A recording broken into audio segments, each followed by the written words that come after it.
Heyo. How's it going? It's a Salmon Run stream. Welcome back. I'm thinking about doing this stupid little thing where, like, as you can obviously see in the top right, I kind of couldn't help myself when I came up with the title of Salmon to Salmon. So I just kind of, like, edited slightly David Bowie's Station to Station album cover. And I'm thinking about doing that. Because I have a couple other ideas of, like, album covers that I can edit Salmon onto. We'll see. We'll see. Because at least for the next few Salmon Run streams, I can totally do this. I have several ideas. It should be easy, but at a certain point, obviously, I'm gonna run out. Anyways, hey, how's it going? We have 2 rotations, hence the title. Salmon to Salmon. You know, something's been happening with my YouTube playlists lately. We usually listen to a couple songs at the beginning of the stream, and we do that on YouTube. Every time the song progresses one time, YouTube exits out of the playlist. So the next song that plays, I have no idea what it's gonna be after this one, which tells me I need to mute it now. So let's get salmoning. Ta-da. I was actually just in time. It was about to start. God. It was about to start another song. That was scary. Hey. Oh, I want to take that again. I was gonna, like, do a slow turn and put the rebar sound effect in. You know the one? How's it going? I didn't realize how finicky that was going to be. I was about to say, why can't I hear the game? We're good. So here's what's up. Why do I hear the audio twice? And only through my left ear. What's up with that? Oh, the headphones! They're stuck! That's not good. Oh, don't tell me they broke already. We got these, like, right when we started streaming, so that we could hear while we're, listening. Fuck, so I could hear the game audio while hearing the audio around me, so nothing catches me by surprise.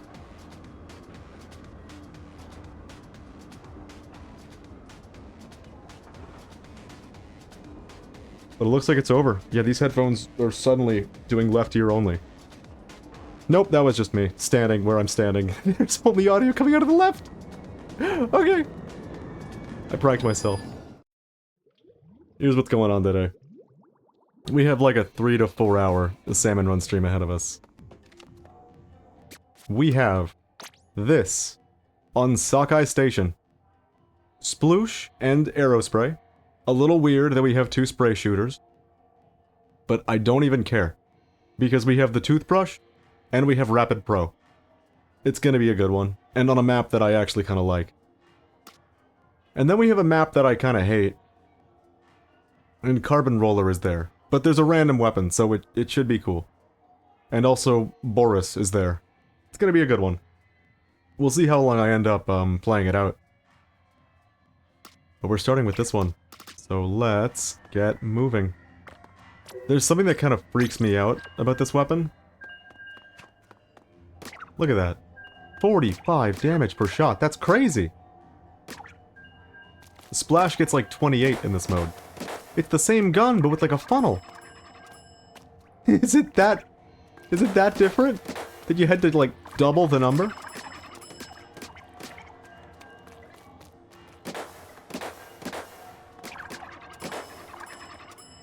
Whack.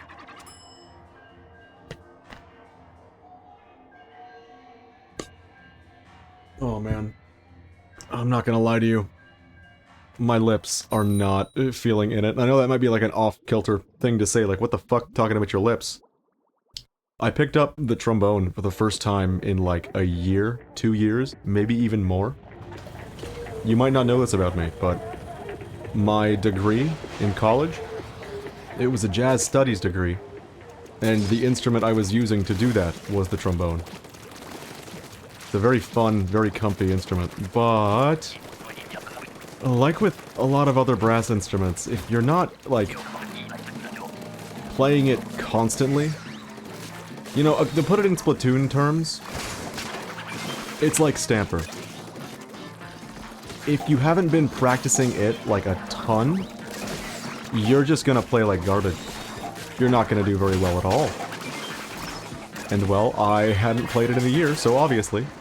Like, the thing about an instrument like this is say you go a day without practicing, you don't really lose anything. But if you go 2 days without practicing, you basically like reverse on 4 days of practice. Go 3 days, it's like 9. It's exponential. A week without practicing, you're undoing so much progress. And that is kind of one of the reasons that, like, oh god, it can be very, very stressful going to college for music, because not only do you have to be, like, you know, studying and passing your regular classes, but you also have to be constantly keeping yourself performance-worthy, which is much more difficult on some instruments than others, plural. Not to say it's really easy for anyone, because especially at the highest, like, level of playing, it's always gonna be difficult playing an instrument. You're gonna have to do so much practice. Ugh. I remember my trombone professor used to tell me that, like, hey, take your instrument literally everywhere and squeeze in a couple seconds, a couple minutes of practice if you can. If you can just do a warm-up, that's so much better than nothing. This dude would, in airports, he would ask employees, like, hey, I've got like 30 minutes to an hour before my flight leaves. Do you guys have like an empty area, like an empty room that I can just like practice in a little bit? And he would do that. And apparently it worked out for him. Dude is like crazy on the horn, so we respect it. Still. Anyways, I picked up my trombone for the first time in a while because, the fuck if I know why, man. It's a comfy instrument. It was calling me? Okay, it was calling me. And I learned a couple things. Can you paint that plant? That's weird. You can paint the plant. Let me just get this shark. Oh, he's going the other way. So, obviously there's a lot of things that kind of leave you if you don't play your instrument in a long, long time. There are some things that you never forget, though. If you're a trombonist, this is incredibly specific, by the way, you're gonna know exactly what I'm talking about. After all these years, I can still play pedal F like it's nothing. If you don't play trombone, if you don't play brass, if you don't play music, you're gonna be like, what the fuck, dude? What does that have to do with anything? A pedal note. It's an octave lower than your instrument is supposed to play. And you basically, on brass, you play it by flapping your lips to the max. As though you're playing the tuba on a trombone. And I'm telling you, man, when I was in high school and college, pedal F was the gold standard. If you couldn't play pedal F, you were not a trombonist. You couldn't do it.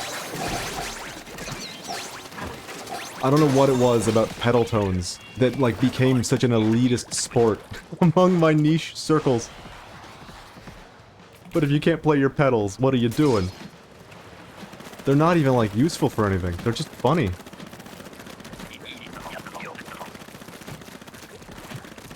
I'd show you exactly what they are, but unfortunately, my setup does not like the way the trombone sounds right now. This mic was designed for that, but all the filters were designed for my voice. So some things just don't even capture. Anyways, if you don't play your trombone for a long time, not only do you get, like, significantly worse at it, but also your lips react violently to the next time you play it. They swell, they get angry, and that's what we're going through right now. Thank God, somebody saved us. I gotta help this guy. So, enough talk. How about you? Yeah, I'm alive. This comp?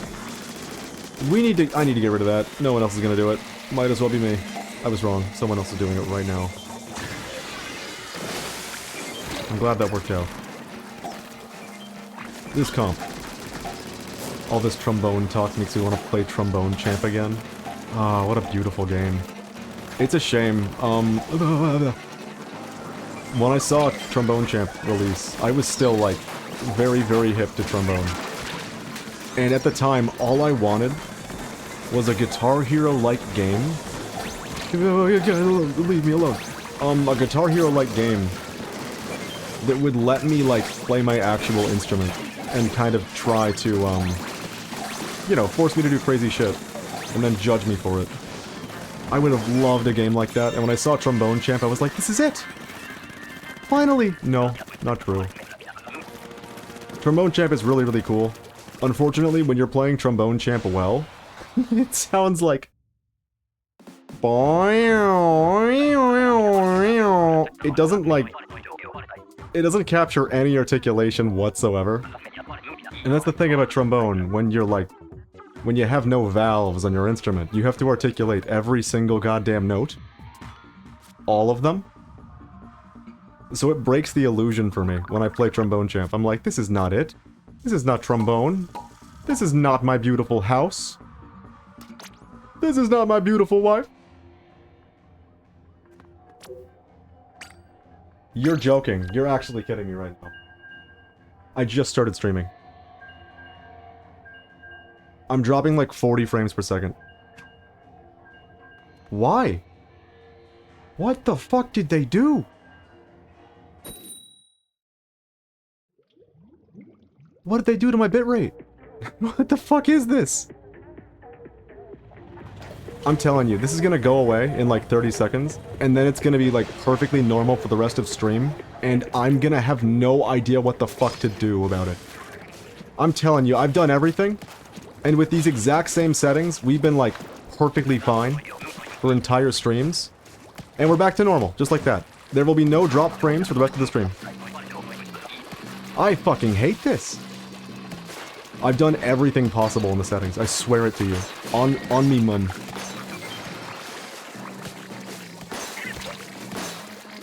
But a couple weeks ago, they just did something with the Wi-Fi in my area. Now it just does this every couple of hours, and... Oh, it's pissing me off. Also, you're making me want to grab Clone Hero again and dig up my Guitar Hero controller. It's beautiful. It's good times. Yeah. It's so cool that there are games out there that are like, at least doing something of a job at simulating playing an instrument. Not that, like, anything that you do in Guitar Hero transfers to actually playing a guitar. Other than the feel, and that's what it's all about. Man, I would have, like, killed for a game when I was, doing music college. A game that made, like, practicing my instrument a little more fun. I'm telling you. That was... It's not that I hated practicing, it's that it got a little monotonous after a while.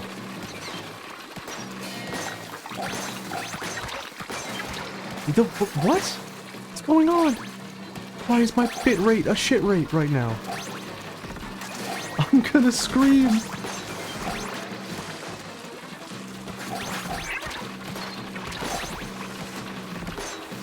I'm actually gonna lose my mind. This is horrid. It looks fine right now. Thank God. I don't know what to do about this. Like, at this point, there's one option. And it's to bide my time until Google sets up fiber in the area. And until then, for like a single minute out of every stream, we're gonna have like violent frame drops. Oh, it makes me so upset.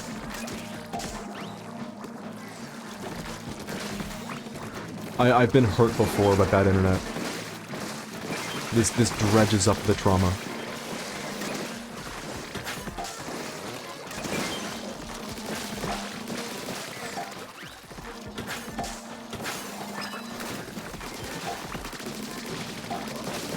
Thank God it's back to normal at least. I'm actually scared now. Alright, I need to move on from this or I'm gonna keep like... leave me alone. I'm gonna keep freaking out about the bitrate. The thing about Splatoon is that, like, if your bitrate ain't, like, crazy, you're gonna get some weird shit. You'll start to have, like, the weirdest drops, even if your internet's going fine. If your bitrate isn't 6,000, because there's just so much going on in a game of Splatoon. It's by far the most frenetic game that I play. I've always had good luck with stable internet, even back in the dial-up days. I envy you. I've always had shit luck with internet. Maybe we're balancing out together. So I've been streaming for about 3 months on this account, but 3 years ago, I got the bug in my brain that was like, you should stream because you can. And you know what? It was true. So I started streaming, and I went through a couple of my favorite games. I'm trying to think what they were at the time. I know Dark Souls was like... I was right off of playing through the entirety of Dark Souls 1 twice in a row. And I was feeling real cocky. I was like, you know what? I'm gonna stream this game, and I could probably beat the whole thing without dying. I died in Undead Burg. But that aside...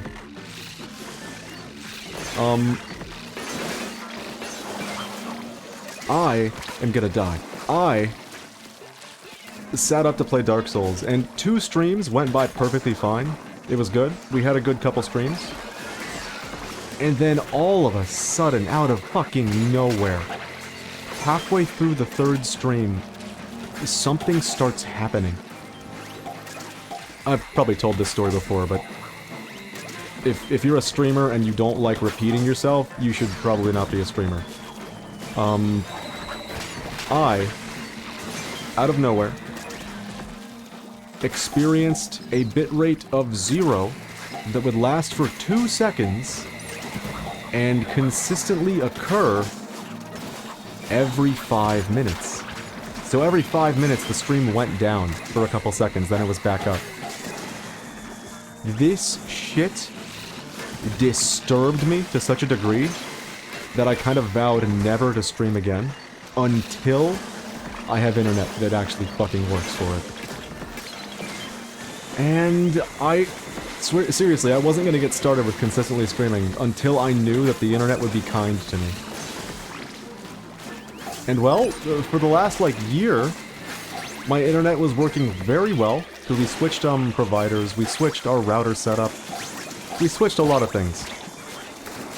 And I was feeling confident enough. And now we're dropping frames again.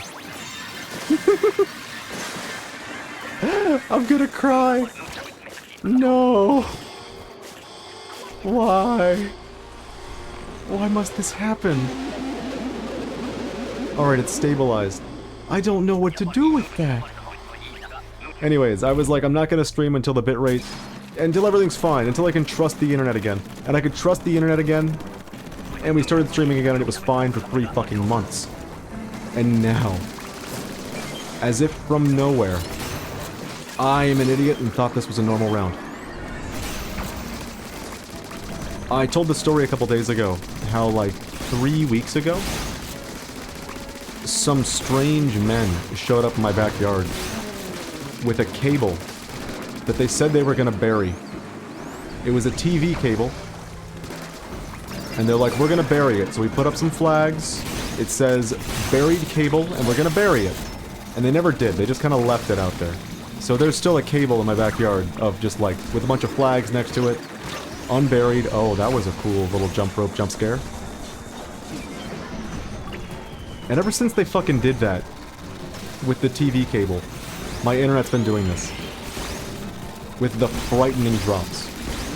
And I hate it.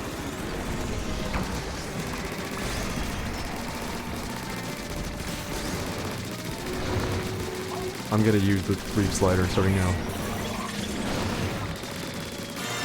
We did really well. I'm gonna die though.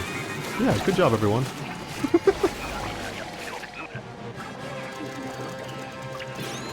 Thank you!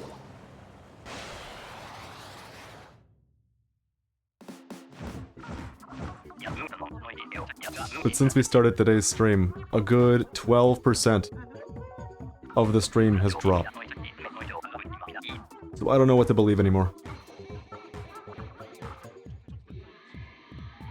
Usually, at worst, it's like we'll be streaming for 3 hours and then get a bunch of frame drops and then suddenly 3 more hours and nothing. Fine. But today, we've only been live for like 10 minutes, and it's been constant. I'm scared, dude. I'm real scared of that. And it's dropping again. What the fuck? What do I even do with this?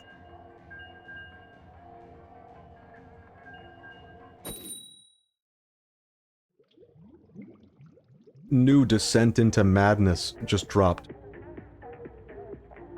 Me right now.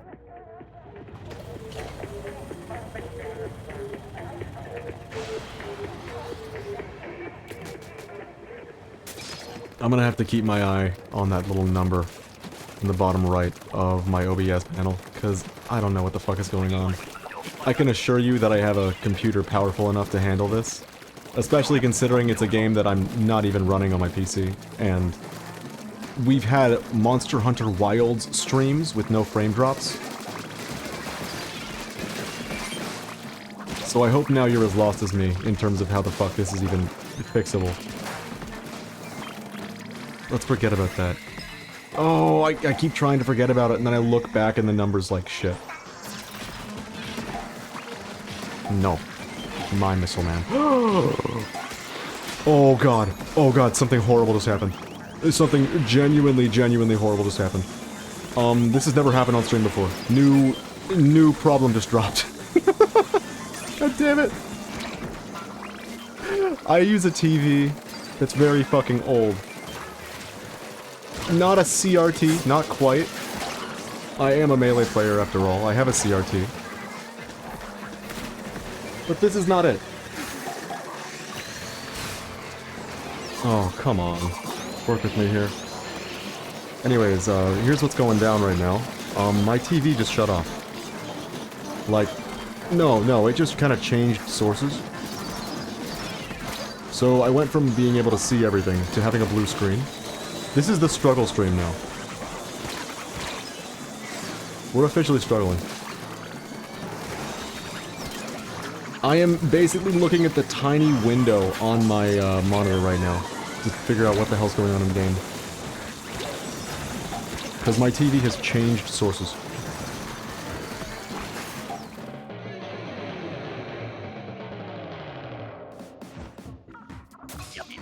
Alright, I lost the thread of it there.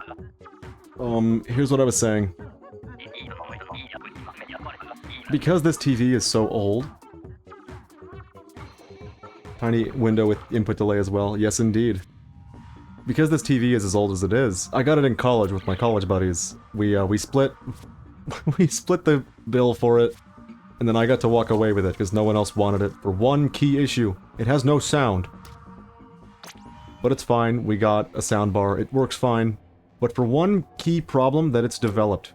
And only recently, too. Randomly, it begins violently changing sources. Like, as though someone is just hammering the input button. Over and over again. HDMI 1, HDMI 2, HDMI 3, YPB-R, fucking aux 1. I don't know, dude. TV, computer. It just keeps, like, tabbing through them all. But I found a way to, quote-unquote, address this. If I stick a toothpick in the button, it acts like it's held down, and for some reason that stops it from pushing the button. I know, maximum science here. But the thing about a toothpick is that it can only, like, push a button down and be wedged in a spot for so long before the, structural integrity of the toothpick begins to compromise. So every couple of months, the toothpick wears out and I gotta put a new fucking toothpick in there. I know, it's a genius method, but it's fucking worked. So... what's that shitty old saying? The, if it's stupid but it works, it ain't stupid. I actually have a lot of disagreements with that statement. Especially in terms of Splatoon. That's the kind of thing that gets Aerospray players to become Aerospray players, oh my god. Yeah, let's get it, Pyro from TF2.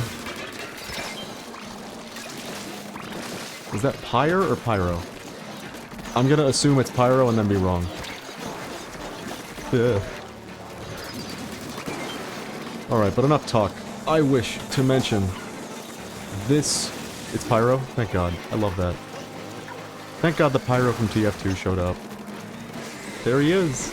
What a champion. Oh, I'm dead! So this weapon comp. Granted, we have an Aerospray and a Sploosh-O-Matic. Oh, hello Squidman. Thank you. 2 spray shooters is gonna leave a little bit to be desired. Where is everyone? Pyro, I gotta save you! Sorry. What am I even doing right now? We're gonna lose. It's fine. This comp. Obviously having 2 weapons that are literally just spray shooters is gonna be a challenge for some of the enemies that stay further away, you know? That's gonna be a little difficult. I have no idea what's happening in this game right now, apart from being a wave-based defense. Oh, yeah, you're not wrong, it is exactly that. This is Splatoon's Salmon Run mode. Salmon mode. Salmon to salmon. And the goal is... you gotta pick up the egg. Gotta put it in the basket. Yeah, you get it. You get it. And the number go up, but if you can go by 3 rounds without missing the quota, you'll be alright. However, when you play a lot of this mode, you tend to get higher numbers in the top right with the executive VP thing. And the higher that number is, the higher your quotas are gonna be. So the game gets a little crazy. Just a little bit crazy in terms of scaling. And some of these maps are a lot more stupid than others. I like this one quite a bit.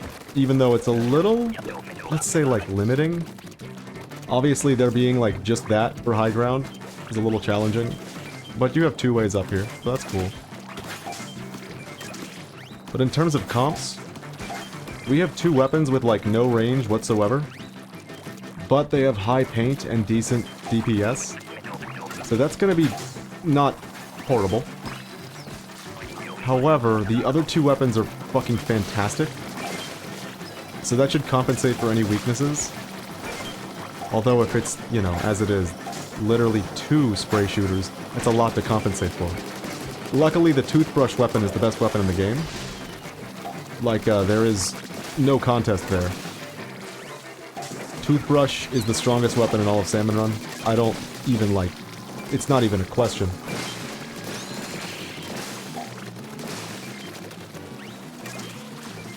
And Rapid Blaster Pro. That's our range. Look at him go. He's shooting it. There he goes. What a wonderful man. I like Rapid Blaster quite a lot. Rapid Blasters are, Splatoon's sort of take on rocket launchers. Like, you played TF2. You know, how in that game, the soldier players, they shoot a rocket launcher at the ground. And then the splash damage, you know, it hits people and makes everyone upset. And they get upset about splash damage and they cry a little bit. And they say splash damage is overpowered. In this game, the Splatoon devs were like, no, we want to make it a little more skillful. So our rocket launchers have a set detonation time. You shoot it and it only goes so far. I hope it gives it to me. Nope, it doesn't.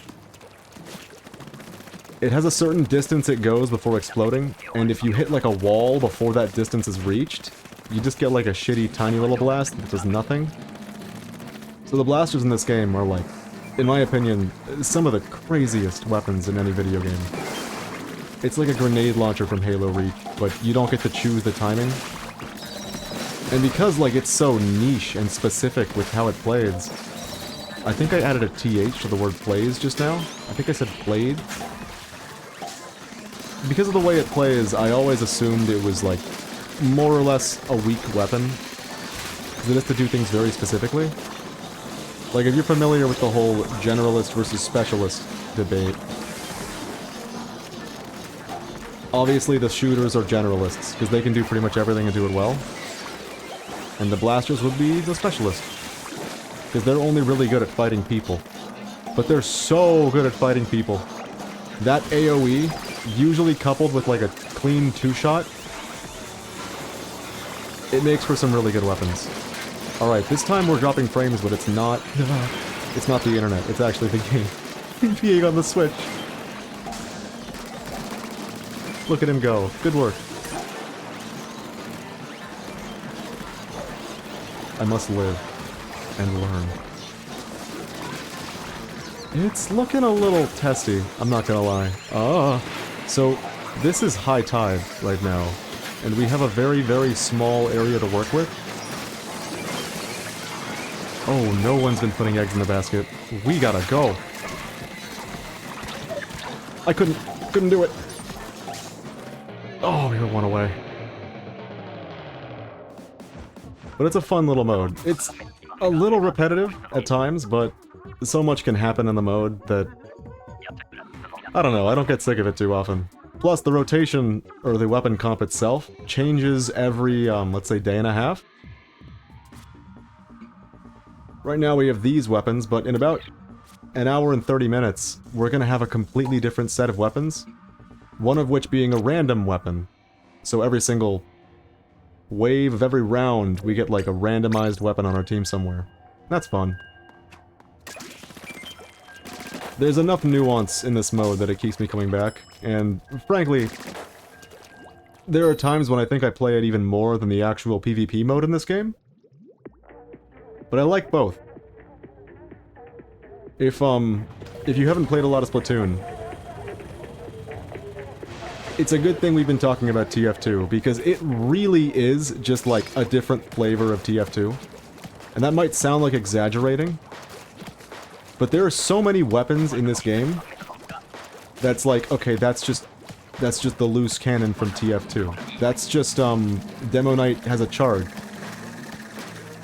You just put that in the game.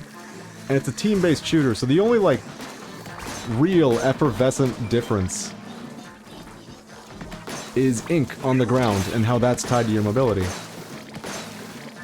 And I played a lot of TF2. So at a certain point, I was kind of sick of all the weapons. I'd played all the ones that I wanted to play. And I wanted more weapons. So I picked up Splatoon 3, and it was exactly that. It was more weapons.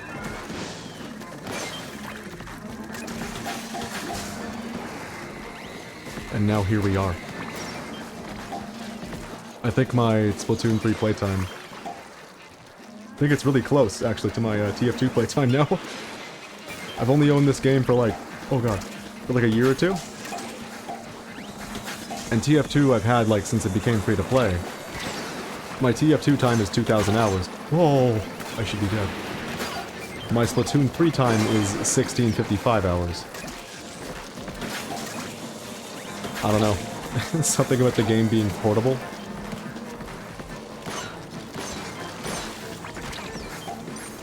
I don't want to perish.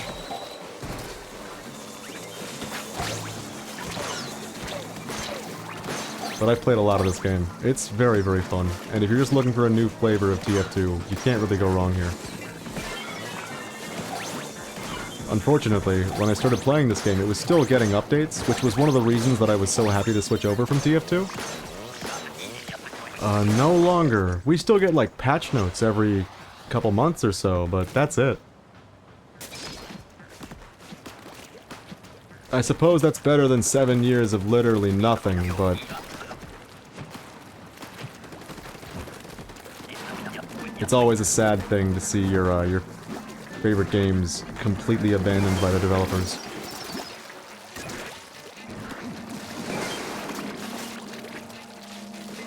Man, I keep getting these weapons. I want the toothbrush. Give me the toothbrush.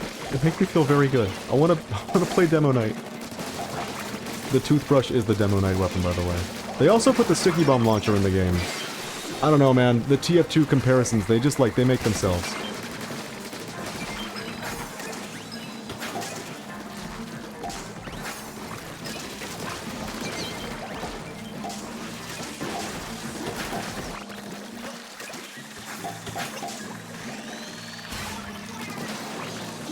Oh, no. Nope. Beautiful.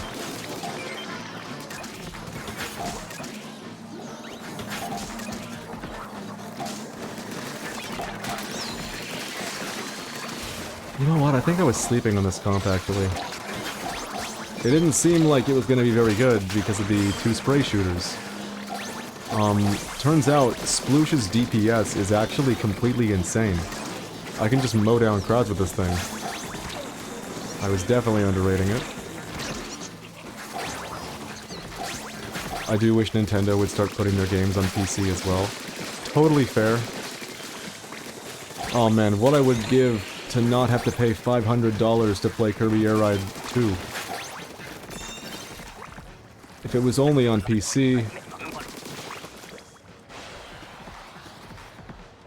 And it kinda makes their games a lot more insular, too. Like, obviously, if this thing was on PC, it'd have a much bigger player base. Good thing it's easy to emulate. Nintendo is on the way as we speak. Run.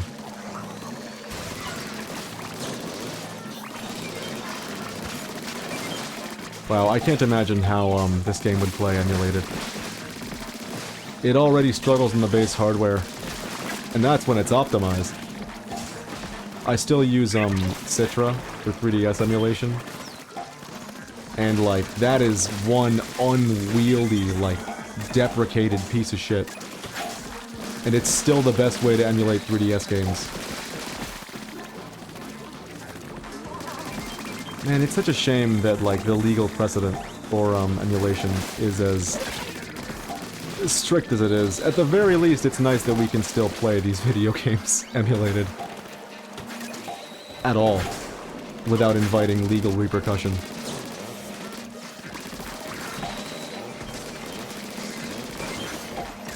Man, I'm already missing the DPS of the other spray shooter.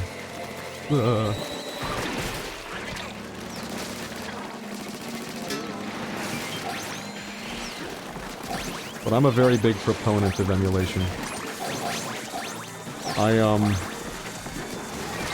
I've said this before, but when I'm working in schools, which, I've done a couple teaching gigs over the years, and it's not always a thing that I want to be doing. It kinda depends on the age that you're teaching. But if it's elementary school, and if it's middle school, you teach those kids how to emulate, you'll be doing them the biggest service any teacher could possibly be doing. Give a kid an emulator. They'll game for a week. Teach a kid to emulate. They'll game for a lifetime. Toothbrush! Yippee! Check it out, Demo Knight has a charge. Isn't it cool? And he one-shots too. It's kind of funny to me that they added this and the Wellstring, which is the Sticky Bomb equivalent, in the exact same update, like they were just copying TF2's homework. It's the same with Sailing the High Seas. Is it weird that reading that gave me, like, Sea of Thieves trauma? Been doing that for 20 years. The best way to be. Hell, there are so many games out there that me, and obviously, like, millions of other people would never have played if emulation wasn't so accessible. And the one that comes to mind immediately is one of the best to ever do it. And that's Mother 3. Can you imagine a world where we could never have played Mother 3? Lucas! Who is this guy? What does he do? Why is he so scared and sad when I play Subspace Emissary? What's up with that? I'm gonna die in the rain. Yup. Any exclusives, really? Yeah, there's just so many.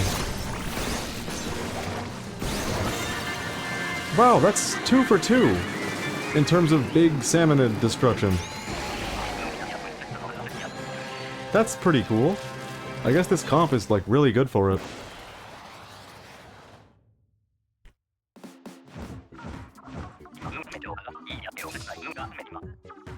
One of the coolest parts of emulating, which is a hell of an opener, is that there are some games that are, like, kind of objectively worse when they're emulated, just because of the inputs required, unless you can get, like, a controller plugged in with very specific things, like, let's say you're emulating Super Mario Sunshine. You better hope that your controller has an analog bumper. Or analog trigger, because otherwise you're not going to be able to do half the things that you need to do in that game.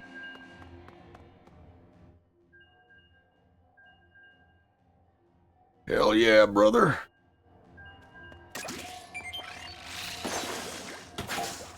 But then there are games that play, like, perfectly emulated. Ones that you might not expect, too, like Kirby Air Ride, F-Zero GX. If you never played an F-Zero game, F-Zero GX, with keyboard controls, is honestly perfect. You expect a racing game to demand the nuance of an analog stick. Not so much. Pikmin, Pokemon, obviously. Still waiting for Bloodborne to not be buggy on emulation. Aw. I'm with you there, brother. We're never gonna get Bloodborne. It's getting there. 60 glorious FPS. Man, I would love to play Bloodborne. I mentioned earlier that, like, I played a lot of Dark Souls. And the unfortunate thing is that I've only ever played 1 through 3. And they're some of my favorite games of all time. All 3 of them. I like them all. People hate Dark Souls 2, and on one hand I get it. On the other hand, I really liked that game. That was a really good one. When it was out, I was still like, I was playing it instead of Dark Souls 1. I thought it was the better game too. I've since changed my mind a little bit on that. But I still really like Dark Souls 2 a lot. DS2 is my favorite of 3. And I'm glad someone has that opinion. What just happened to me? I got, like, super bumpered. 2, then 3, then 1. I am, I think, the exact opposite order. There are times when I rank 2 above 3. But for me, it's always 1 first. For all the reasons you'd expect. Ah, no, no, please, shark! Didn't work. It's my fault, I let them down. So, the thing about 1... The thing about Souls in general is I think the combat genuinely got a lot better with each subsequent game. And in Dark Souls 1, the combat is obviously very limited. Oh no, I left Hell Yeah. What have I done? Get me back in there. DS1 hasn't aged that well for me, but it's the best one to play randomizer. I just played through it like a week ago with my best friend in the Seamless Co-op mod, which is one of the best mods I've ever played of any video game ever. It's exactly what you want out of Dark Souls 1. Any Dark Souls for that matter. And I'm looking forward to playing the other 2 that way. But the thing about Dark Souls 1... Yeah, I don't like how...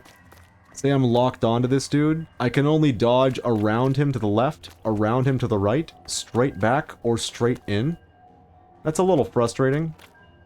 But the world of Dark Souls 1, obviously the whole, like, lore thing, with how depthful it is a good point, a sticking point. But the fact that A, it's all interconnected, and B, you can render the entire world at once... We're dropping frames again. I'm gonna fucking lose it. and B, you can render the entire world at once with every area, and no two areas overlap each other. That kind of attention to detail blows my mind to this fucking day. And DS1 is too easy compared to 2 and 3. On one hand, you're not wrong, but one could also make the same argument for, like, being able to dodge omnidirectionally makes the game too easy. What I imagine when I read that comment is like,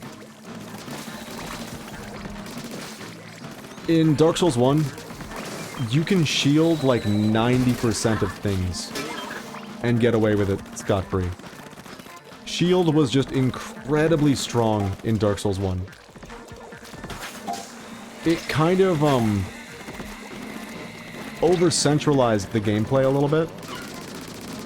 Which is why, like, a lot of Dark Souls 1 encounters were just, like, strafing around the opponent while locked on, holding your shield up. But when Dark Souls 2 came out and the shields kind of fucking sucked, that's obviously where you get a lot of players that really, really hated Dark Souls 2 because they tried to play it the same way they played Dark Souls 1 and it just didn't work out. The game was not built for that exact style of play. It enables all the other ones. I love that about Dark Souls 2. There are so many more, like, viable ways to play the game. God damn it. I was about to start playing that game again, too. Can't do it. I don't have it, and that's like 20 bucks I just don't want to spend. So instead, I'm about to start playing, 3 with my best friend. I think even after this stream we're starting. And power stancing. Oh god. The dual wielding with power stancing is crazy. I haven't played any Soulsborne games. My very common skill issues would definitely add some extra work. That's a good Splatoon fun. I like that. I will admit, it's one of those games that's a little bit slow on the uptake. Like, I've had experienced video game playingist friends of mine. Even, like, college buddies. Dudes who I, like, trust to pick up a game and figure that shit out. I've had them play Dark Souls from the beginning, the first one, and just end up, like, lost, and then wanting to put the game down after 30 minutes. It's something that you have to stick out until you find the first thing that kind of blows your mind about the game. For me, it was just how, like, Dark Souls 1 was the gift that kept on giving, in terms of, like, what do I do next? There are these couple of areas that I could explore right now. You'll explore one, and you'll find so much crazy stuff. And I played that game first in high school. I'd go to school, and one of my best friends was playing the game too. We were like, okay, I found this when I went that way. And they're like, dude, I found a shortcut to skip an entire area with a hidden weapon there. It was like perfect playground talk kind of game. It was so good for that. And now that seamless co-op exists, it's fucking amazing as a co-op game. But I've only ever... Whoa. I've only ever played Dark Souls 1, 2, and 3, and that's it.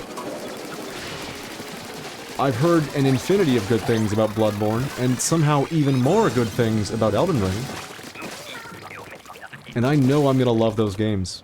But at this point, I'm kind of saving them for a rainy day. Like, if I know I'm gonna like them, they're gonna take over my life if I start playing them. I'm not gonna be able to do anything else.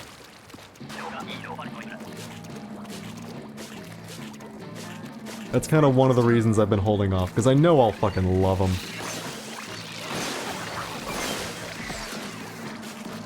Ah, toothbrush.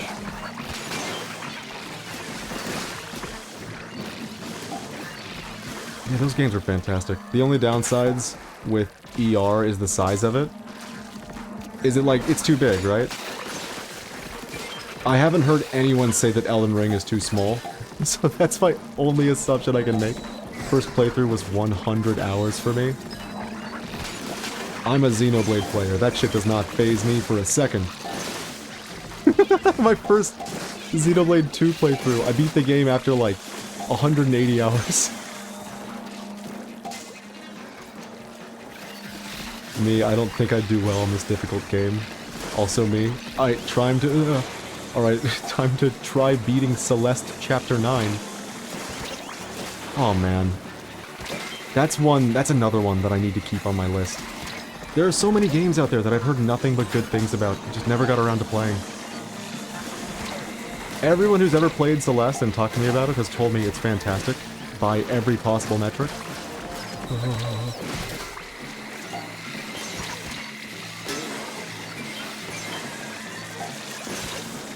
Don't get it twisted, those frame drops were on the game, not me.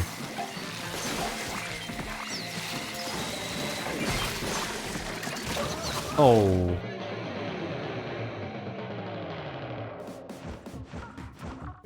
It wasn't Super Meat Boy. I could never vibe with Celeste. Oh, that's... The frames are dropping again! My heart is breaking! I'm gonna cry! Stop it! Stop dropping frame! Have you played Balatro? That's another game that I'm scared to pick up, genuinely. 'Cause... Alright. Here's my, contrarian gaming opinion. I hate Slay the Spire. And I mean that, like, with all the viscosity. I genuinely hated Slay the Spire. The characters are made of flesh in both those games. That's beautiful. It's beautiful. I didn't know Celeste was a flesh character game. Thing about Slay the Spire. The gameplay? I don't actually hate that much. I don't like it. I like roguelites. I like that style of game, and I like deck builders too. Like, Slice and Dice has been one that I'm, like, kinda hip to lately. But the thing about Slay the Spire, man... I hate the art. And I hate the music. And that's such a part of the experience to me in any video game. Like, I think about my other roguelites. Risk of Rain and Risk of Rain 2. Peak music. And art that really, really tickles something inside me. The art doesn't really carry the game at all, no. Okay, here's the deal. I don't like the art, but I hate the cohesiveness of its style so much more. Because there isn't any. So in Risk of Rain 2, you can have gasoline and a ukulele, and because of the way it's rendered in that game's art style, you can almost believe that it kind of works with the style of game that you're playing. In fucking Slay the Spire, you get like the edge of a pen and some ice cream, and it's rendered like an early mobile game. The art style doesn't bring any cohesion, and the items themselves are as incohesive as it gets. So the gameplay has to do a lot of heavy lifting. And I mean a lot. And I just, like, it's middling to me. Slay the Spire's gameplay. I just don't really care for it too much. I especially don't like the part where you get, like, every time you start a run, you have to start with a deck that is actively working against you. Like, just... let me start from ground zero and work my way around. I don't know. I just don't want this garbage... I don't want these garbage cards in my deck. Get them out of here. But yeah, I'm not a fan of Slay the Spire. I'm just bad at deck builders. See, I've heard so many good things about so many of them, and every time I see one that isn't Slay the Spire, they really nail that artistic cohesion thing. 60 hours in Slay the Spire. I dated somebody who was genuinely, like, that was the only game they ever played. And there came a time when I was just, like, begging. Please. Please play anything else. I'm actually begging you. I'm so sick of hearing the song. There's, like, 2 songs in this game, and I hate them both. But this was at a time where I was in college for music, so I was, like, kind of paid to be elitist on that kind of shit.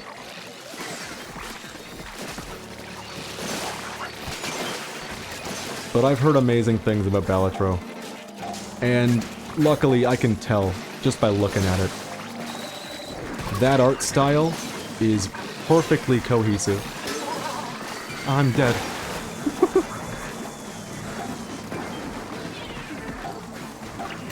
And the theming is on point. So all it needs to really win me over is some good music and gameplay that doesn't make me want to tear my hair out. And it looks like the game's got that, so I'm scared to pick it up. Which is kind of a good problem to have, I think.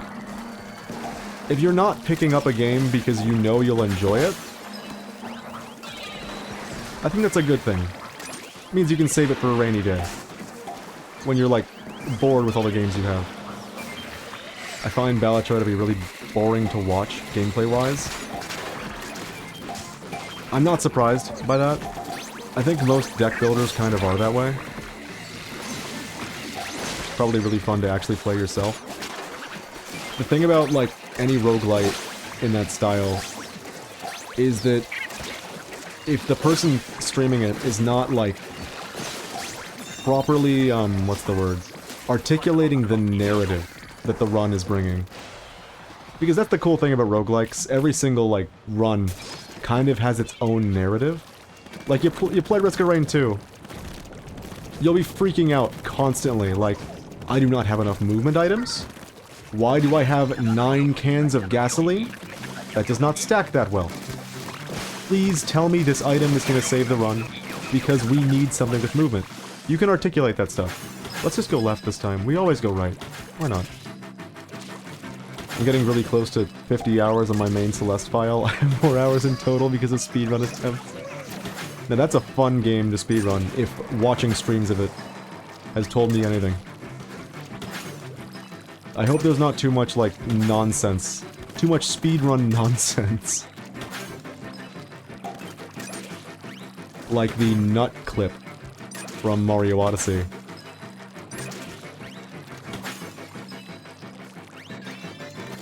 The exception for watching Balatro is when the cards basically make a Rube Goldberg machine. We ended up going right! I wanted so bad for us to push the eggs to the left. It's all I wanted.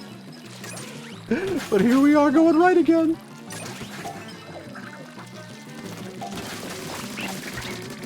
Yeah, seeing a deck that plays itself sounds like a really fun thing to watch, I'm not gonna lie.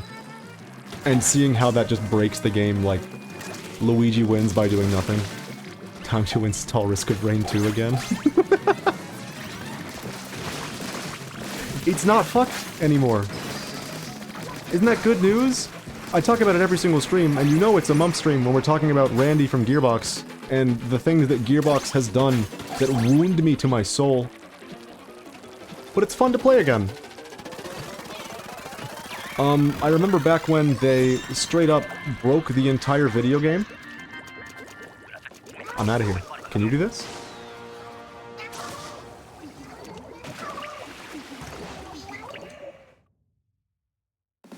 I love the mass self-offing that happens at the end of every single run. I love that.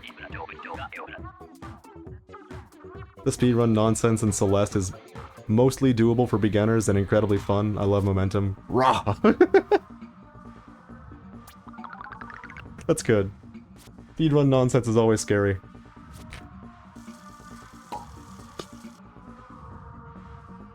So with Risk of Rain 2, if it's been a while since you played, Gearbox owns the game now. They bought the entire IP. And immediately, we're going back in time like a year or two, immediately they broke the whole fucking game. Just instantly. They put out a patch that tied a bunch of mechanics to the frame rate.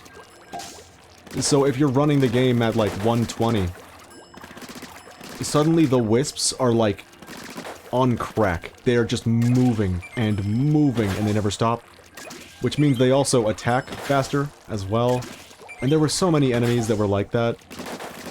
They also added 2 elites to the game that kill you if you're playing the game. it sounds like a bit of an exaggeration. When you're playing Risk of Rain 2, you get a lot of items called proc chain items. Like, if I hit somebody, my Tesla coil will suddenly, like, injure all the enemies in a radius. And then if one of those enemies dies, my Will-O-Wisp causes them to explode, which causes another enemy to die. And my ukulele is working with the proc chains. There's so much that works with that. And they added an enemy that you have to not attack. That does not work in that game, because you're not choosing your targets with the proc chains. They're doing that themselves. Stopped playing the game after the new DLC, tried a bit again after the fix, it was decent enough. That's exactly where I'm at. There are still times, like... Oh. There are still times... Nemeg, calm down. My cat. You scream. What you do? And a new DLC was announced, I had no idea. I had no idea either, that's terrifying. Because the last one, I've heard a lot of bad things. I've heard that the new items are pretty fun, but all the characters that they added were dog shit. That's what I've heard from the experienced Risk of Rain 2 players that were around when I was streaming it. Which I'm still kind of streaming it. Whenever I have a hole to fill in my schedule and I'm like unable to find a Salmon run opportunity that lets me play 2 rotations at once, we do a little Risk of Rain. But I'm trying to do it in a way that's like 1 character every stream. And for some reason, that's like the game that I play for the longest amount of time, every time we stream it. It's between like 7 and 8 hours. Sometimes that's self-inflicted. Other times it's just pain-related.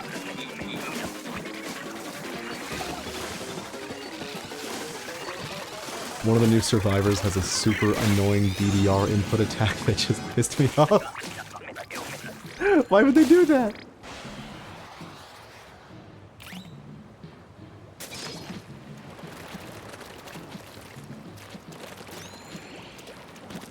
Oh, before we get too far away from the topic of speedrun stuff. That, because it's fun and quirky. That's so mean. No, come down here, we can do it, we have the DPS. Let's do low, please, please. I'm begging you guys. I'm begging you. We could, no, this way, please, please, don't go up there. We have the weapons. No, they're doing the cheese strat. We're not gonna get enough eggs. This is my biggest pet peeve, by the way, with glowflies on this map. It's so easy to do the wall exploit that everyone likes to do it, and then we get no eggs, and then we lose. And they don't know why. Just come up here. We have a toothbrush. We have a sploosh. We don't need this strat. Half the round is over and we've only gotten 8 eggs.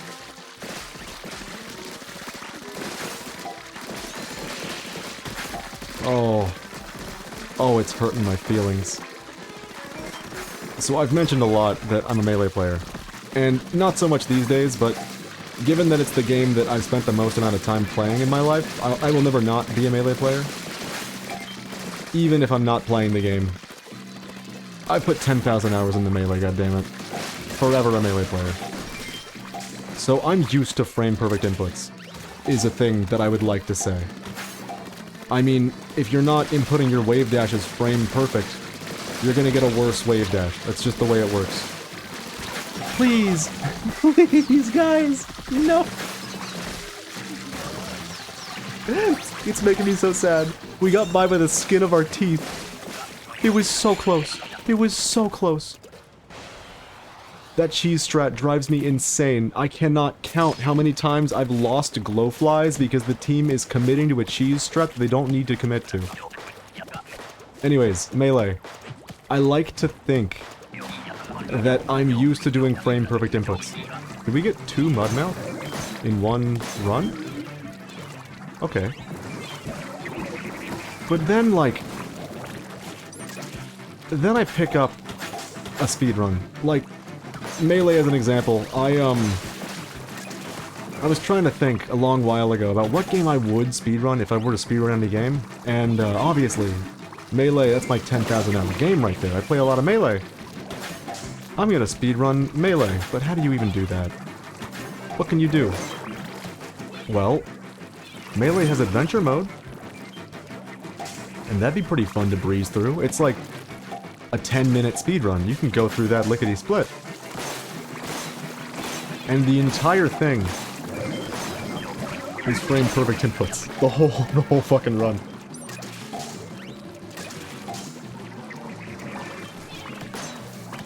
I tried learning it. And I got like 6 levels deep before I kind of just realized that, like, there's no way. There's no way I can do this. I kept getting stuck on the first stage where I got 1 frame wrong on my, what do you even call Falco and Fox's side B? We just call it Falco and Fox's side B. That's all we do. Anyways, there are so many times in the speedrun. If you want to know about Melee Adventure Mode speedrunning, you play as Falco, and you have to do a lot of frame-perfect tricks. Ah! I threw it, it didn't work out. I'm gonna jump. I'm out of here. I messed up, it's my fault. Forget about me. You have to do so many frame-perfect side Bs with Falco in Melee's Adventure Mode if you want a good time. Good lord, was that frustrating. It's eventually what got me off of the speedrun, because the trick that you have to do, normally you expect frame-perfect input with side B, and you think like shortening the side B, which is something you could do in Melee, but not in the other games. Well, you have to land with your side B while you still have forward momentum on an edge, so you don't go through the end lag of it. Then you have to do that like 50 times every run. It was a stressful speedrun with just a ton of frame-perfect inputs. And I won't lie, I think I would have, like, stuck it out. But for one thing, when I play Smash, I like to use the C-stick for aerials. And I've got good reason for that. Like, if you've ever done, like, a back air while moving forward, you know. That's it. It's beauty. You can hit with the inside hit of back air. It's one of the best feelings that Smash is capable of providing. I'm not even gonna lie to you. Play Fox or Falco in Smash and just do a reverse back air and, like, the dopamine will rise. But the C-stick does not work in single player. Instead, it just moves the camera. So I had to, like, unlearn my way of playing the game, which was, not good. And I like to think that that's what dissuaded me from doing the speedrun. But it might have been... it might have been the frame-perfect inputs. I don't even know anymore. I've only tried to speedrun Mega Man 2. Wow. That does not sound easy. I didn't see that. And I'm dead. That sounds like a tough speedrun. I'm not gonna lie. Granted, it's probably just learning a lot of patterns and then executing, but still. That game... I am not particularly good at the Mega Man games, so I'm perhaps having my opinion colored by that. But some of the jumps that you would definitely have to do for a speedrun of Mega Man 2 are, like, psychotic. I think it's the easiest in the series to play casually. And that is why it's the only Mega Man classic game that I've played casually. And no, I didn't beat it. I couldn't do it. I've beaten Mega Man X. Not that that's, like, saying much. But my, my experience with the Mega Man games was Battle Network all the way.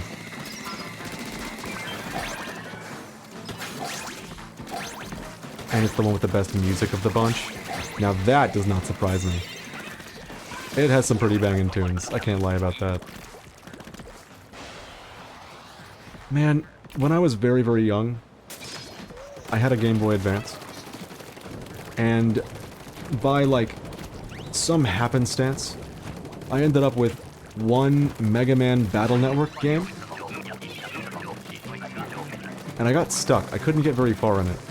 So when the collection released, I decided I was gonna get the collection and try to figure out which Battle Network game it was that I owned as a kid. I've now beaten the first 3 of them, and I still haven't found the one. I still haven't figured it out. I'm lost. I'm close to giving up. But that's a really good game. We were talking about roguelites earlier. If you've never played a Battle Network game, I don't know if it would emulate so well. It depends on how you'd emulate it, because input delay is very, very serious for that game. Like, things happen very, very fast. In fact, that's the same with all the Mega Man games. Even on, like, the Switch natively, the input delay that the console comes packaged with kind of deflates the experience of a lot of Mega Man games. But if you can emulate on, like, a computer, where you don't have any, like, any extra delay caused by your inputs. For one, you can play Mother 3, which is nice. Do that. Don't play Mother 3 with input delay. Just, like, please, save yourself the trouble.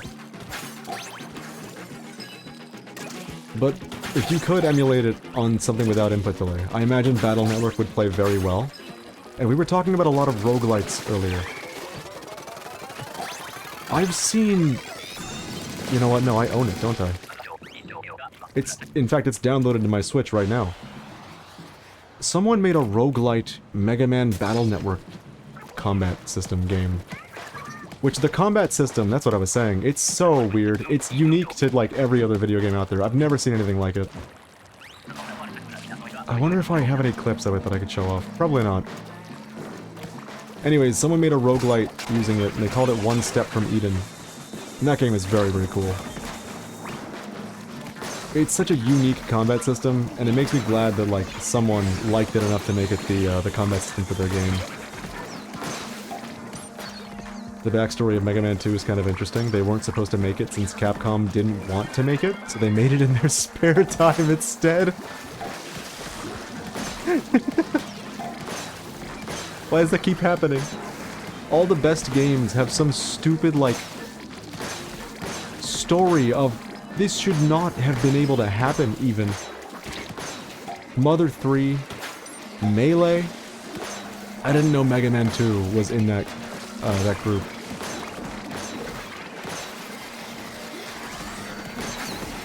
Yeah, I would have imagined that Mega Man 2 was like, ah. Given Capcom's blessing from the moment it was first designed. Isn't that like the highest selling base Mega Man game too? That or 3? That's insane. That's some like Sonic Mania ass bullshit.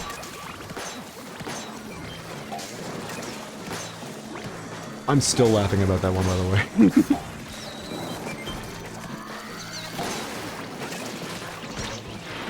The first good Sonic game in like a decade, and it's made by not Sega. I can't believe we are still in this. We did it! Good job, everyone.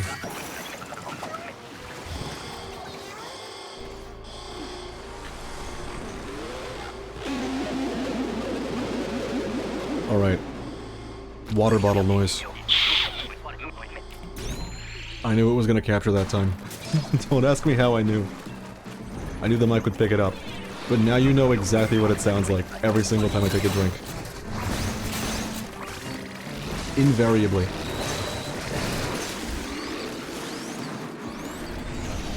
I have to mute the microphone if I don't want you hearing that. At least now you're on the same page. You know what kind of horrible noises a squeeze bottle can cause. This is all I have to do and we just win. I don't need any egg. I just gotta do the melee hit.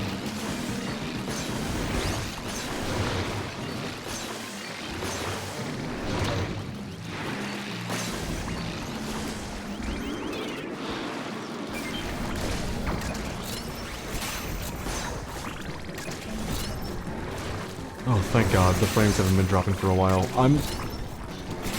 That has, like, broken something inside of me. I'm not gonna lie to you.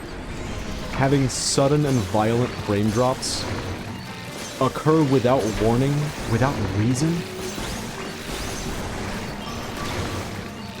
My trust, I feel like I've been taken advantage of by internet company. We did it! 3 for 3!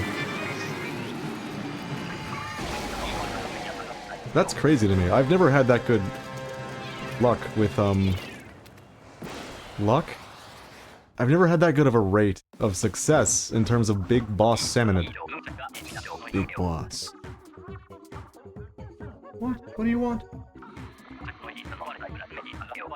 I've never had that kind of luck with this. Typically, it's like I win 1 in 4, but we're 3 for 3 now. And 1 in 4 if I'm lucky.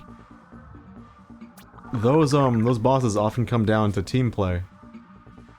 And what is the one thing that is never done in solo queue? You got it. It's team play. So I'm surprised. I've beaten 1 boss salmonid in Splatoon 3. I've fought 3 of them total.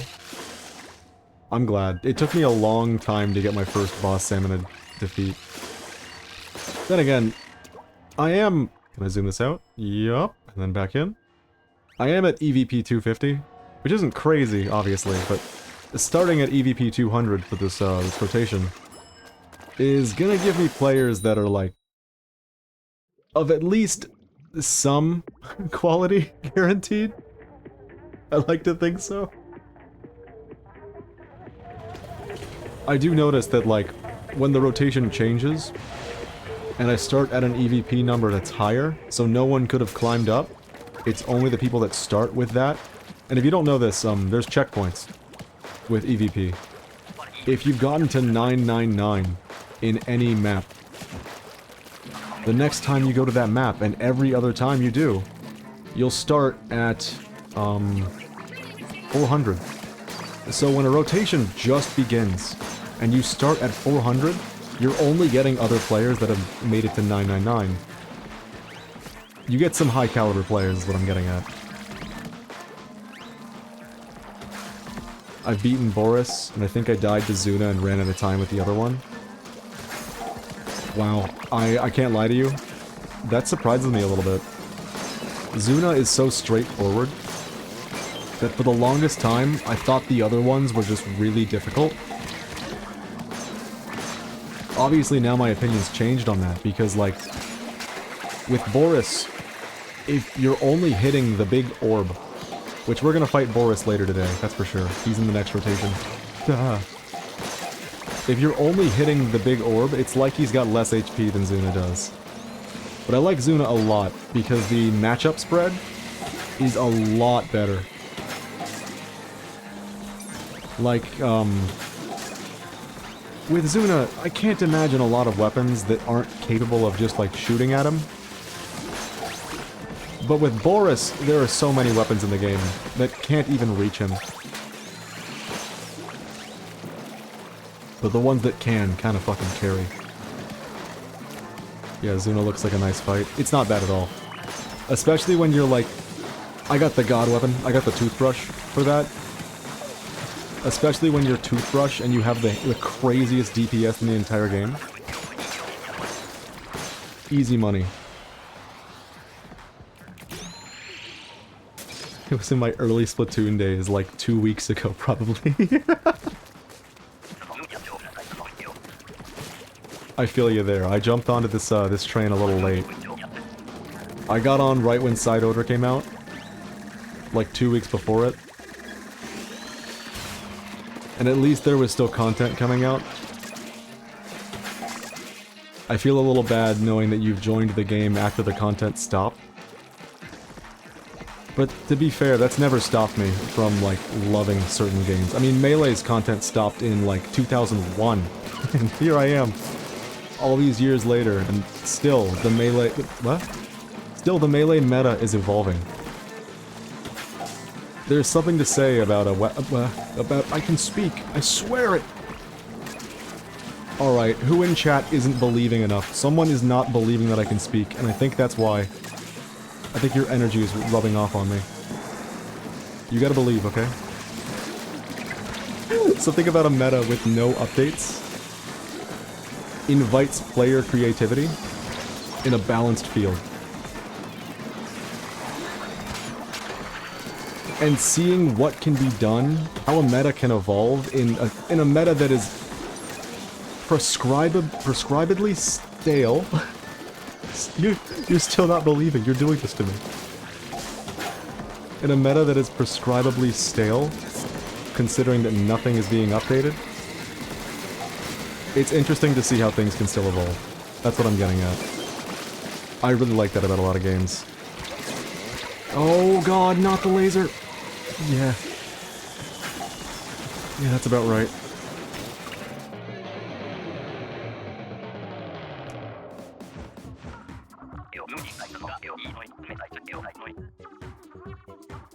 Luckily for the next rotation, we get Hydra. And I actually really like Hydra in Salmon Run.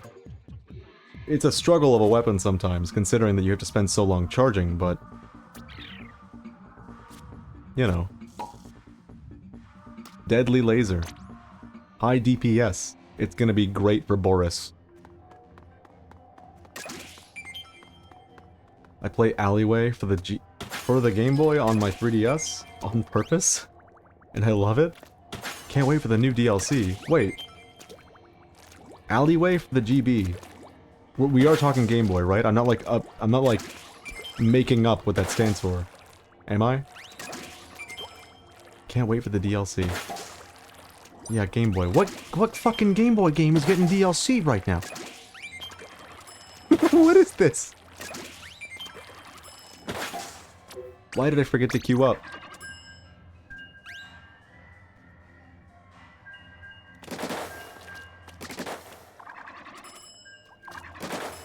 Also, that would hurt my hands so badly. I do everything I can to never play my 3DS. Everything in my power. Which is a crazy shift? There we go. It's a bit of a crazy shift from a week or two ago when I was like, alright, to prepare for Air Ride 2, I'm picking up Kid Icarus Uprising again, and I'm playing it. I couldn't keep playing after level 4. My hands, they gave up. They didn't want that. They'd had enough.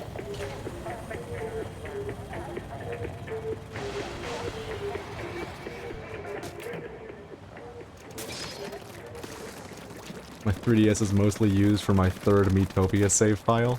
That's lovely. That's me with Tomodachi Life.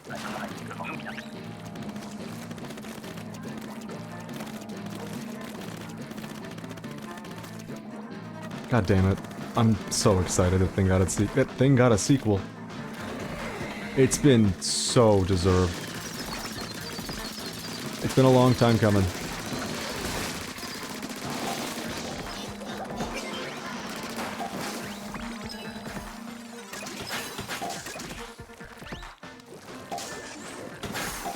You know, this is a bit of a specific and almost embarrassing memory, but I'll share it anyways.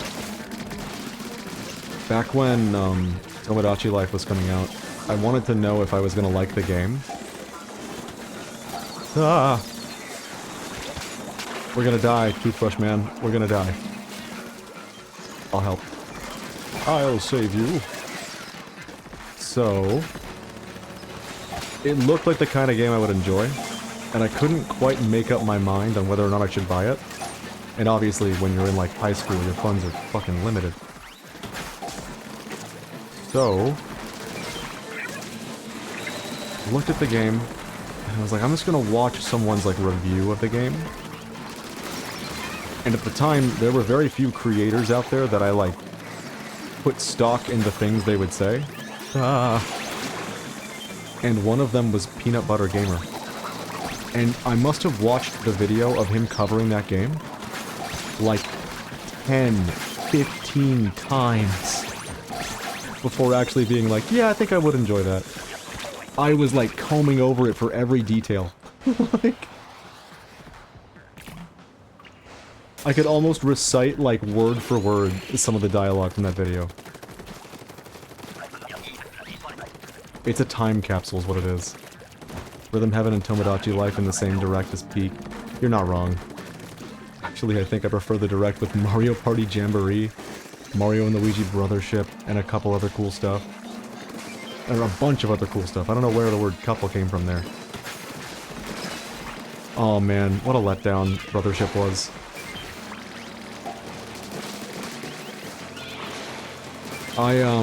You know what? I started talking about this a long while ago.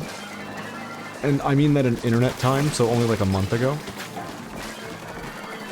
But my first exposure to the Mario and Luigi franchise was Partners in Time for the DS. And, I really liked that game. That was a good one. You're fucking kidding me. Hold on, I have to close the door.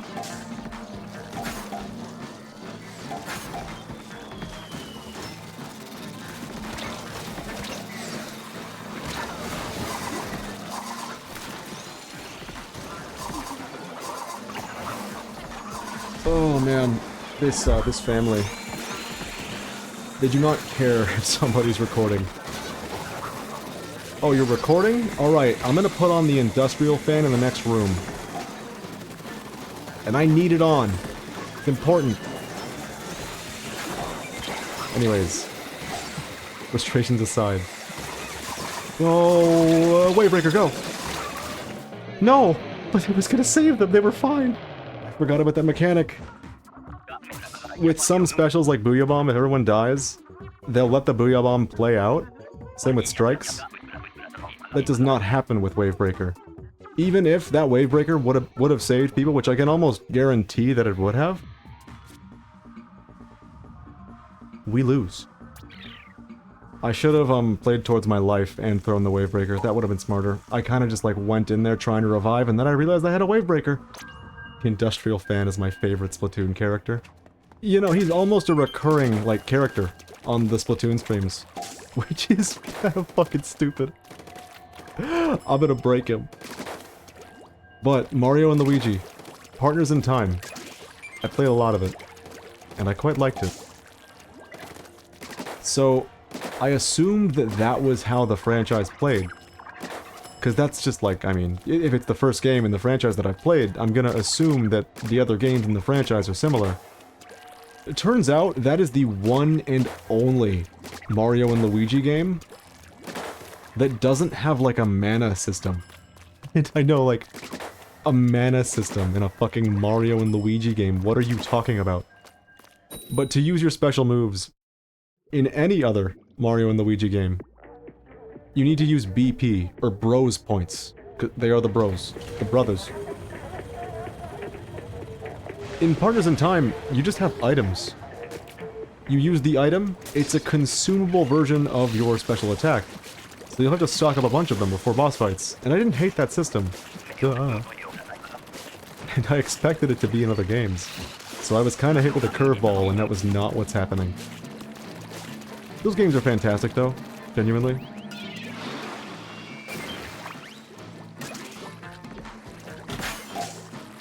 The first two I know hold up, and I haven't actually played Bowser's Inside Story, but I've heard that that might be the best one of all.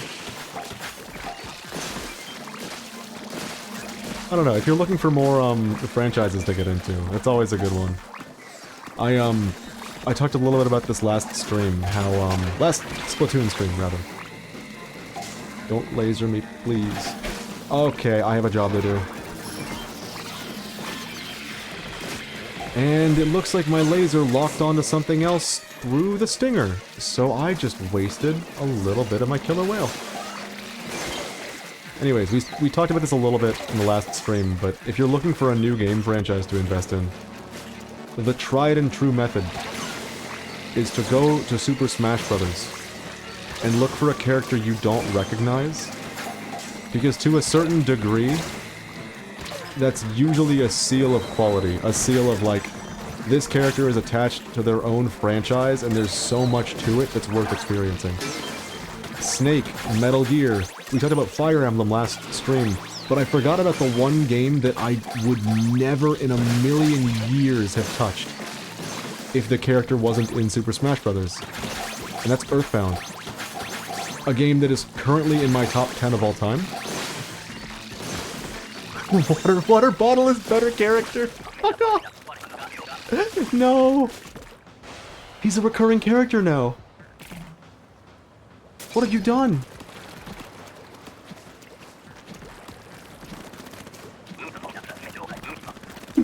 God damn it. He really is recurring. He's been like every single stream for the last week. I've been like, yo, check out this water bottle sound. This shit's crazy.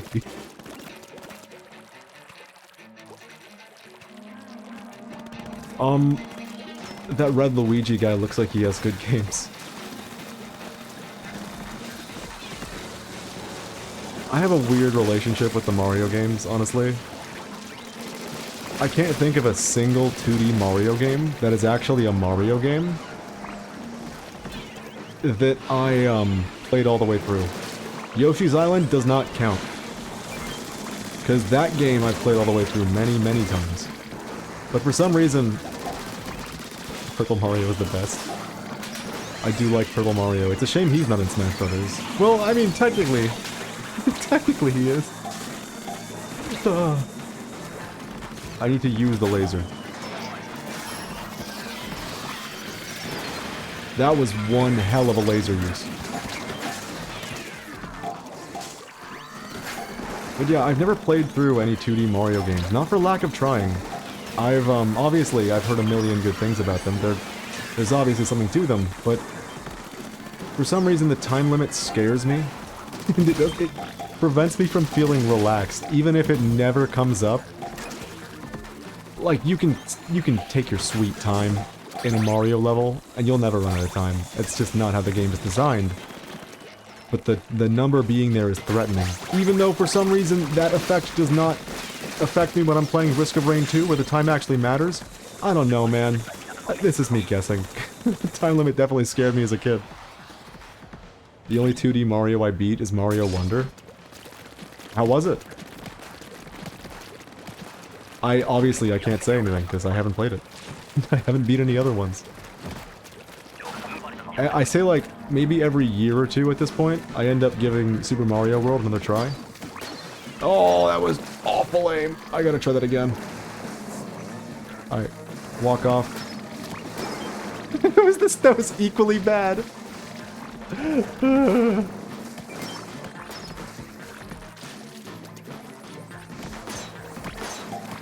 Alright, what other characters are in Smash that's like...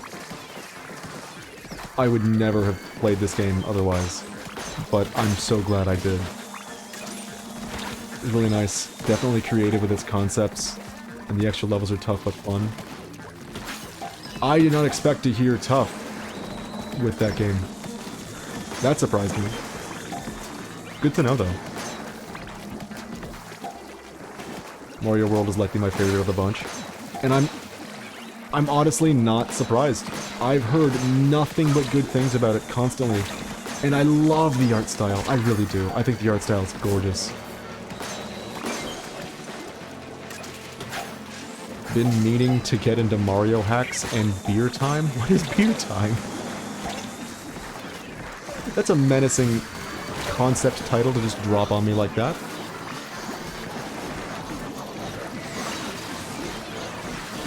Yo, dude. Have you played Beer Time? The base game is more chill. See, that's what I thought the whole game would be like. You see Mario Wonder and you're like...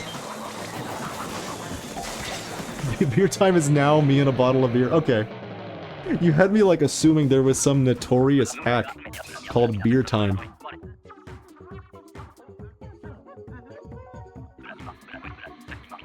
Okay, before we get too far away from the topic, I'm gonna go through the cast real quick.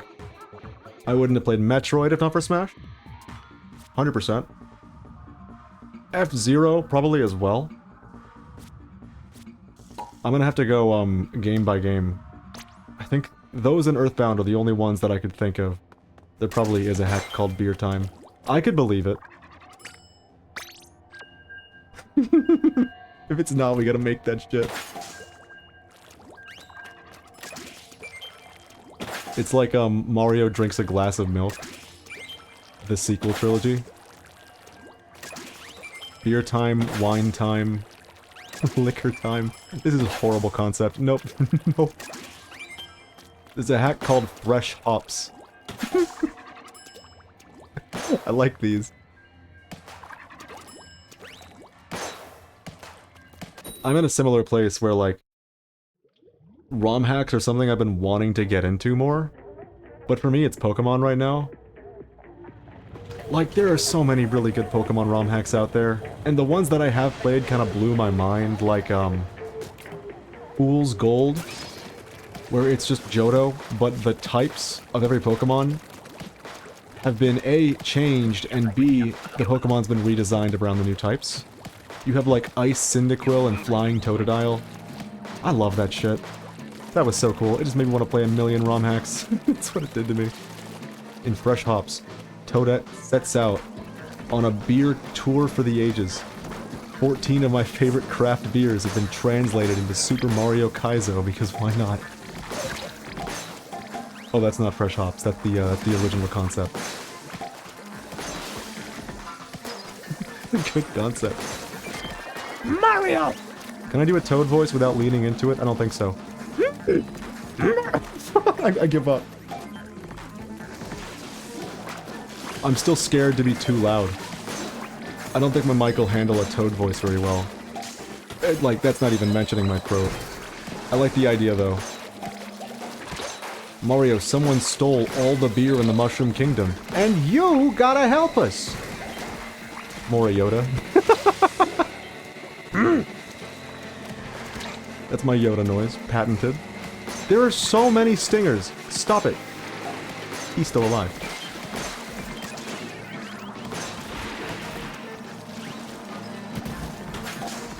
No, my beer. That's Mario's quote after he finds out the bad news. Alright.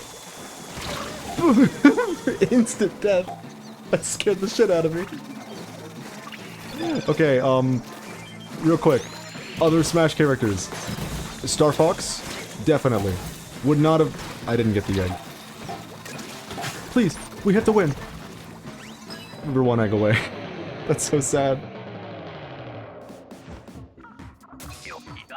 I'm in Melee right now. I'm looking around at the cast. Dr. Mario, but that doesn't... I wouldn't qualify that.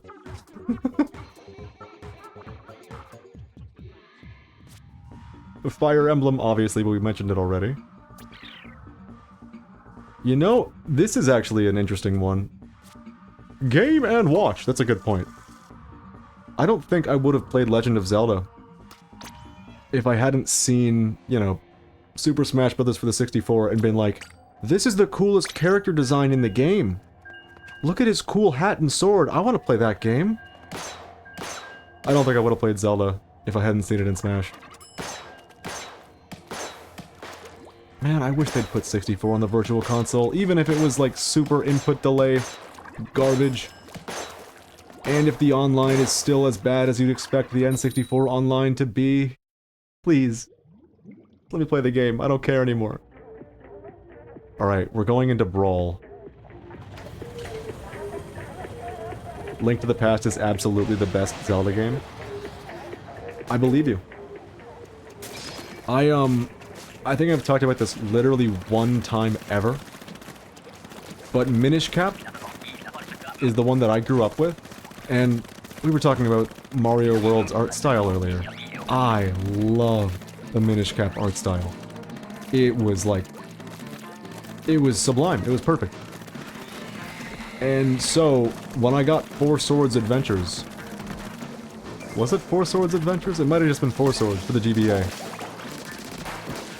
I was looking forward to another game in the Minish Cap style, but I couldn't play it because you needed a bunch of link cables and other people with the game. It was a whole fucking mess, Four Swords. And unlike Kirby and the Amazing Mirror, I couldn't get anyone else to actually own the game. So I ended up forced to do the other thing. And the other thing on that cartridge... I can't believe that layup just worked. The other thing on that cartridge was Link to the Past. And I hated the look of it so much that I didn't play it for another, like, 2 decades. Maybe a decade and a half. And when I did play it, good lord, was it immediately apparent when I played it as an adult that, like, this is one of the best Zelda games of all time, hands down. Breath of the Wild 1 and 2 doesn't even count as Zelda games for me, and yet people praise them as the second coming of Christ.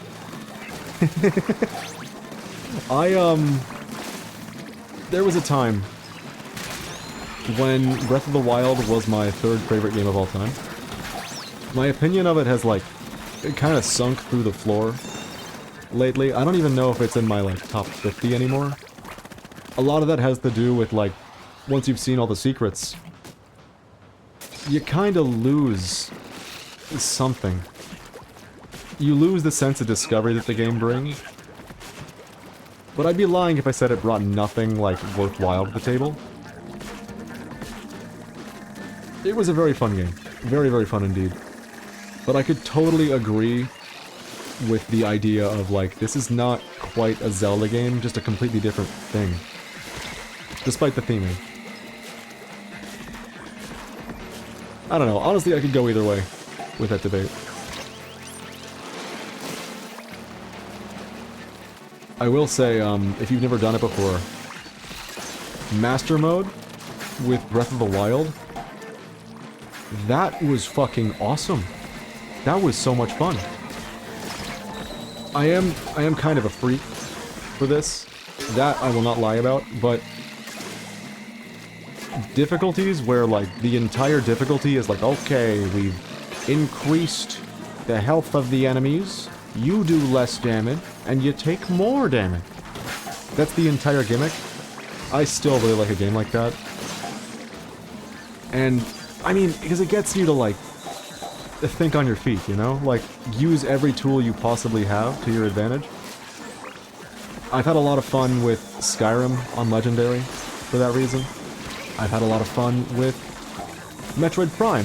We played it on the hard mode earlier on stream. I'm totally fucked. Oh no.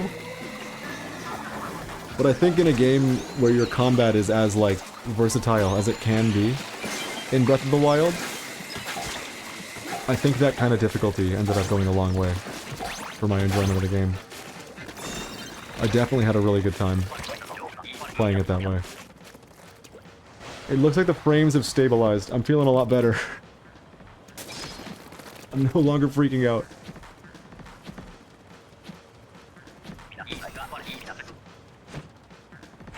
But yeah, if you haven't played Breath of the Wild on Master, it was a good time, definitely.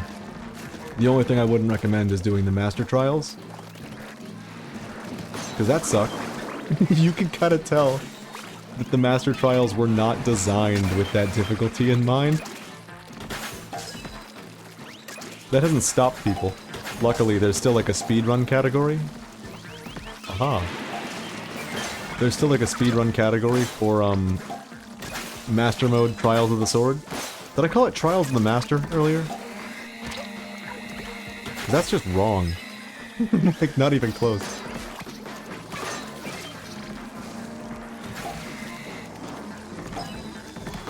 I had to give up on, trying to beat that part of Master Mode after doing literally everything else in the game. If the speedrun has taught me anything, it's that you kind of have to play the Master Mode Trials of the Sword in a very, very specific way. You almost need a route planned out beforehand. Just kind of like going in for the first time. It's gonna take you, I'd say, literally weeks to figure out what to do that'll actually get you through it. It was a bit of a pain. Everything else about Master Mode was awesome, though. Like the Lionels being completely fucking insane. Pit! I wouldn't have played Kid Icarus Uprising if, Pit was not in Brawl. Ah. I just noticed the constant boat horn sound, and I can't unhear it now. It does that whenever a boss Salmonid spawns. So like the fish stick, the laser missile man, the laser man also. The snake, the shark. Whenever it spawns one of those, it goes boo. Breath of the Wild has that too.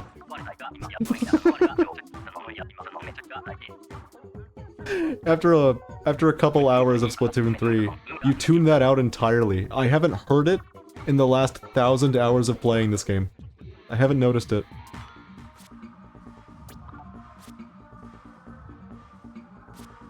If I had to guess, let's see. Around like the 300 or 400 hour mark was the last time that I last heard that noise.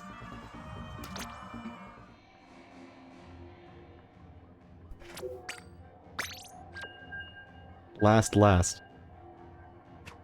Let's see, who else is there? I'm thinking about Brawl's cast. Obviously Lucas, I wouldn't have played Mother 3. And that would have been a damn shame, because that game's amazing.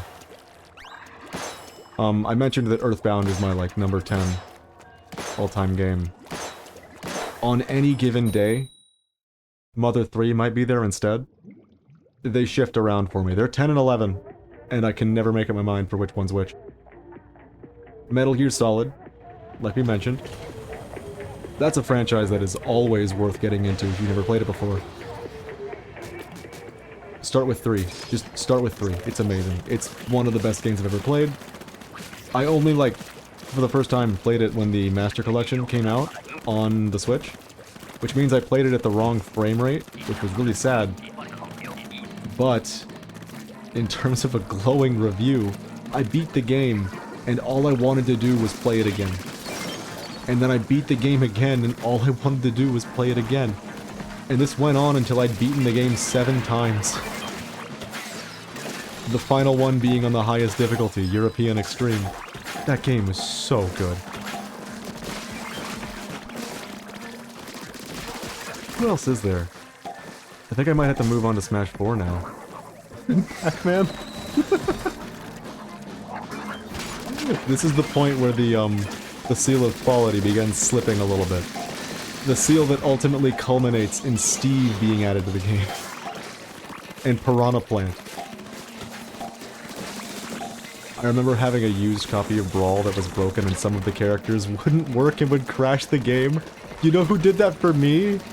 Ganondorf. Pick Ganondorf, the game breaks. Friends would come over, I would have to tell them, hey, you can play any character you want, but if you pick Ganondorf, the game breaks. Please don't pick Ganondorf.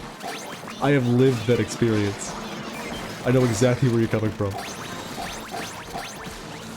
I think Captain Falcon was the same exact way, which makes sense considering they both have like the exact same kit in that game. Outside of a couple specific. Ganondorf. I love the way the Melee announcer says Ganondorf. As if he like couldn't be bothered with the existence of this character, or is like just disappointed. Mario! Link! Ganondorf. Ganondorf. The mic does not like Dorf. It can handle Ganon, it can't handle Dorf. Who the hell else is there? In Smash 4.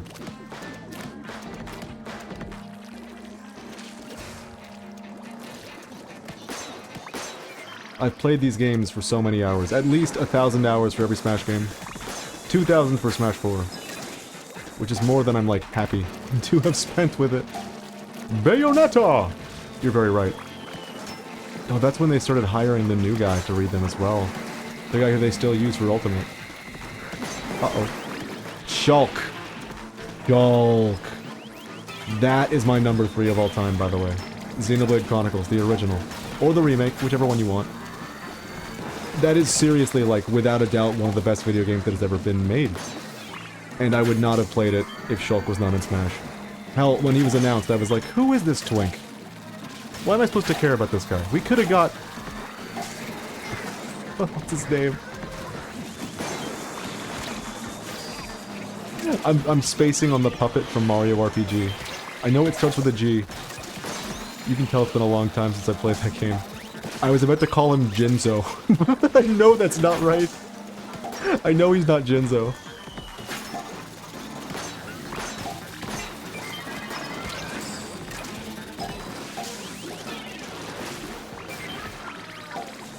But unfortunately, I never did go on to play Bayonetta.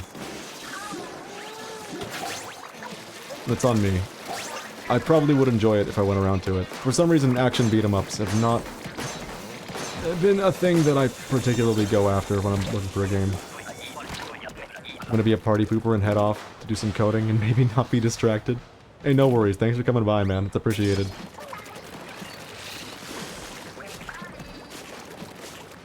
We'll be continuing RimWorld probably next stream, so keep an eye out. But I don't know if that's gonna be this weekend or Monday. I don't know. I like to stream at least 3 times a week. At least. Typically I do every other day. Oh, 7. Godspeed.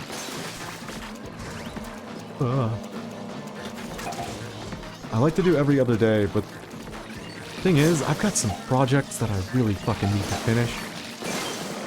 Like, I've got that entire Dark Souls 1 seamless co-op mod. I recorded that run. I didn't have a good reason for it, but I just did. And, like, some things happened in that run that make me feel like I should 100% upload that. But I have to trim it down first. That's gonna take a while. And then I have a video right around the corner on the Splatoon channel about, I think the working title is Painting Optimally with Every Weapon in Splatoon 3. I gotta finish this shit, you know? I might take an extra day. Cloud. That one hit me like a fucking sack of bricks. Cloud was put into Smash Brothers. My brother was in love with that fact, because that was his first Final Fantasy. And typically the running theory is this. Your first Final Fantasy that you beat is your favorite Final Fantasy, and that's not gonna change.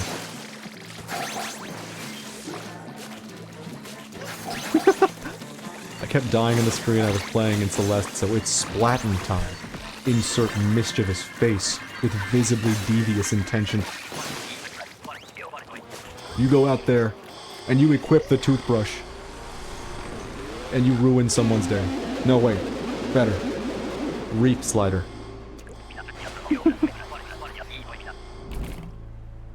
Luna! Yippee! Ridley is here! Oh my god, we have Ridley!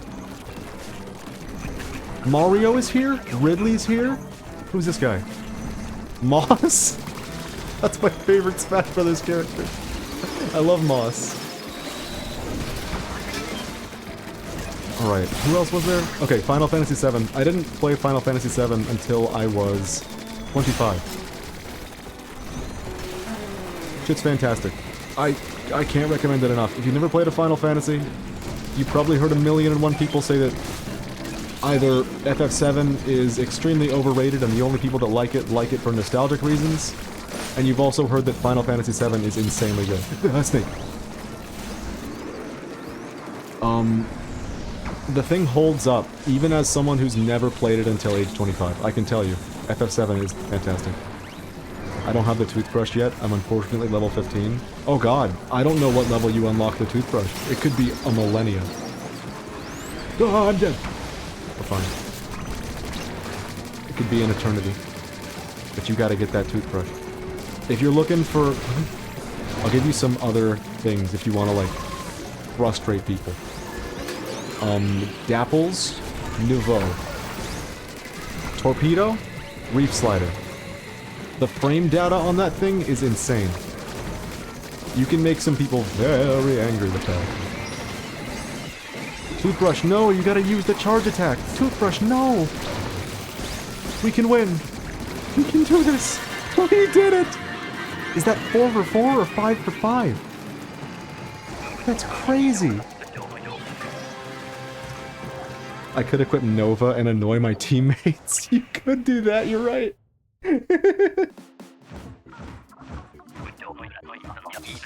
You know, this is gonna sound wacky, but if you don't know about it, it's definitely worth doing. Splattershot Jr.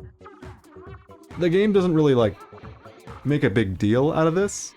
Mint Decav is level 21. Well, that's the good kit, so it's good that it's coming soon. With Junior, you actually get a bigger ink tank than the other weapons. I know if you're like a Splatoon vet, you're like, is this guy really, like, out here giving the basic advice right now? Everyone already knows this. It took me a couple 100 hours before I learned that. Thank you very much. The game doesn't make a big deal about the bigger ink tank. And obviously, what that means is that with just a little bit of sub-saver, you can throw 2 splat bombs on a single ink tank. Combine that with bubble, which means you can throw 1, 2 bombs, bubble, 1, 2 bombs, 4 bomb bubble. Junior is insane. It's not the best at fighting, but it's real good for frustrating people. Because obviously, like, Lethal Bomb can just win some matchups on its own. Oh, the rotation changed. Lethal Bomb can by itself just win a matchup. Like, if you catch an Explo jumping, I'm an Explo player. If you throw a bomb at me, I'll cry a little bit. Especially if you throw 2, then I'll run out of options real fast. But also Bubble. Bubble just outright beats certain weapons and specials. Someone pops Jetpack, you use Bubble, you win. They can't do anything. They have to just, like, stop targeting you. Go do something else with their time.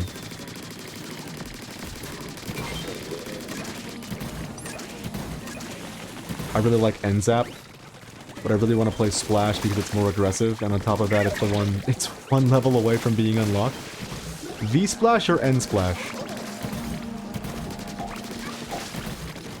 I know that's like a silly thing to say. You're right in part about it being more aggressive, because like, N-Splash, I'll be honest, Tri-Strikes and Suction Bomb on a weapon that like, kind of struggles to fight on its own. That's not very easy. That's very passive also. It's good for what it is. It's like the highest paint and lethal output of any shooter, pretty much. But V-Splash with Burst Bomb Crab, you can do so much with that. You're very correct. But it's good that you like N-Zap, because that weapon is never not gonna be viable to some degree. Cooler is always incredibly desirable.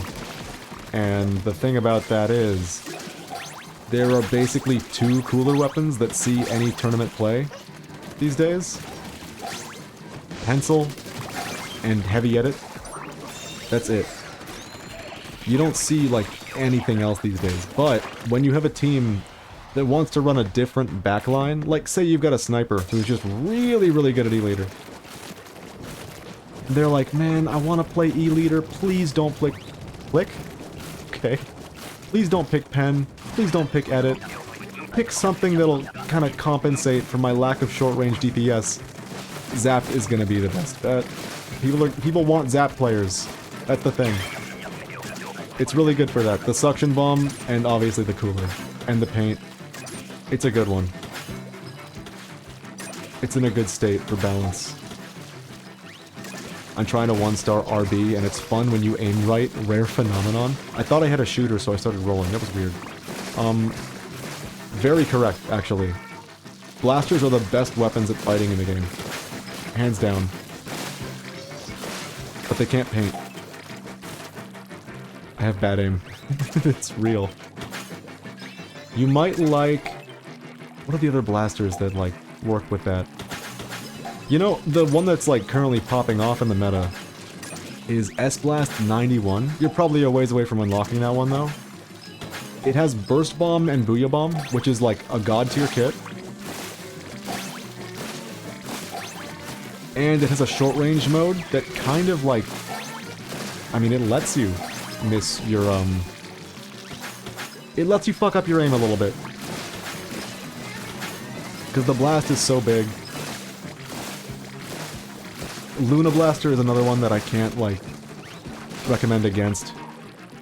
It's very good if you want to play blasters but you can't aim. The kits are insane. The weapon itself is still pretty good. That one looks like fun, and I like the fact that it's based on the retro console accessory, like the N-Zap. Yeah. I love that about S-Blast. And the kit's to die for, man. One of the scripts that I have, like, rolling around in my brain and my notes app is, normally when I make a script for a Splatoon video, I've got something that's like worth saying. This is one of those cases that's just like, that is not the case whatsoever. Please don't. Oh, he did. This is one of those cases where like, this is a dumb video that I just want to articulate anyways. Splatoon 3 weapons that make me feel like I'm playing basketball. And S-Blast 91 is at the top of the list, because you just like, you sub-strafe around, going from place to place, get close enough to an enemy, throw a burst bomb at the ground, you dribble, do a short-range shot, you get a free kill. The same goes for Carbon, and the same goes for Explo. They're basketball-ass weapons. Oh, this is not looking so good. Missiles and Stingray are gonna be really painful for me being the Hydra.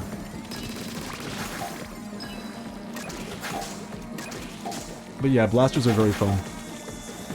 If you can spec into like learning how to aim with them, you'll be able to accomplish some real crazy shit. Oh.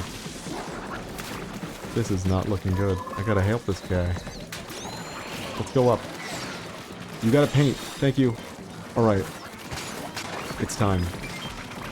We have a new weapon comp on a new map.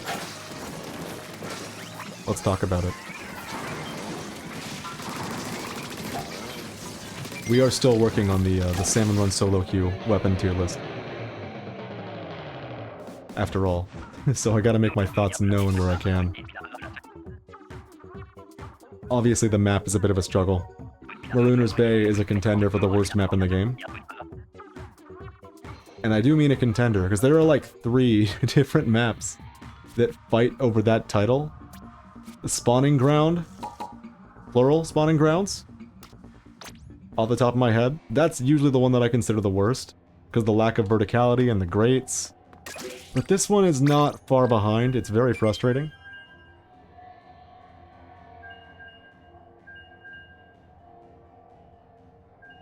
Everything is just so cramped. It's a bit of a pain of a map. And unfortunately, this comp, it doesn't do so much for us. Here's the gig. NZAP, which is alright. It's good to have an all-rounder, a shooter that can do most things. It's really good to have that on your team. Hydra in the right positions can be the most valuable weapon on the team comp. And Carbon Roller is typically extremely bad. In this mode, at least.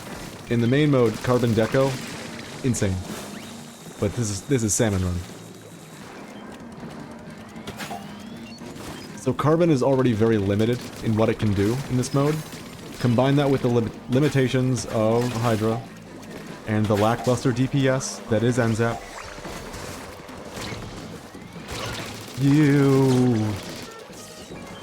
You basically with this comp are relying on getting a good weapon in the 4th slot. And for this, the 4th slot is random. So it could really go either way. Luckily we have a blaster this time, so I have a little bit of confidence. Mumph Dot is becoming Mentor Dot. Oh god. Is that what happened? I took a couple teaching gigs, and now, like, I can't shut the fuck up. Is that what happened to me? Oh no. In a good way.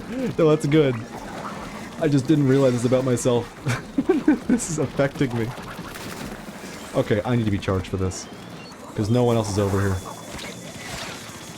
Oh, the missiles are gonna kill me. No, we're fine. Yeah, I don't feel bad about making, the knowledge, the things I'm thinking about known. Although, I definitely don't want to be like... Oh, no! One of them had the last egg, and they perished.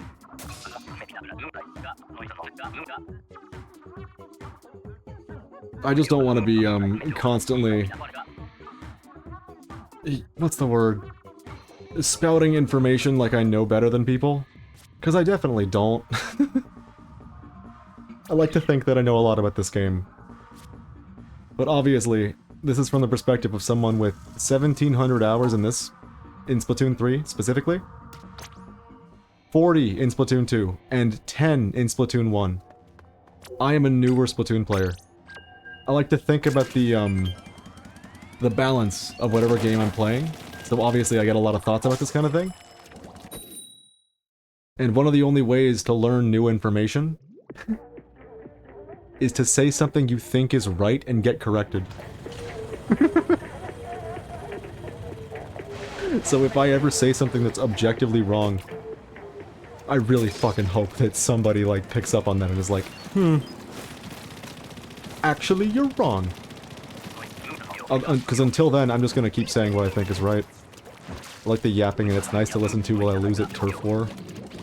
The difference is I don't know so much, so I like learning from someone with 34 times the playtime than me. That is good to have. It's, I think I did it last Salmon on stream, but if you want more information on the balance of the game, there really isn't a better YouTuber for it than Prochara. Last stream, yes, I calculated that. Hell yeah. Last stream, I mentioned how, like, it's really cool how there's a bunch of content out there for people that want discussion about the balance of the game. But I kinda had a realization after saying it. I don't think, especially now that the game's player base is dwindling, I don't think a lot of people are making that kind of content anymore.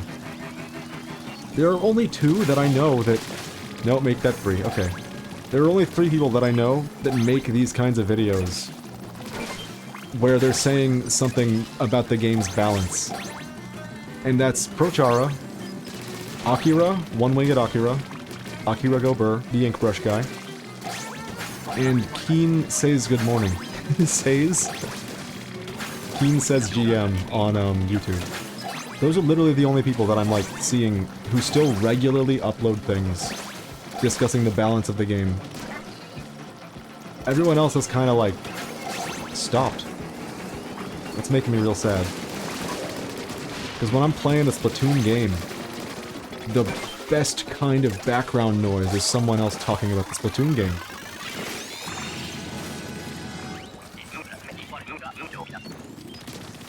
I love watching Prochara. Hell yeah. The thing that kind of blows my mind now about his channel is how often he uploads. Granted, a number of the uploads are just like him scrimming and the highlights from that. But even so, he puts out like 3 to 4 videos a week. And he streams. And he competes. That is insane. You don't really realize how much that is until you try doing that kind of shit yourself. Because, like, if you're not making YouTube videos, you'll be like, you know what, why not put out a fucking video every day? But if you want to say something with the video you're making, you should probably script it. Uh-oh. And that is the part that takes me the longest when I'm making these kinds of things.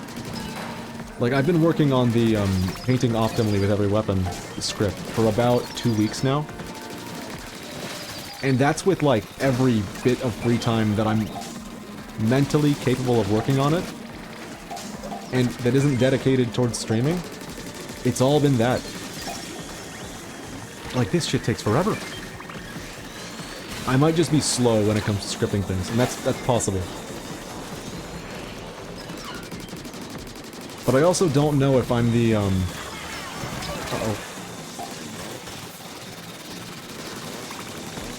I don't know if I have the right brain for not scripting a whole video and just rambling the whole time. Like, obviously, if I'm streaming, there's proof enough that it can be done with this brain. But especially when I'm trying to be comprehensive in something, I'm just gonna end up missing something, unless I script it. Let's go, my team won, 1,800 total turf. Holy shit. You know, one time, I was playing, this was before the Fizzy nerf, so this might not be doable today. But I was playing a regular game of Turf War. and there was a Luna Blaster Neo on the enemy team. I'm an Explo player. If I'm playing Turf War, I usually get like 1100 to 1300 paint in the match. An Explo can fucking paint, dude. That thing can paint. Let's be real. This Luna Blaster Neo got 1700 paint by himself. Luna Blaster does not paint. Fizzy painted. This dude got 1700 paint spamming fizzies. That was all he did. That shit, that changed. It changed everything. It changed my philosophy on how weapons, how much paint weapons are capable of putting out. Like, one of the things that I said in the paint output video is, that Carbon Roller, it obviously is really bad at painting, but if you spend nothing but, like, if you spend the entire match doing nothing but this the whole time, you can walk away with, like, over 1,000 paint.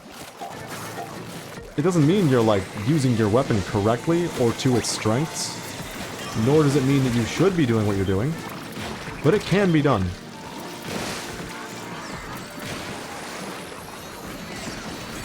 Well, I finally got to a point with the crab one-shot combo where I can do it intuitively.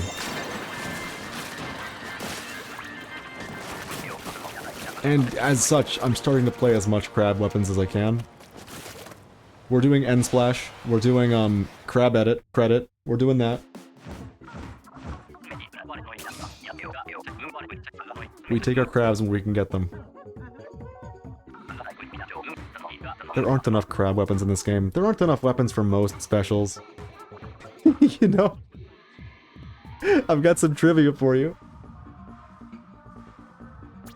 Of all the weapons, what special do you think is on the most weapon? It's not something that you'd be happy to see. I can tell you that. Zuka? That'd be nice. Having a lot of Zuka options. That'd be great. Booyah Bomb, maybe? No? Oh, let's see. What's really up there? Tri-Strikes? Zipcat? No, not Zipcaster.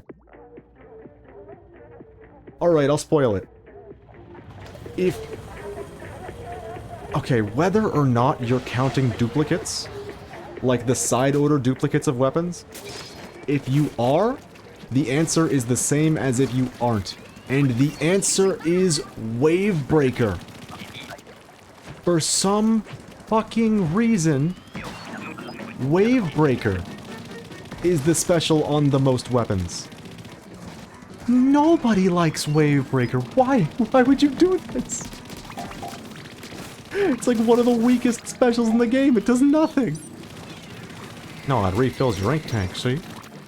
It's damn good. I cannot tell you how many times I have had to talk about a Wave Breaker weapon and been like, at least it's a free ink tank refill, and I have nothing better to say about it than that. It's so sad. They could have given that to any weapon. Or any special. They could have been like, you know what, how about Zipcaster is the most used special? How about Tri-Strikes? No, it's fucking Wave Breaker. I'm sorry, you can tell with my tone of voice that I'm not over it. I learned this, and it's like, it's causing me anguish. Just knowing it. And not to say that Wave Breaker's useless. Obviously, like, a free ink tank refill that you get instantly is a free ink tank refill, you know? Like, it's better than a vacuum. Which is, by the way, the second most used special! Oh, why? They really tried to force some of these weapons. The funny thing about vacuum is that, like, after the first, update where they added new weapons, that was the last time they added a vacuum weapon in the game. They haven't added a single one since. Even beer time is only on a few weapons. I would like to think that that means cooler, because that's fucking hilarious. And that might be what I shout if I'm on a team and I'm playing Edit and I'm like, alright, I got a cooler up. Beer time. The old call-out was soda.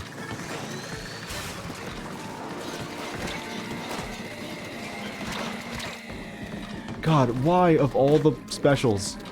Vacuum and Wave Breaker. There are so many good specials in this game on like 5 weapons. Zipcaster and Cooler, obviously. Imagine the original turf war with soldiers cracking open a cold one. Yes! Cuttlefish. Oh no. That was so sad to watch. That poor guy. I'm gonna steal all these eggs now. Wait, do I have S-Blast? Hell yeah! Oh, that got me from there. We're gonna lose. Thank you, you saved me. We can win this, we can do it.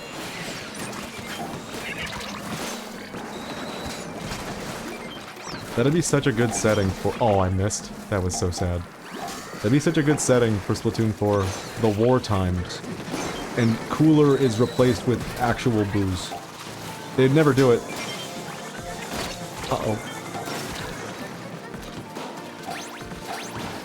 That'd be really fucking funny.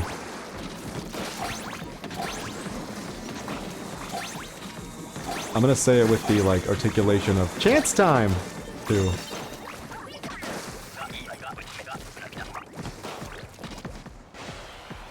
Man, it's that special discussion that really, like, makes me remember that not all specials in this game are created equally. Not even close. Some of them, by themselves, ruin your weapon.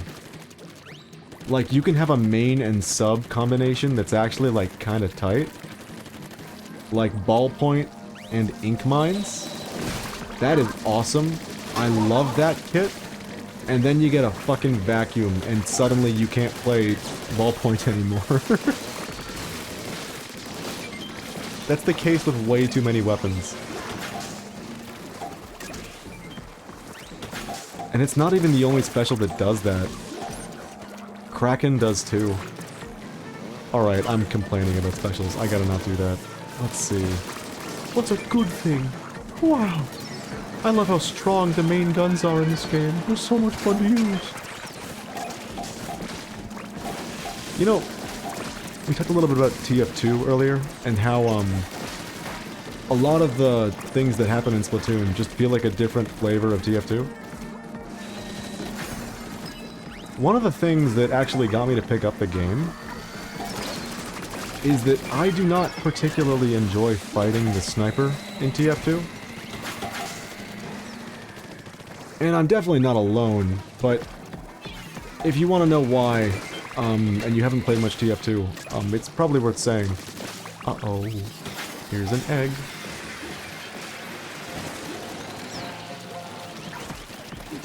I got you. Let's win this. Together. Throw the egg. Good work. I'm so proud of you. Alright. In TF2, if there is a sniper on the other team, and they're good, the actual strategy for dealing with them is to never approach the sniper sight line. Just never even enter it. Just don't. Because, like, sure, not to use the quote again, sure there's a universe where you walk out there and the sniper just straight up misses you.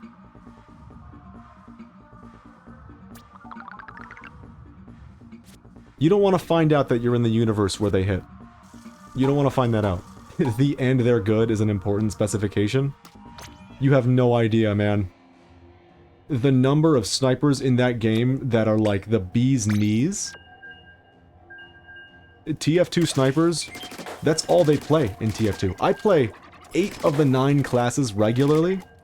These guys, they just play sniper the whole time. They have gotten damn good at it. The game has been out. It's been free since 2012, man. They're gonna hit those shots.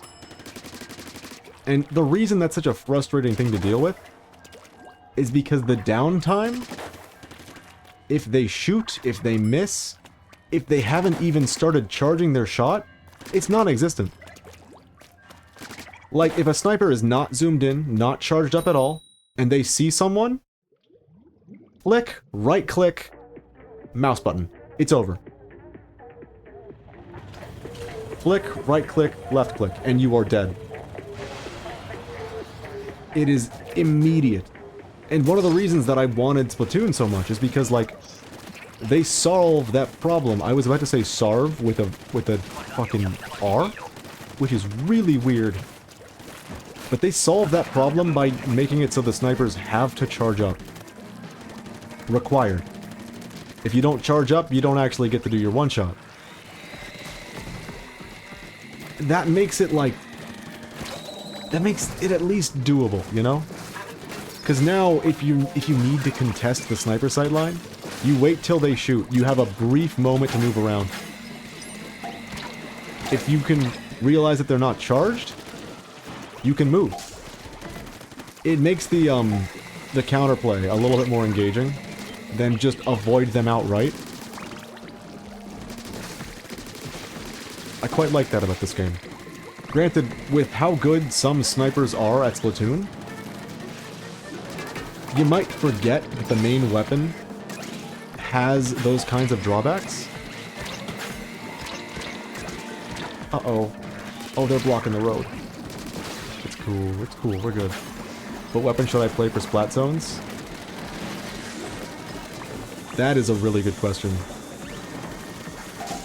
More than like any other mode, most weapons are viable in splat zones. It depends on what you want to go for. If you want to, like, hit the shots, RB. Range blaster, S-blast, some sort of blaster. But if you want to be, capable of paint support while guaranteeing that you're going to bring value to your team, I mean, you already play NZAP. Go for it. Getting cooler in zones, especially when your opponent... your opposing team does not have a cooler, gives you a crazy advantage.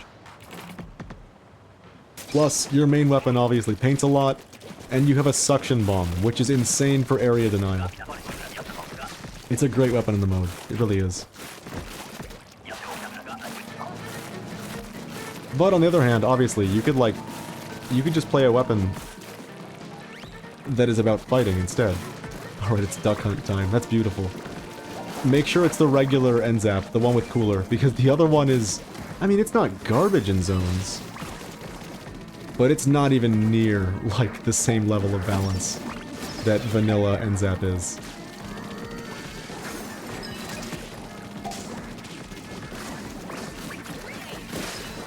Did I say the level of balance? That's not the best way to describe that.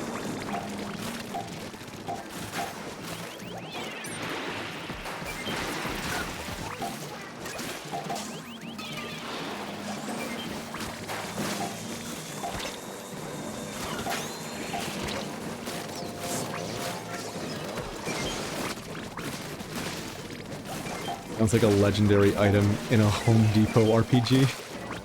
What? The V-NZAP? Or the level of balance? That one I can definitely believe. Oh hey, sub 100 solo queue. You wanna know what's wacky? I like to think that I know a lot about the game, because I do a lot of thinking about whatever fucking game I'm playing, and I play this game a lot. My current rank in rank is C- with 0 points. I'm not, like, horrible, obviously. I know a thing or two about the game. I know how to play well. But I have been avoiding ranked lately. And it's actually, like, kind of sad, because obviously the game is more fun when the game modes... What's the word?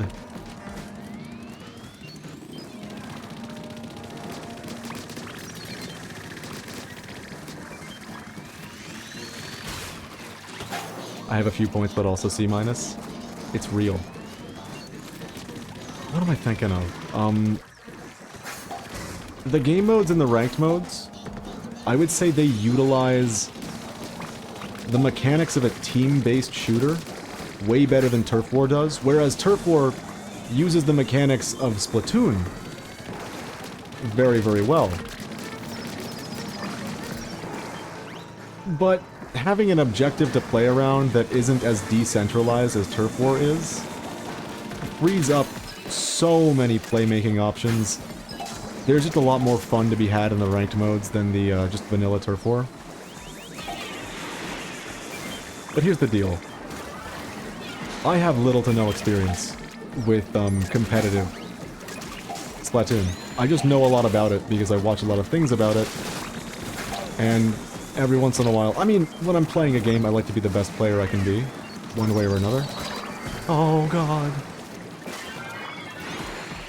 So, even if I'm not planning on taking it seriously, I'm dead. I end up doing a lot of research, and I like to stay current on that kind of shit.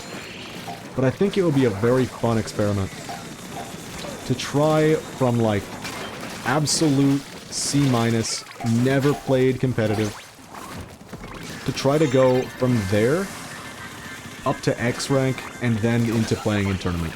I think that would be a very fun little experiment to run. Plus, it would make, like, free content for the YouTube channel.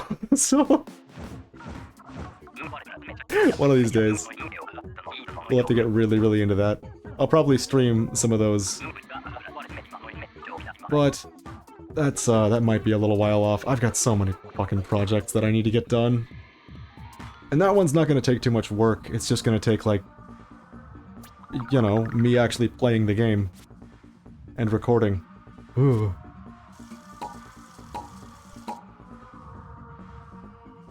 I'll do it. It'll happen. God knows when. But I mentioned this last stream, but this is like the only game right now that I could see myself playing at a competitive level. Or at least the one that I'm interested in investing in at the competitive level. Because, like, Smash Ultimate hasn't been fun since Steve was added.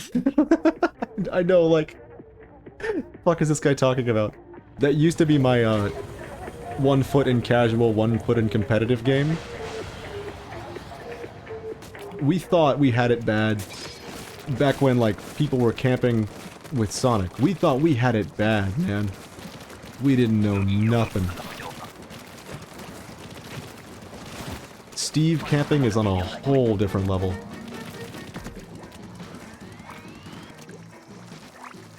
But yeah, and I can't play Melee because my hands, they ain't so good for it no more. And to play Pokemon competitively, which is my other, like, thing that I have experience playing in a competitive format with. It's an information game. More than, like, any other game, if you're not paying attention to what has been working recently, that was terrifying. If you're not paying attention to what has been working recently in Pokemon, you're not going to be winning. And that's VGC only, that's not singles. Singles is not a competitive format for a reason, because it always plays the same way. Ah! Whoa! But for VGC, it's an information game. You gotta stay, privy to things as they're developing. Knockout first game, yippee. The mic did not like the yippee. Good shit, though. This is gonna sound like really stupid advice, but try not to win too many times in a row. You'll start getting really unbalanced games, and it will frustrate the hell out of you. It's the low rank experience. I know, like, the advice being don't win is fucking comical on its own. But if you win too many games in a row, it'll start pairing you up with, like, A rank players when you're in C-. It's just like, why? Why would you do this?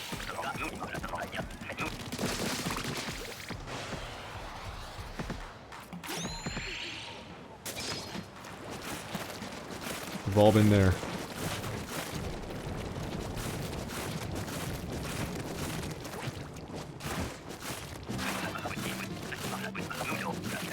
funny advice, but also very wise. I would say that one's a little more funny than wise, though. Because, like, obviously you should be trying to win every game. No, don't go to the right. You don't need to do that. Go left. I hope we go left this time. Oh, nice, you got tornado. You know, there's something really funny, not to overuse the word, about the special waves in Salmon Run.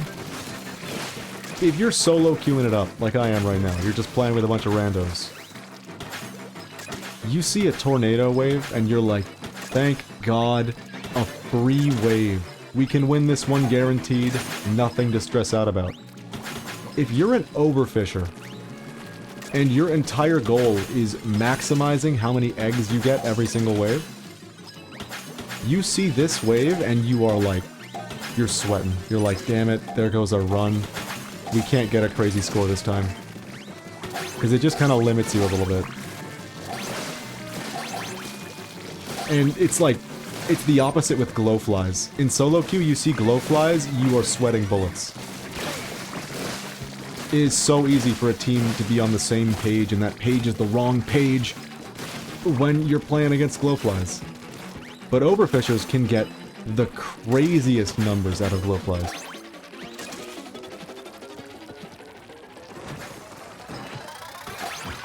Oh! We hit that! Let's go!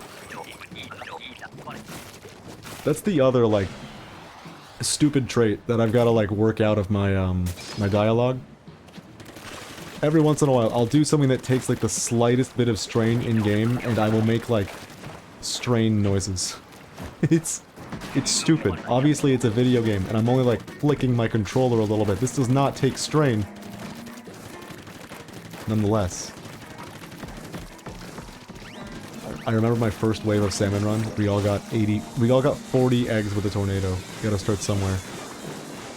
It really is, like, a great wave for guaranteeing that you'll get a decent score. Because every egg you get in Tornado it's technically 2 eggs. I think that's to make it even possible, because if not... Oh, that was an awful throw. If not, the numbers would be a little dangerously low.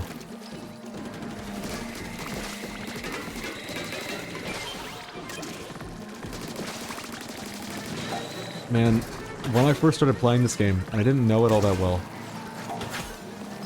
I played Salmon Run, and obviously I didn't know all the weapons. And the first wave I played, I had a wiper in my hands. And I was like on cloud 9. I was like, dude, he put a fucking windshield wiper in the game. That's insane. Even like the simple visual design of a weapon can do it for me like that. Oh, this is looking a little testy. I'm really glad that worked out.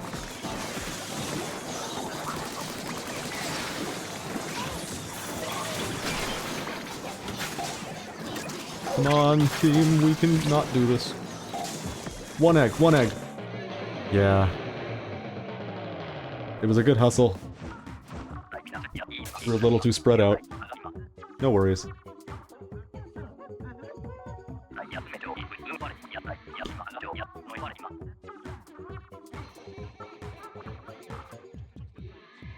You'd think, with how competitively minded I am in the games I play,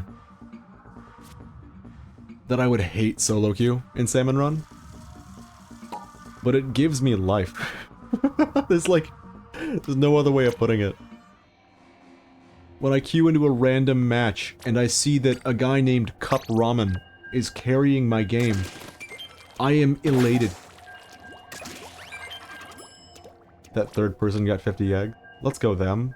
Let's go. That's the person that went right. I was so mad. I was like, why are you going right? Oh, never mind. I keep forgetting about that. When it's tornadoes, there's always someone that's going to be standing by the basket putting the eggs in.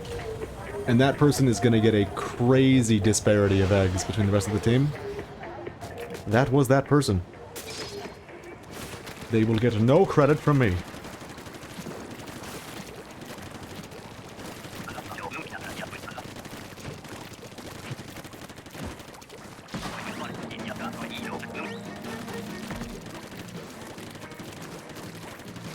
I can't remember the last time that I've actually decided to be the guy that puts the eggs in.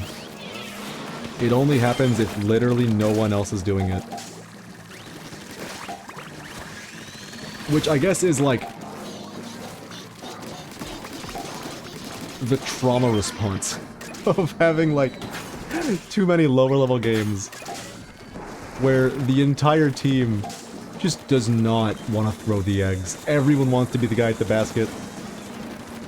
You just kind of stop. You're like, you know what? We're not going to get any eggs unless someone's throwing them. I'm staying back. I'm always the furthest guy back with Tornado. Oh no. I'm gonna get that missile, man. It's happening.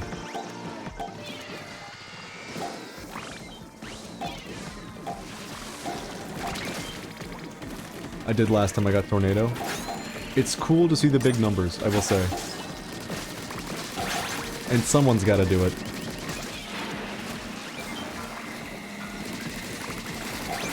I gotta get that stinger. Oh, you wanna see this roller try to get the stinger? It'll be hilarious. Look at him go, he's doing vertical flicks. It's taking him forever. If you wanna know a really stupid trick, if you're the roller, obviously it's gonna take very long for you to, like, one by one do your flicks and eliminate the stinger's pots. If you just, like... I haven't gotten the carbon roller in a while, by the way. If you just kind of start rolling, and you spin around in circles, like this, you can get rid of the pots much quicker than you would flicking. Right now I'm kind of struggling because I get rushed by 50 salmonids at once. That's the solo queue struggle. That's how it is. There is no team play. You have to do everything. Uh-oh. Hit the elevator, please!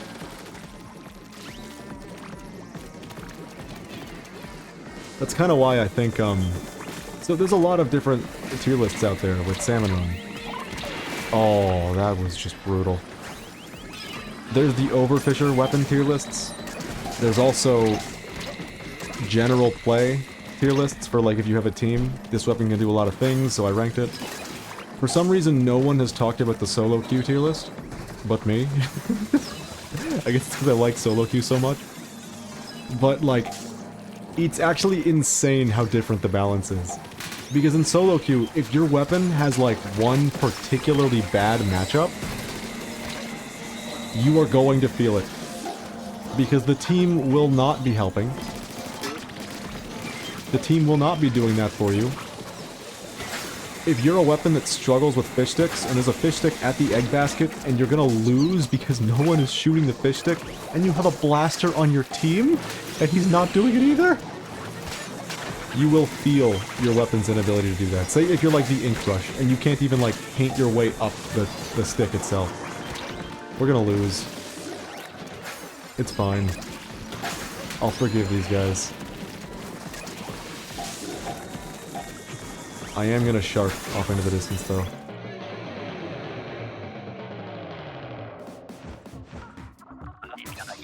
You know what? No, I need to stop doing that. One of my, toxic gamer traits. When things go wrong, I tend to blame my team. And I have to not do that. Because there's always something you could be doing better. And I think that time... we should have lured a little bit more.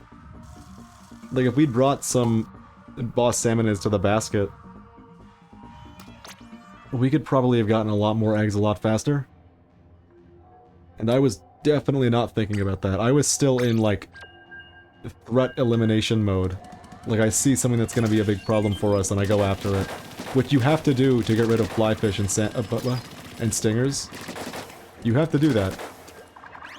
But that's not your best way of getting eggs. If you don't know about luring, do it. A lot of the salmonids will just walk towards you in a straight line. Like the scrapper, like the shark. Bring them right up next to the egg basket. That way you don't have to do any moving. It'll be great. You get 3 eggs for free. Shark wrangling. The name of the game. You know, I've just noticed that. That's silverware, isn't it? That's silverware up there. What's with the silverware? It's over there too. Where is the... Oh, I forgot about that. I forgot the theme of, salmon weapons. They all use silverware for their weapons. This guy's a bunch of pots. I guess they don't all use silverware for their weapons, but a lot of them do. All of the lessers, like the Quahawks. Look, they've got a frying pan. Check it out. Look at him go. They use cookery. Another knockout. Beautiful. Big numbers. You know what? I'm gonna take out that stinger. I'm gonna show the thing I was talking about earlier. Alright, here goes. Tactic. Use it! I got a great team that time too. Hell yeah. Nothing's better than being carried by better players. I think I've told this story once. But one of my favorite weapons in this game is the Dowser Dualies. And they're pretty bad. Well, actually, the first one also had a great team. Well, if you're bringing the cooler to those matches, then I'm sure they're glad that you're there too. So I like the Dowser Dualies a lot. I like them. They're great. They're good weapons. I mean, they're not strong weapons, but they are, like, really fun. It's like, what if a dually was a splatling? And I like all the splatlings, so we use the Dowser Dualies when we can. And one day, I was just really, really into the Dowsers, and I wanted to use them. I wanted to keep using them, you know? But I wasn't gonna enter ranked, because obviously, if it's a weapon I don't believe in, I shouldn't be bringing it to ranked. Which is other, like, big advice that I can give. If you're gonna push a weapon, you had better believe in it. If you don't believe in a weapon, you should not be pushing. Believe in the weapons, you know? I believe in Explo, so I'm gonna push Explo. I believe in the Splatlings. I believe there is some untapped potential. Anyways, I don't believe in the Dowsers. Doesn't mean I don't find them really fun, so I still use them when I can. And because of that, I entered like 10 games of Turf War with the Dowsers, and all 10 of them, I was miserable. Uh-oh. Splatoon teaches great lessons. The MVP is always the one who brings beer. It's not wrong. That's truer truths. Jackal! Jackal, you have Explo! You can do it! You can save me! Jackal is dead. Thank you, Jackal! He saved me. I knew he could do it. Also, I never spammed help. Because if you're down, oh, holy shit. You just gotta believe that your team knows. Spamming help is not gonna get you anywhere. Not in this game. Thank you, Jackal.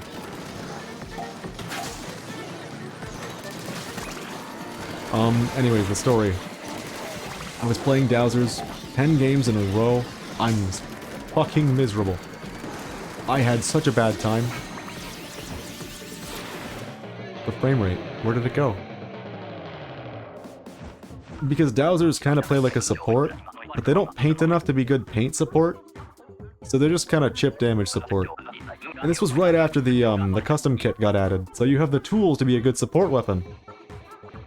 So I was using it, and I was having such a great time with the weapon, but the games themselves were so bad.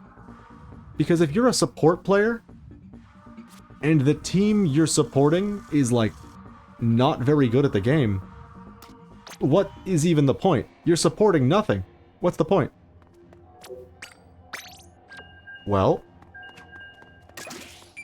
after 10 miserable games, I queued up again, and who do I find on my team but Obito? At the time, the #1 player on Sendukyu. And I just did what I was normally doing, played paint support and chip damage support, and because Obito actually knows what he's doing, I had a phenomenal game. I felt like I was doing so much. Suddenly, like, I was like, wow, maybe Dowsers ain't that bad. And then I had like 10 more miserable games. What's the point of supporting nothing? It was a revealing experience for me. I'm gonna go play a turf war with Splatrella to see if I've still got it. Don't blame yourself if you have a bad time. Okay? You gotta blame the Brella on this one. It's not very good in this game. If you want to feel a little bit better, recycled, vanilla recycled's kit. The thing about Splatrella itself is that the damage is real bad. And the paint is even worse.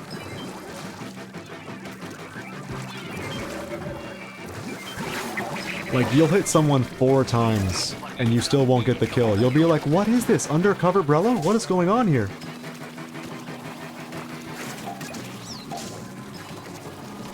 You have custom Splatana, 2 Splat Brellas, and a Reflux. That is a very interesting game. Way to go, Shuzaru. You killed that. I'm gonna go crab mode now.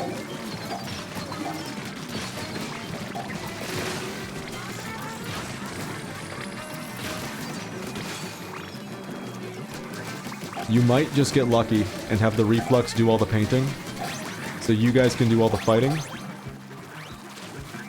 Thing is, at this point, with the way that Recycled is balanced, if you're not getting like an insane amount of value, and I do mean an objectively insane amount of value from the shield, just use Recycled. It does so much. It's better in terms of damage, in terms of paint, even in terms of kits. Recycled is, like, honestly really cool. It's still not in the best place, balance-wise, but it's better than Brella is right now. If you do get a lot of value out of the shield, though, might I recommend Tentabrella? That's what it's for. Tentabrella is very fun. It's a little unwieldy, but it's a very fun weapon. There was a DC on the other team, so technically I didn't lose. Technically correct. The best kind of correct.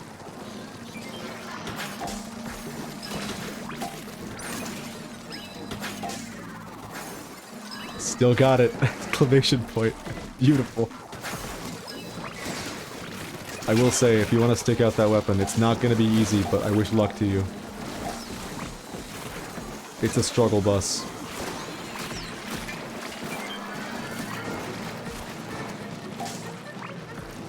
I've taken to calling weapons that are like kind of a struggle to use. I've taken to calling them strugglers. And I think that might be the berserk in me. That's like... that's wanting to use that where it's applicable. But I do like saying strugglers when it comes to a weapon that is a struggle to use. I like it. It's a good nomer. Please no.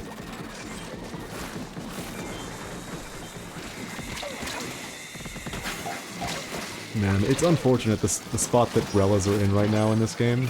It's really sad. The only one that sees, like, any use whatsoever is Tent. So at least the Cirilla Tent kit's pretty good. We have that going for us. I shouldn't have crabbed here. It didn't matter. We're gonna get those eggs anyways. I think I'm just gonna try some weapons I play less in Turf War for fun. That's a good way to go. There are so many, like, treasures to discover out there. If I could make some recommendations. Vanilla Wiper. Always a good time. If you've never done a Splatling before, Vimy or Zimmy. They're both pretty good times. Obviously, Heavy Edit is still really fun as well. I'm a little biased, obviously. I play a lot of Splatlings, but they're always worth recommending. Bucket is fun. Explo is not worth it unless you've, like, played a lot of the game. Sloshing Machine. Trying my first Booyah Bomb kit, my only one right now, Sloshing Machine. Here's the deal. The kit's fantastic. Genuinely, like, one of the best kits in the game. But the special is 220 points. That's a lot of points for the special. And the main weapon barely paints. So it's gonna be a bit of a tough time filling up that special meter. I have 3 pages total of weapons. Pretty soon, you'll get to that point where you have to, use the little sorting thing that the left stick gives you, where you can sort things by main weapon, by special, by sub. Because the list just gets too long. Oof, might try Vanilla Stamper instead. That's a very, very difficult one. But it's very fun, so I still recommend it. If you haven't tried V Wiper, that one is, like, beautiful. For someone who's newer to the game, it's a strong recommend. The kit's amazing, the main weapon's amazing. But don't let me stop you from playing Stamper, because Stamper's awesome. It's still, like, top 5, top 3 weapons in the game. It's still insanely good. But the thing about it is, see, I love playing Stamper. I really do. You gotta believe me. I have to force myself not to use it. Because if you want to be good with Stamper, you have to play so much Stamper. And you have to keep playing it. You can't take a lot of time on other weapons. It's just a very, very high skill ceiling weapon. It's very fun though. Even if you're not, like, amazing at it, you can still do some crazy shit. Like the melee one-shot. Spamming verticals feels great. If you need to know, if you do a little short hop, just like tapping the jump button, we're all gonna die. That was so sad. Doing a short hop gives you just enough time to charge a vertical while airborne. When you touch the ground, you'll be fully charged. So that way you can reposition while charging.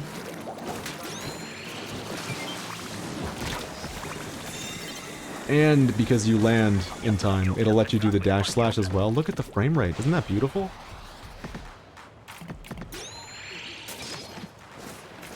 It's a good feeling weapon. It really is.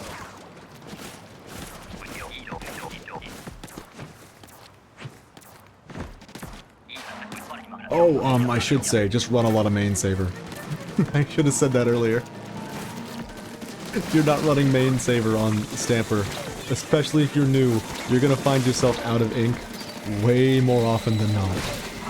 Uh-oh. DC in the beginning, the signs were there.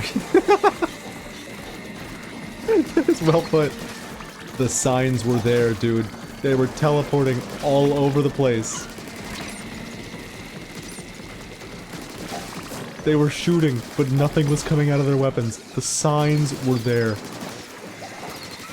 I have 1 main and 1 sub of main saver. That's actually exactly how much I run with the weapon. Wait, is it? No, wait. Not anymore. That's how much I used to run with the weapon. I forgot I switched to only 2 ticks, because I'm trying to be a little bit smarter with how I use it. I spent most of my time playing the weapon using 1.1 Inksaber main, and I still think that's a good play. Especially if you're trying to get used to the low ink tank. I saw a roller teleport 2.5 inkling heights to the left. That's menacing. You know, I have this clip somewhere in my Switch. We're gonna lose, by the way. And it's probably my fault for not using strikes earlier.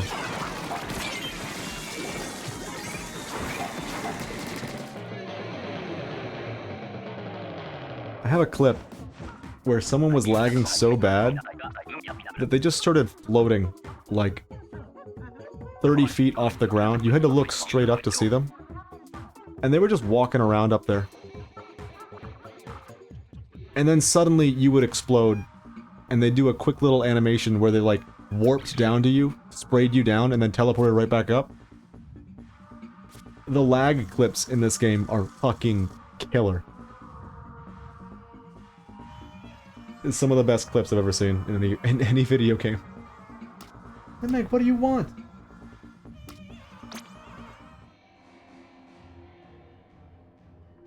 My cat just walked in and she screamed. But she screamed for everything.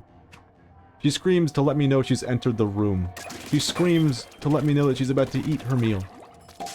She screamed. It is meaningless. Australians on NA servers be like...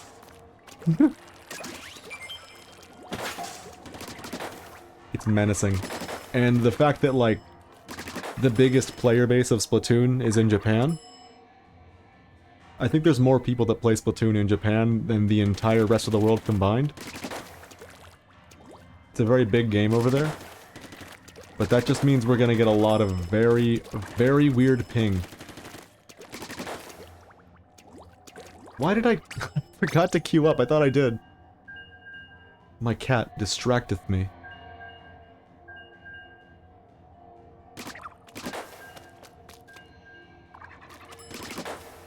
Also, I have Mini Heavy and Heavy Edit. Which one do you recommend for a new Splatlinger?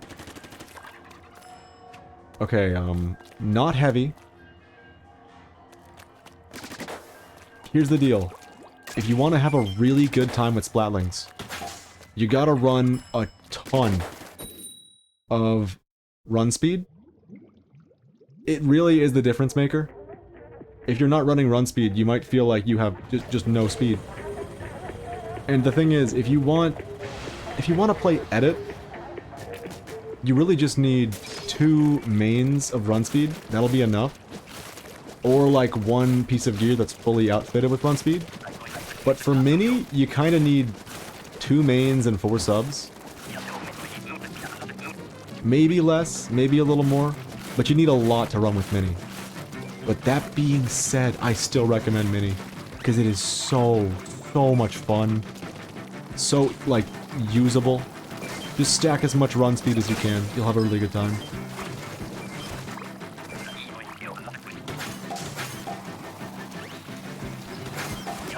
I should use the crab for this. That's what I should do.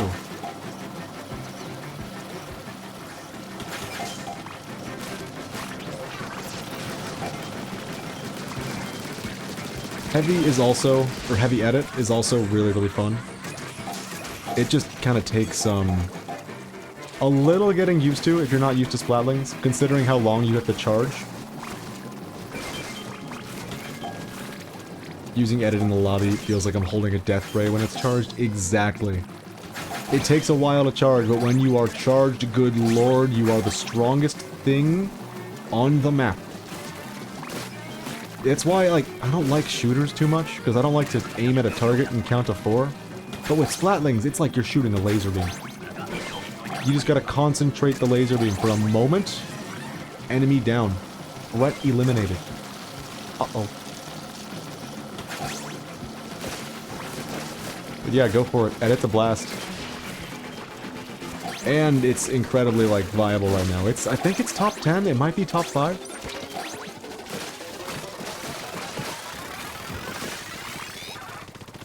Just keep in mind, like, your max DPS is only when you're fully charged. But don't let that, like, scare you away from using the partial charge. You might find yourself in a pinch where you need that partial charge. And it's really good for bailing you out.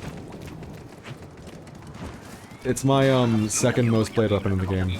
That and X-Blow, I just adore.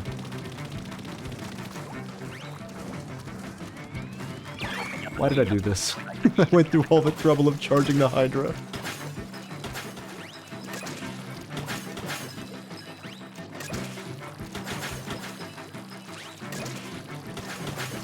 Alright, I'm gonna help out.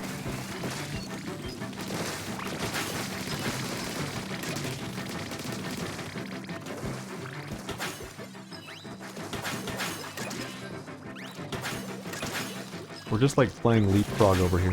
Me and this roller.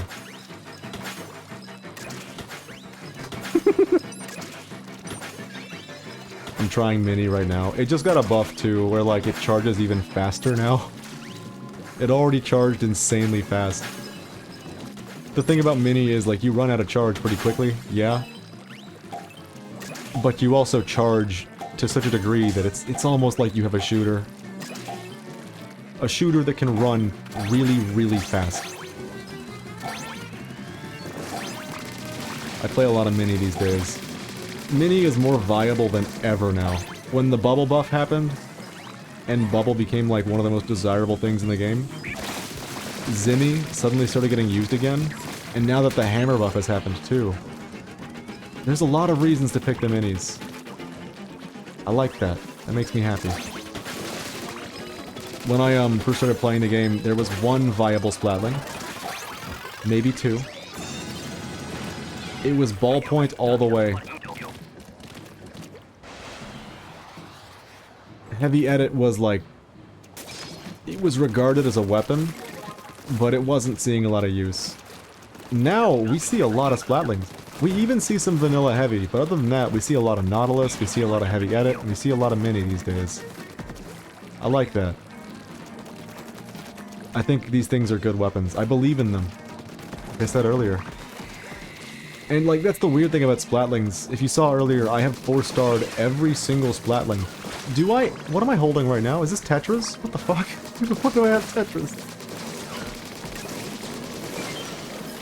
Oh, I'm not the biggest fan of Tetris in this mode. It's fine.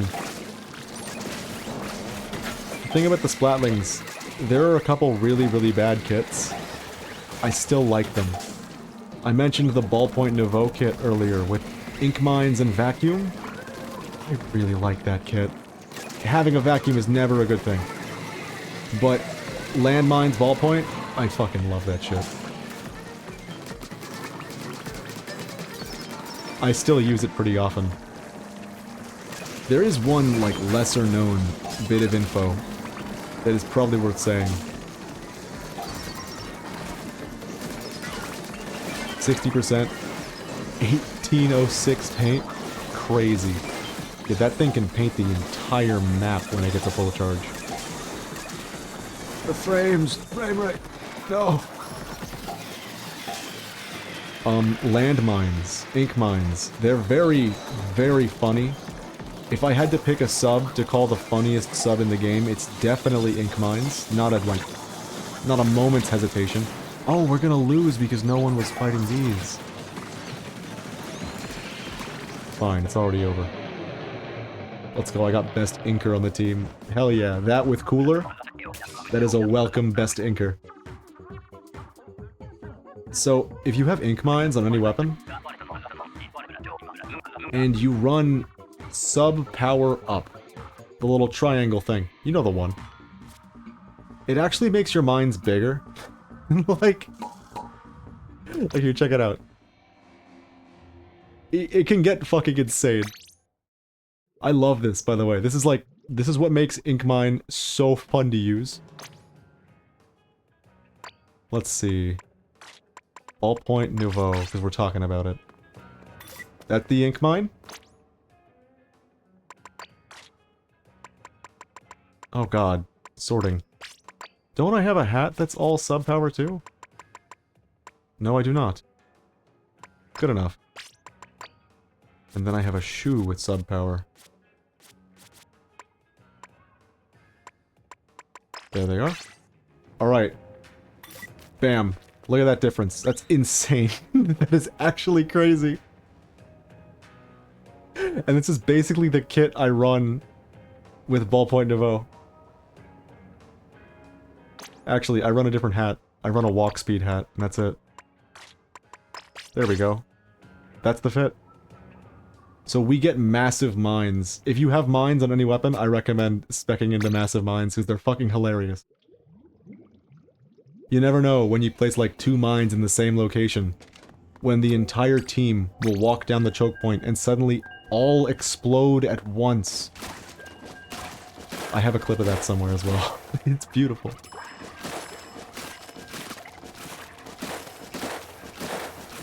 New badge, hell yeah. Oh man, speaking of badges, Explo is my most played weapon. I've got like just shy of 1 million turf inked with it overall.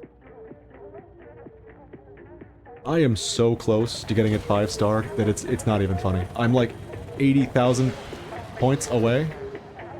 out of a possible 1.1 million, 1.16 million, I'm 80,000 away.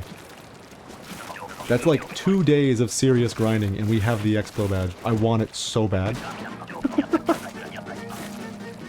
I want the certifiable Explo badge. I need the world to know that we believe in Explo.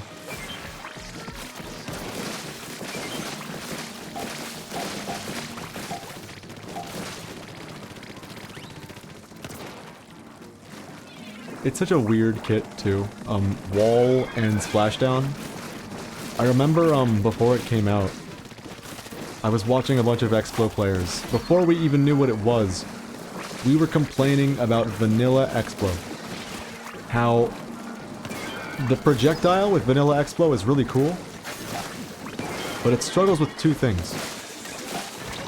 It can't really fight snipers. If it gets outranged by somebody, it's not gonna win that matchup. And two, if it gets rushed down, it's usually over. For some reason, I'm convinced I can get most badges, yet I have 4 right now. Octavio for the start of Hero Mode, Pearl and Marina for the intro tower in the DLC, and now Judd. Ah, please don't leave me alone. I will say you will never get all the badges in the game. Because, like, I mean, look at me, 1,700 hours in the game. I still don't have a single 5-star badge. Granted, I split my attention between a lot of different weapons. Oh, we can win this. Beautiful. Definitely not all, that's for sure. It is very fun grinding for the 5-star badges, though, I will admit. What the hell was I saying? Oh yeah, Explo's vanilla kit, point sensor and rain. If it gets rushed down, it's usually just dead, and it can't fight snipers. So when the custom kit was announced, I was like, well, there it is!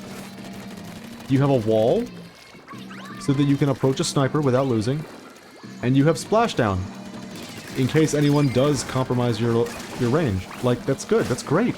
People fucking hated this kit.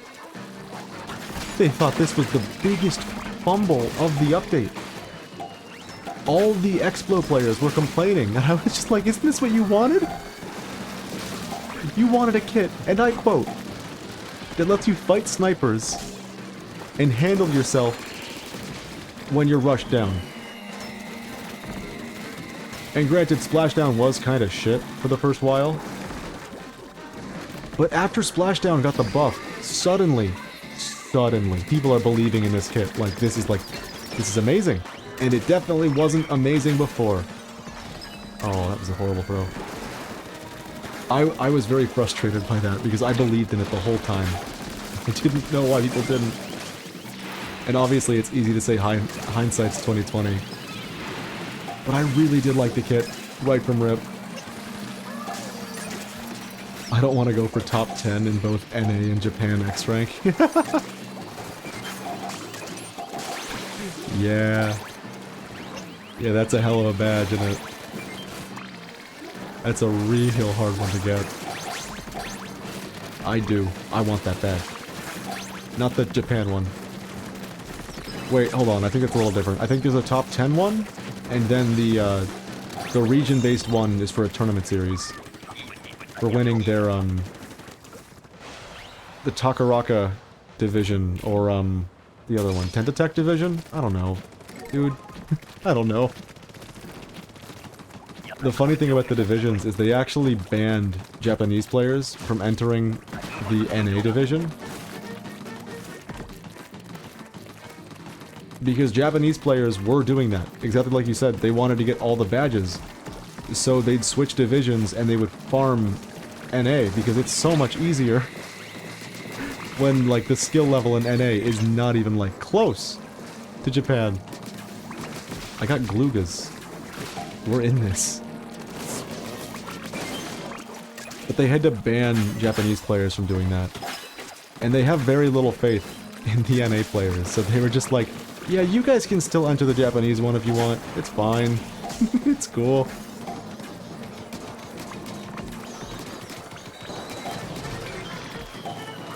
I find that endearing. Not that I'm gonna be entering the Japanese one anytime soon. I've got a long way to go.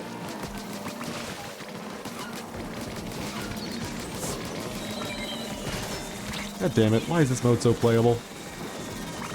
I got completely lost. We've been streaming for 3 hours, and it's like... I didn't even notice. The rotation changed, and I didn't notice it had changed until we'd played, like, a round. I was like, oh, wait a minute. This is Marooner's Bay. They made one hell of a playable game mode. I'm dead. JK. Dooley's moment. Oh, this is looking real bad.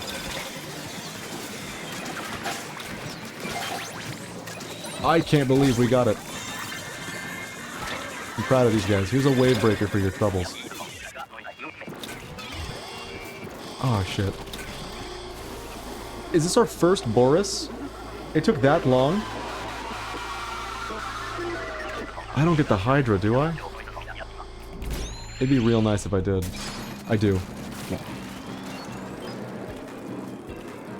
You really should equip the dab emote? Why? Why would you recommend that? Oh no, not the missiles. I forgot I get counterpick.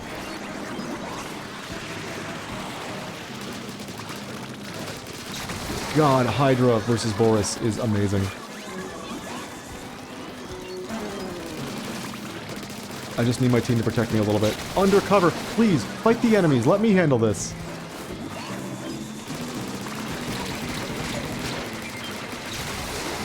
Beautiful. Uh-oh. Oh, it's... Oh man, it's not looking so good right now. And that's... that's the way it goes.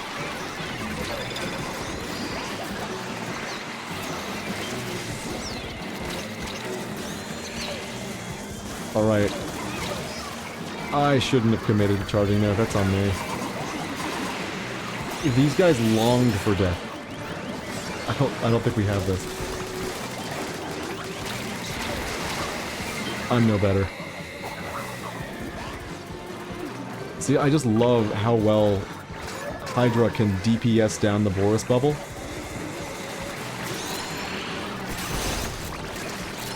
Or tend to do that.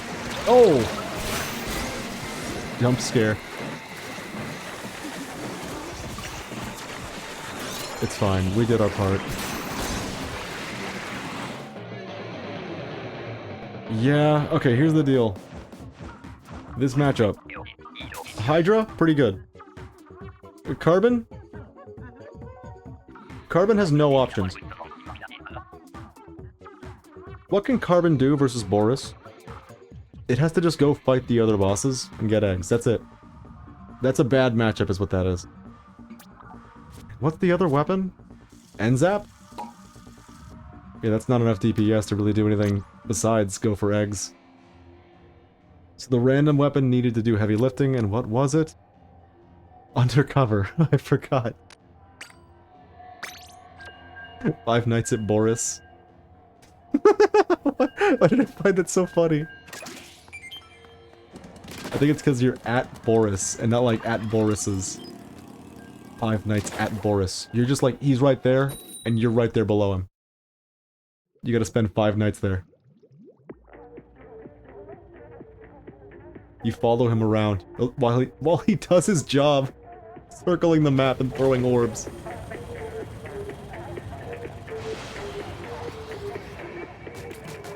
You know what? Only now am I starting to understand. So it's silverware up there, and there's sausages, and there's like corn?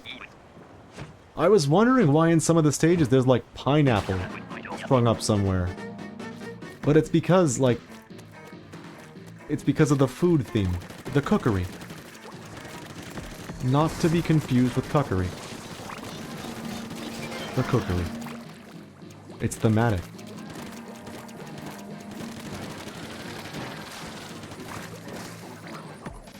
We're luring, right? Yeah. Good work, team. -2.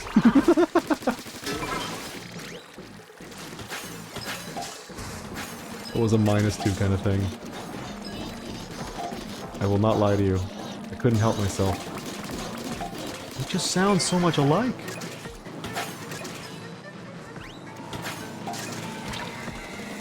Man, the list of games that I would love to play right now is ever growing.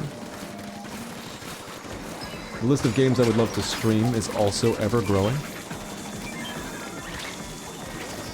But, especially if you're new, you might not know this about me. I try only to buy 2 new games every year. I don't like to go more than that. It's an easy way to, like, lose all your money. So, try to save up.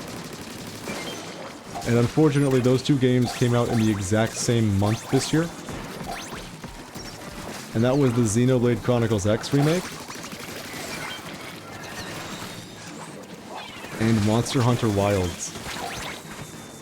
I had to think about that, because I barely played Monster Hunter Wilds. I was so sad about that game. There's so much going for it, but it runs so badly, it's only getting worse. Every time they update Monster Hunter Wilds, it somehow runs even worse. How does this happen?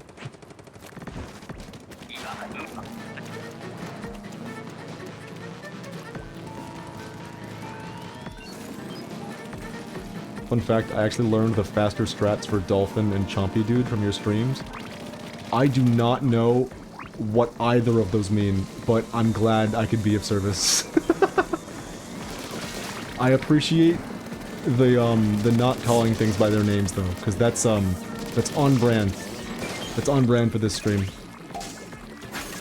I think you mean Flipper Flopper for the Dolphin, but Chompy Dude, I don't know.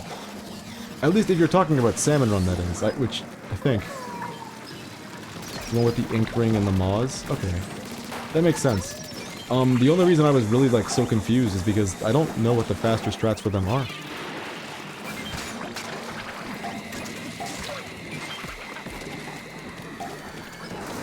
Unless you're talking, like, just lure them to the basket.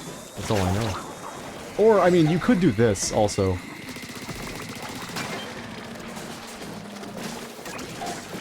Splat Lawman inking the circle. Oh, yeah, yeah. Oh god, yeah, I can't imagine fighting a shark without throwing a bomb. Genuinely, it's, that's a weapon privilege kind of shtick. If you, uh-oh. There's the shark. If you're the toothbrush, for instance, or the Grizzco roller, which we haven't gotten any Grizzco weapons until now. We have a Grizzco bucket. That's why we did so much damage to the flip-flop earlier. Oh, now I know exactly what you're talking about. How you can use the shark to paint for the flip-flop. Forgot about that, too. Alright, check this out. We got the Grizzco Splatana. Can I make this jump? Oh! Didn't work. I didn't believe hard enough. That's on me.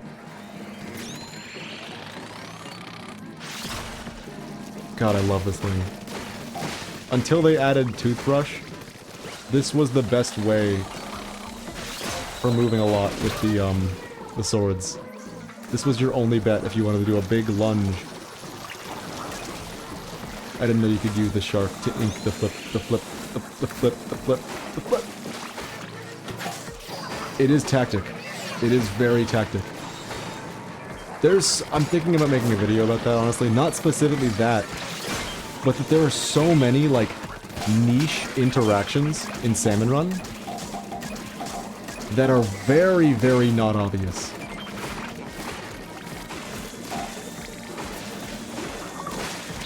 I have to get, like, a list going, though, because I have a tough time remembering them off the top of my head. Like, the roller thing for fighting Stingray is one of them. I'm gonna die to rain. I'm not gonna die to rain. I can't die. It was worth it.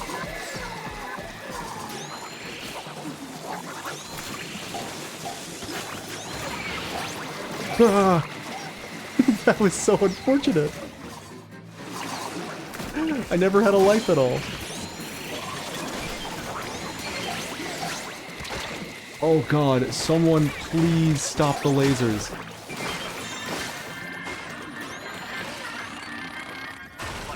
I missed. Wait, we got another Zuna. I mean Boris. At first, I thought they were all called Kilazuna. I don't know why.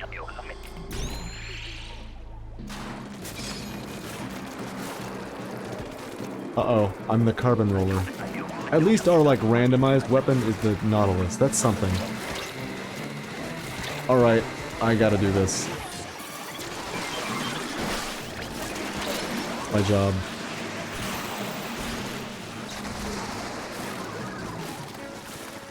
I could tell with the wind theme.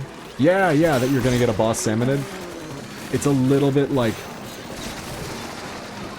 It kind of stretches the pitches in one way or another. Either down or up. I know that's a, like, great way to describe that. A good music degree certifiable way of describing it. They stretch the pitches. They add dissonance. Are you happy? I could say that. Meh. I hate being Carbon Roller in this boss fight, but this team is really on it with their boss slaying. And having 2 Splatlings was actually kind of insane for that. Yeah, I'm out of here.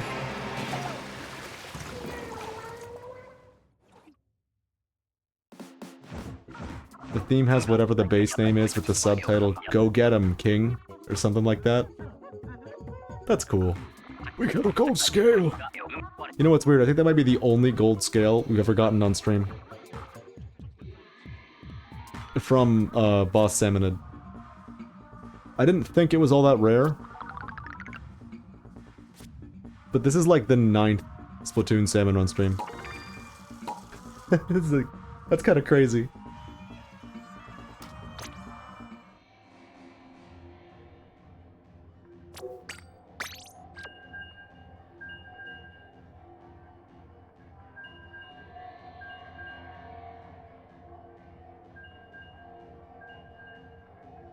God damn it, I love this mode. When they added it in Splatoon 2, I was like so excited to play it. And then I got maybe one opportunity ever to do so.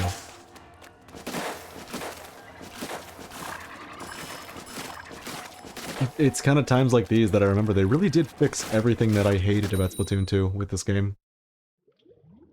It's not about farming specials, it's about farming kills. Salmon Run's available 24/7. Hero mode is now fun.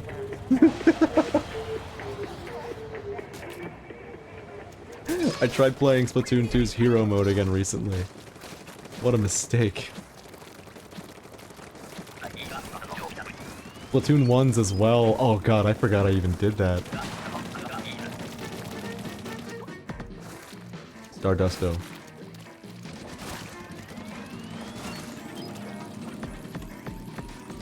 Oh, we can just lure these guys. We don't need to. We can get rid of the UFO.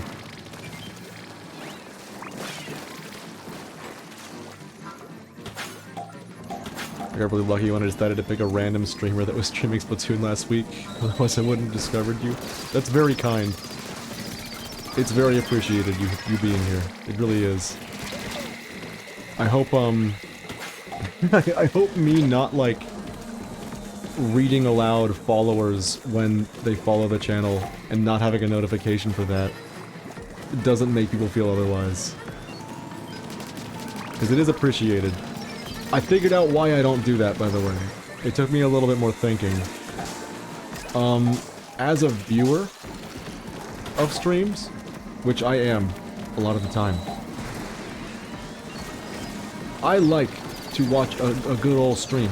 I like to watch it. I do not like when suddenly everything stops and the streamer has to read aloud somebody's name and say like, oh, thank you for the 13 months. Oh, thank you for following. And then it keeps happening like every 5 seconds. That doesn't make for a very good viewing experience. Sure, it feels good to be the person getting thanked. Oh, are we gonna lose? Go in there, go in! Oh, we lose. I thought that guy had an extra egg.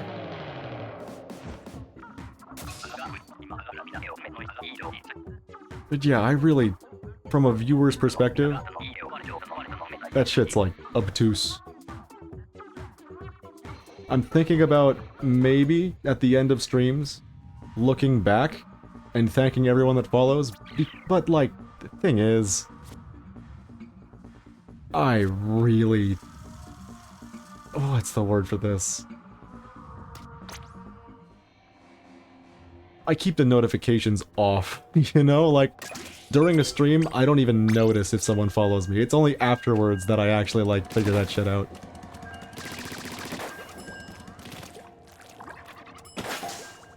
I don't like making too big of a deal about things on stream, because, I mean, it's a fucking live stream with a video game. This isn't a big deal. Don't take yourself too seriously just because you're streaming, you know? It also really feels nice when the streams are calm enough for the streamer to be able to read chats. Well, you're in the right place.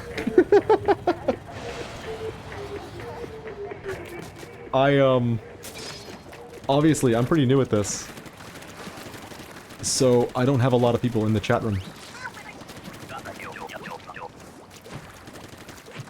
So it's never an issue for me to, like, read things. Granted, obviously, I'm human. I'm gonna miss a couple messages every now and again. But we have a dude that comes by, and, he's obviously on the younger side, but he's very funny. He keeps telling me about his Sonic fanfic. At first I was like, oh no. But it's so goddamn funny. I can't stop him. Some streams I will just straight up spend like half the stream just reading about his funny Sonic fanfic. I can't stop myself. You'd think I'd be able to say like, maybe don't do that on my stream. But if it makes me laugh, god damn it, bring it, you know?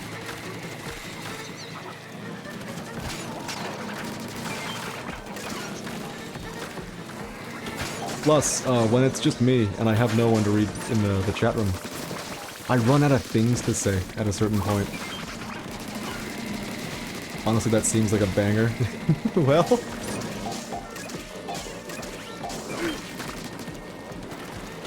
it's been a very good experience, I won't lie. It's been very fun having him around. The thing I didn't expect, like, whatsoever. Uh-oh. Oh, not ink, not me. The thing I didn't expect is that by this point, we've only been streaming for a couple fucking months, you know? We're nobody. We're small potatoes. Somehow, we still get regulars here. Which is fucking awesome and appreciated. It's so goddamn cool. I didn't expect that whatsoever.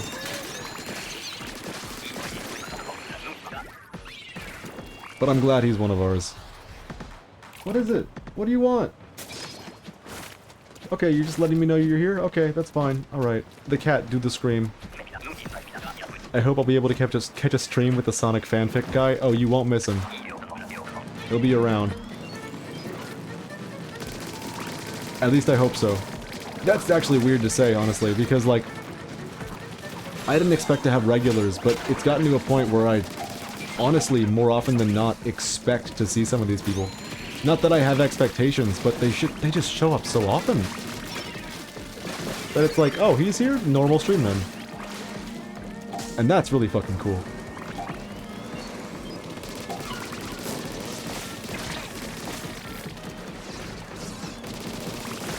I have a couple, streamer quirks as well. I know quirks is a fucking word to use in it. But there's a couple things that I never could see myself doing with this stream. One of those is accepting donations. Aye. It's a weird topic. Oh no, not like this. Thank you, Tap Shots. But even if someone has, like, extra money and they're wanting to throw it around towards someone they think they can... someone they think that can use it. Someone that they think can use it. There we go. Something about it just feels weird to me. Because, like, even if someone's in a good position now, like... Especially with how the economy's going right now. There's no guarantee that they're going to be in that same position like a month later. And that's when I'm going to feel real bad about having their money.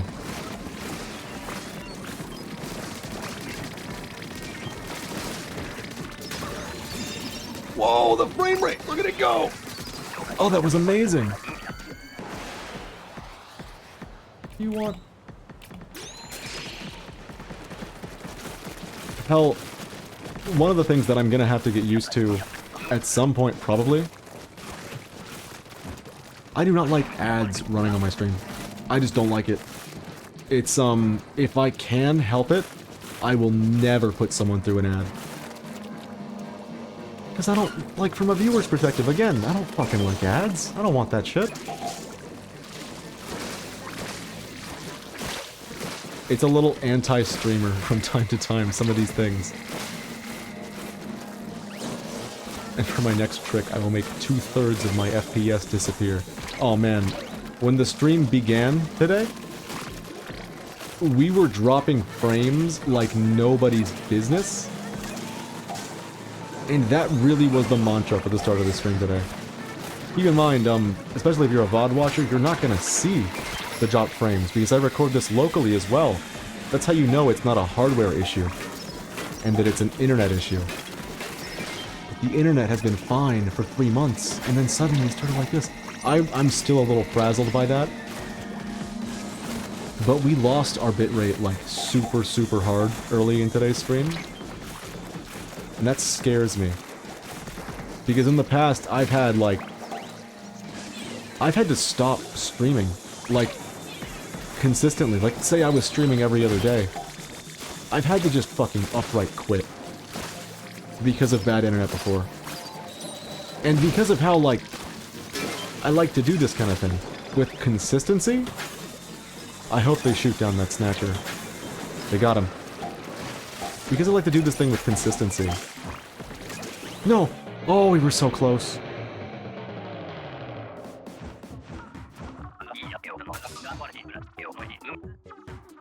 I kind of promised to myself that I would not be streaming until I could find a way to get the internet to work consistently. And well, we kind of did. Yeah, one more second and we would have had that. I think so.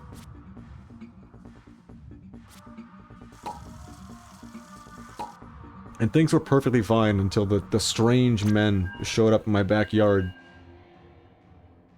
Zook. There he goes. Gadzooks. Oh my god, everyone stayed. I gotta leave. No, it's too late. Until the strange men showed up in my backyard with a TV cable that they said they were gonna bury and they never did. That cable is still unburied in my backyard. I had to mow the lawn the other day and I mowed around it. Yeah, but ever since those strange men came, we've been dropping frames like crazy and it's been driving me insane. That's a streamer's worst nightmare.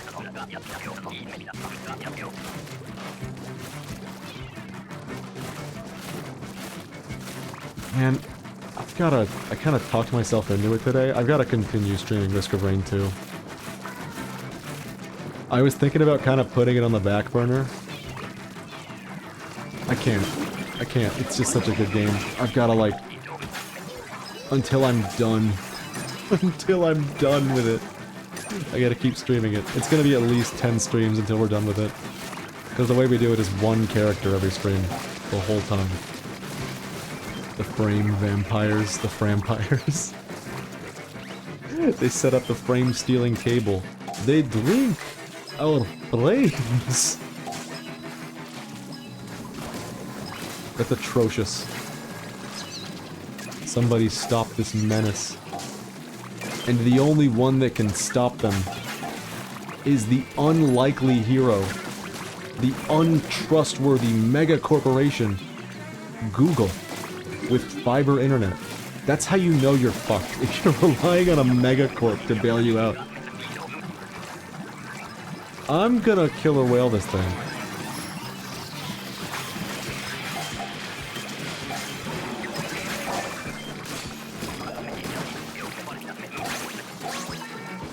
Yeah, no, I know. I put these here. I'm sorry. There's a part of me that, like, still is upset anytime someone does it this way. Because... Okay, this might be projecting. I'll admit to that. Whenever someone does it this way, in Splatoon, at least in Salmon Run, it is very often telling me that I wasn't paying attention to see this. To see the thing that they're this weighing at. But that's the problem. Usually, like, when they this way, I already fucking know. And then they start spamming it. And we all know. And I'd like to assume the best for my teammates. I like to assume that they also know what's going on. It's why in all these streams of Splatoon Salmon Run, you maybe have seen me use the help bind one time. Because I only hit the help button if genuinely it's been 30 seconds and no one even knows I'm dead. That's it. Other than that, I like to assume that, like, they already know. Brain is officially mush. Hey, it's beer time, though. Recover brain.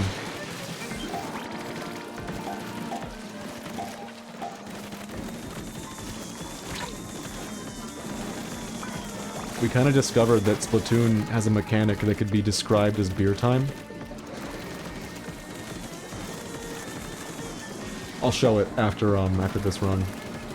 After this salmon run. I'm running. Oh, that's a lot of snakes! And there's a snake or two! Alright, we're fine. Greetings, Mumph. You frighten me. You scare me, friend. With menacing words such as those. The most proper anyone's ever said anything in this chat room. Speaking of really weird beer, I got an imported one from the US. Uh-oh. That is also a menacing thing to say. Salutations, Mumph. That's me.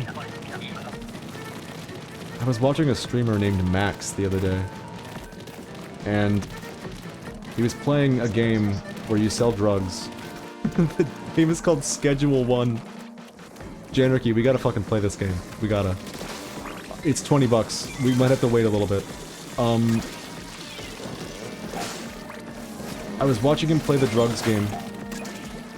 And he had to put money from his wallet onto his card in the game, and he clicked the max out cash button, and I was like, wonder if this guy, like, reads that and thinks, that's me!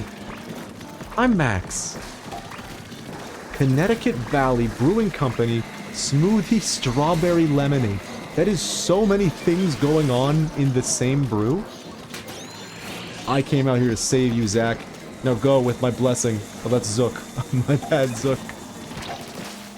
A lemonade with a splash of beer taste, surprisingly good. Ayy. Add that to the ever-shrinking list of viable American exports. Uh-oh. Gem, you gotta get up right now. We're gonna lose. Oh no! Please! Does it taste like Connecticut? Ah, the taste of Connecticut. What is the taste of Connecticut? We lose. We tried though. Gotta respect it.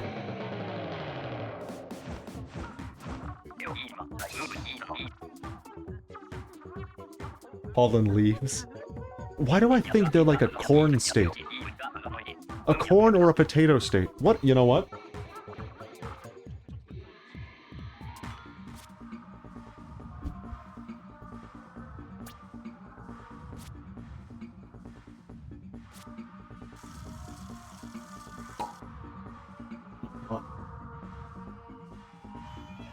Connecticut's top exports are transportation, vehicles, machines, computers. This is not the backwoods state I assumed it was.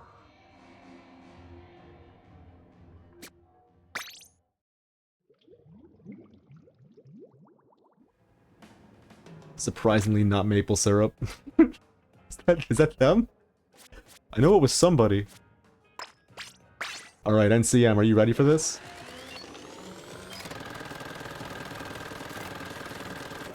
Give me like 2 seconds. Okay. Beer time. There it is. It's in the game. It's real. Nintendo copyrighted it. They are north enough to do that. That I am not surprised of. You know, for someone that considers themselves... For someone that considers themselves fairly worldly,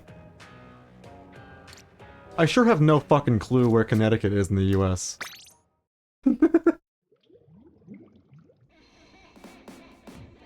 I sure have no clue where that is. I know where, like, Lithuania is. I guess no other game gets to have a beer dispenser in their game now. It's true. Nintendo copyrighted it.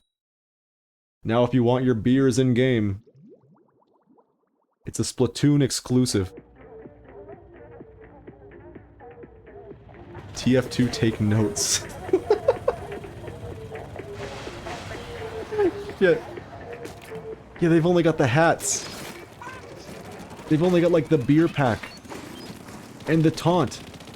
They didn't make it a mechanic. They really fucked up on that part. They missed their window. Now they'll have to wait 35 years for the patent to expire.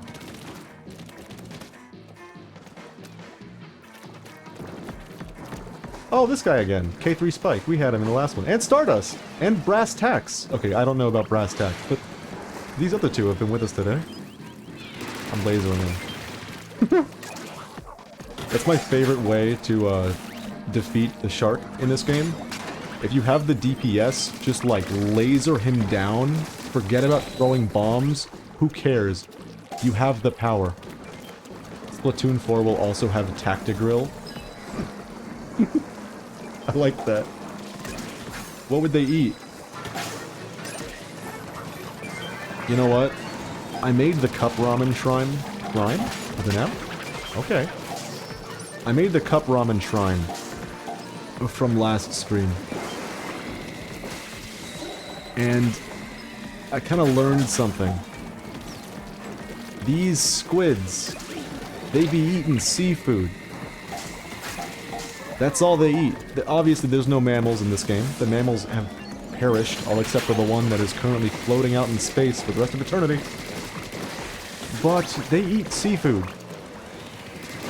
That brings cannibalism concerns. Do you think they eat salmon? That's kind of fucked up. Come on.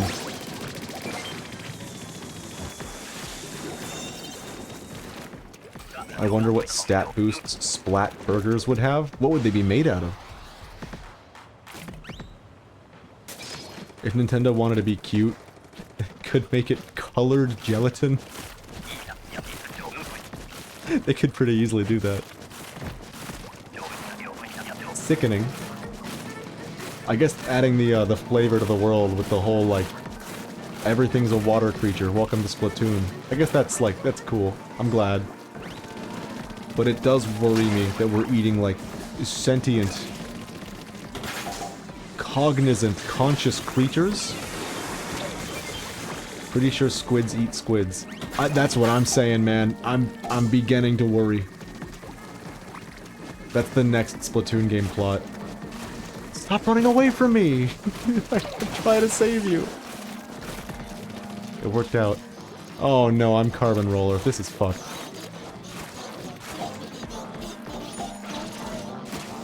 That's the new Splatoon plot. We've been eating squids the whole time. Actually, we've been eating the salmon and eggs. That's what it's been. We haven't been using them for power. We've been consuming them ever since Mr. Grizz went and kicked the bucket.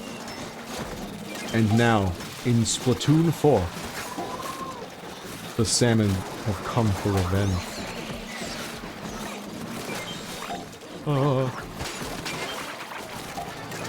We're gonna be fine, right? 20 seconds? Yeah, we got this. Easy money. Where did this one come from? Grisco is now opening up a Burger King in Coplin. They could do that. They could, like, tip Grisco fully into Megacorp status. It's not even that far-fetched.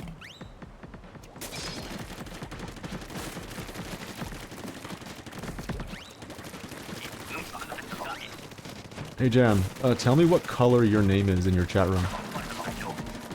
Because I have two windows open, and on one you're purple, and on the other you're green. Everyone else has had the same color in both windows. A darker green. I don't... What is this?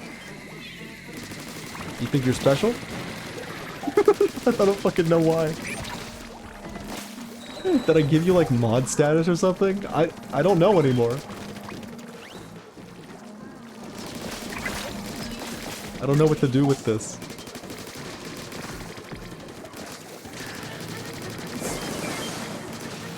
You got the shiny Janarchy. You're right! And only I have one. Oh shit, I gotta tell that story. I gotta, dude. So, when I was in high school, we had a teacher. We wanted to take an engineering class. Because, you know, we were in high school, you're figuring out your interests. Stone Gray, you know. He knows. You're figuring out your interests. Who knows? We might be engineers. We don't know about this. So, we go, and we take an engineering class. And the guy that's running it is, like, this premier engineering teacher for the state. And so, we sign up for the class. We're gonna lose, by the way. It's fine. We sign up, and it's day one.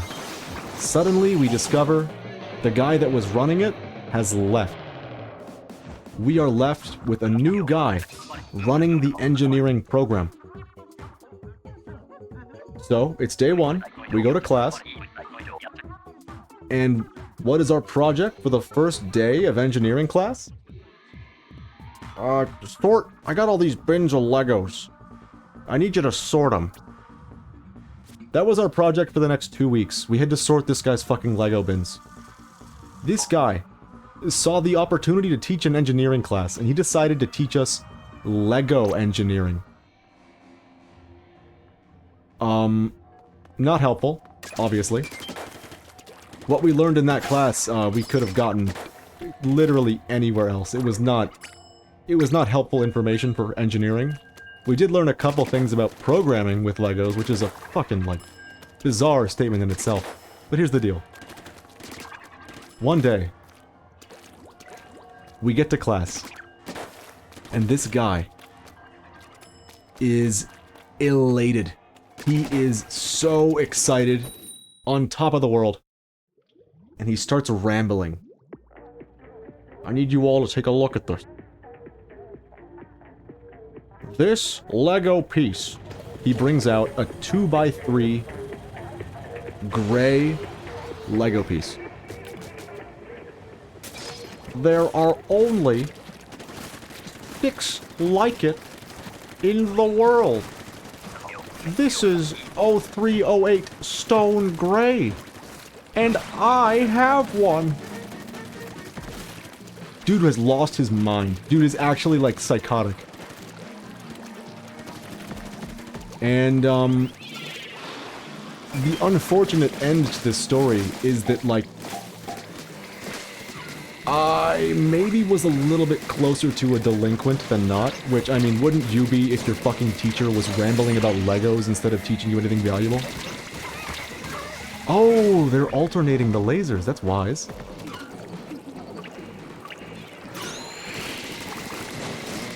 I got in trouble quite a bit with this guy.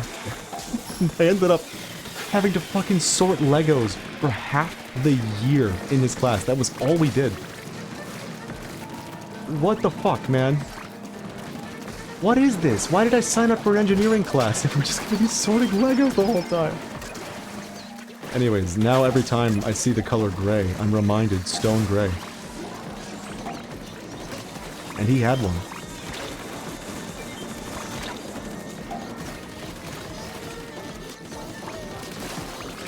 I hope he's still happy about that. Speaking of Lego, I saw a guy with a brushless motor with Lego. Copper wire and magnets. Am I dead? He got it to like 6,000 RPM eventually. One thing I guess I was surprised by is that Lego kind of does make things with programming in mind. Like, they make these little robots that you can program to follow a path. I hope he's still kicking. Can you say the same? I don't know, man. I fucking hated that guy. I'm not gonna lie to you. That was one of the most miserable years of high school. The dude just, like, hated me. And the feeling was mutual. He made me build a skill crane to grab other Legos. A Janarchy was there, by the way. That's the reason I kept saying we. Janarchy was there. He knows. He made me build a skill crane to grab other Legos once. That's all he cared about with his fucking Legos! Oh, Sploosh DPS is insane.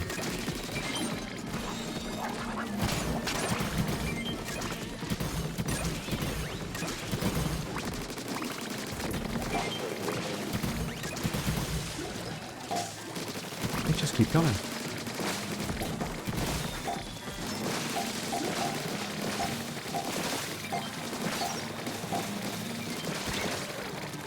So, the moral of the story is, if you have an engineering class offered at your place of education and you're not already in college, turn it down.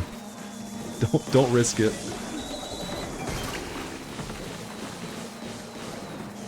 I did some LEGO robotics with the easier ones in 4th grade. We had one LEGO Mindstorm kit in the class and 2 people understood it. I was one of the 2. Hell yeah, man. When I was teaching elementary school, I actually used one of those as well. Yeah, I think it's good to use Legos to teach, like, programming to literal elementary schoolers. I think that works.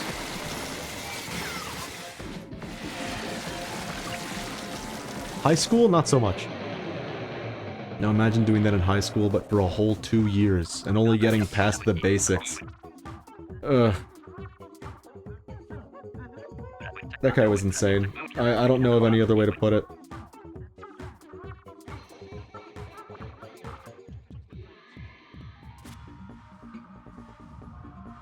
And now I'm part of my high school's robotics team with actual robotics. I am so jealous. I wish we had a thing like that in high school. We did not. Actually cool.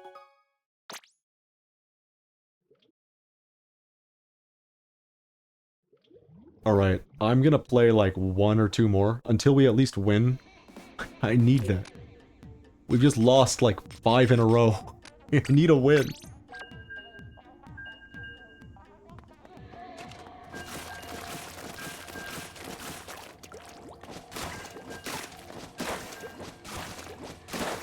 Stone.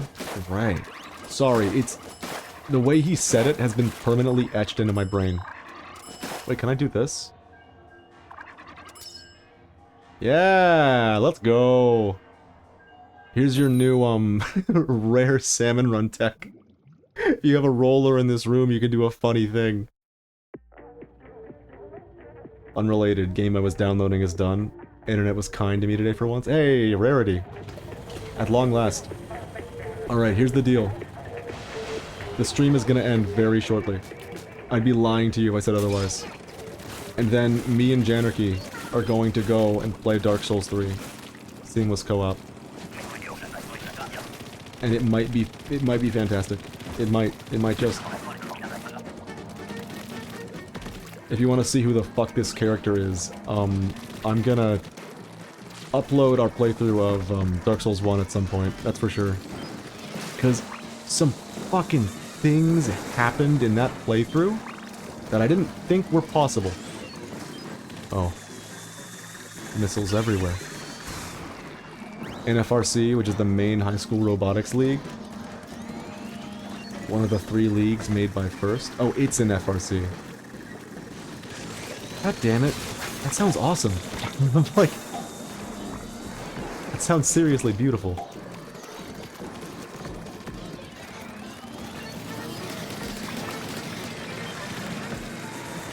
Fingers crossed. Oh, we still have to download the seamless co-op part. I haven't done that yet.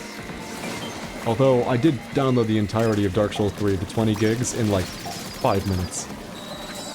I'm not sweating.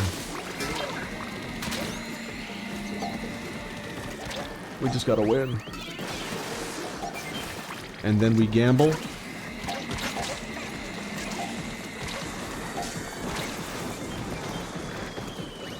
What's this guy's name? Is it Splatoon Heart? No, that's Sylveon Heart. Wait a minute, I've played with them before. That's a weird thing about this game. The community is pretty small. Uh-oh. We gotta get this. The community is pretty small in Splatoon, especially now that the player base has been dwindling. You'll recognize a lot of the names of people you've played with before. Especially if they don't change their name often, which, if you're a TF2 player, that might be like a foreign concept to you, because in TF2 you can change your name at a whim. You can change it 50 times in a day if you wanted. You could go from, like, right this moment, I am God's strongest warrior. In the next moment, I am a slime from Dragon Quest. In the next moment, and you can change your profile pic too. I love that part of Steam. How you can just, like, become a new character. Every 5 seconds if you wanted to. You get some really fucking funny names. I'm gonna read it. I'm gonna read the best name I ever saw in TF2. Anal King Skinwanker. And it was a picture of Anakin Skywalker. Anal King Skinwanker. You get some fucking peak names in that game. In Splatoon, you can only change your name like once a month. It doesn't mean you don't get your fair share of gag names, but you definitely don't get as much. Uh-oh.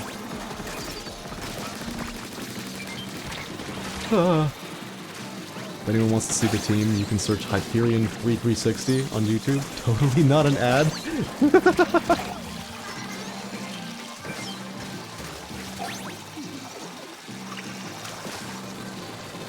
No, that's fine. As long as you're not doing like the #1 stream sin, the #1 chat room sin of coming into chat and being like, everyone, come check out my stream. I'm streaming right now. Come check me out. Uh-oh. My favorite duo in gaming has been Mr. Blister and Sister Fister in TF2. That's fucking gorgeous. Why are their names so good? People come up with the best fucking names for that game.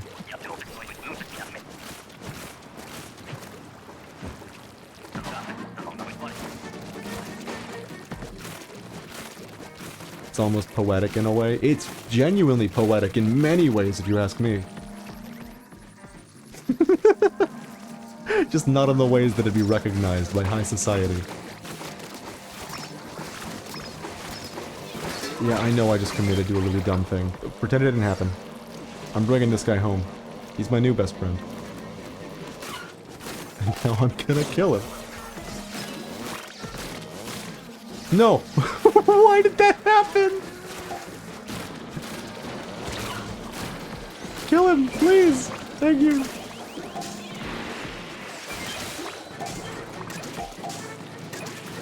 God damn it. That is like one of my biggest pet peeves in Salmon Run. There are so many things to bump into, and the bump is just kind of fucking insane sometimes. It'll just kind of assume some things, and magic will happen. Alright, where's that Stingray? I need to get him. Shakespeare ain't got nothing on TF2 duos. Truer words hath never been spoken. Did I throw the last one? Oh, I didn't. But we got the Stingray. That's all that matters. We're 8 eggs shy. It's gonna be close. I hope Sylveon saves me. Oh, I'll save Sylveon instead.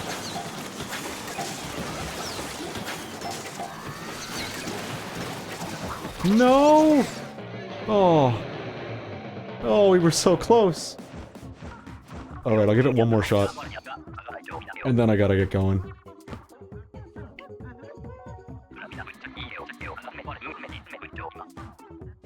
But I believe in these guys. I'll stay with them.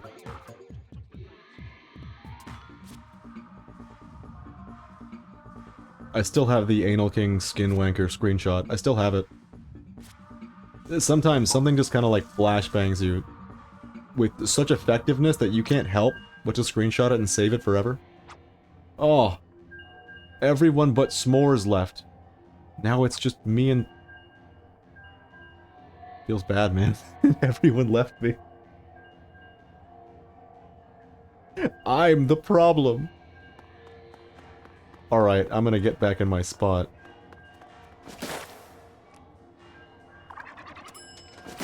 Oh, I want to show the thing. Yeah! That's what it's all about. This works with, like, any roller, and I don't know why.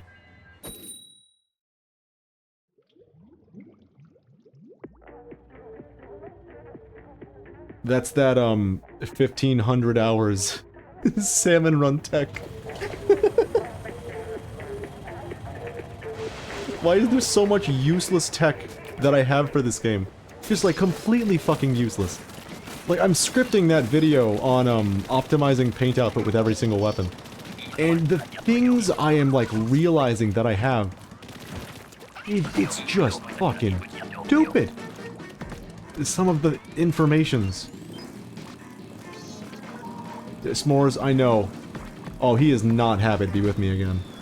At least we have Sploop. The roller cha-cha slide. It looks very funny with multiple people doing it at once, too. Strong recommend. Oh, that was a little embarrassing.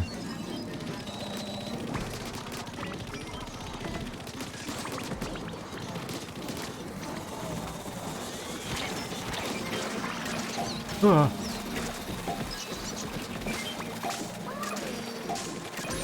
I do have one stupid thing I would like to show once this round is over.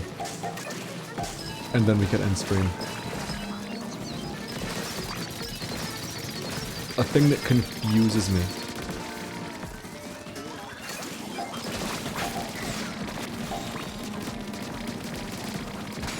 God damn it, I love this fucking mode. If you can't tell from me streaming it already 9 times more than I've streamed the regular game.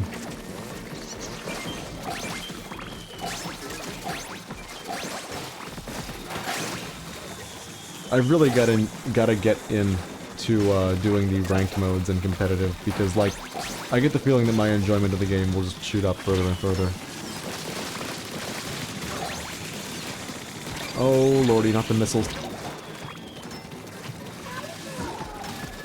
Wave-based defense is really fun, though. You're right, and it can be done poorly. Is the weird thing about it. I think what's, like, amazing to me about Splatoon is that these mechanics can clearly be used for so much. Like, obviously, here we are doing a wave-based defense egg-collecting game. There's a PvP mode where the entire fucking goal is to have painted more of the ground than the enemy at the end of it. There's even, like, a roguelike with Splatoon mechanics. There's just so much you can do with Splatoon. By the way, we have the big bow, and I'm gonna use it to take out this guy.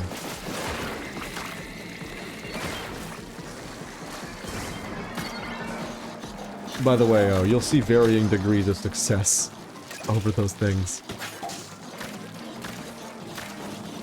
The, uh-oh. Uh-oh. I like the idea of a roguelike Salmon... Nope, a roguelike Splatoon. But that fucking mode has very, very few things in it.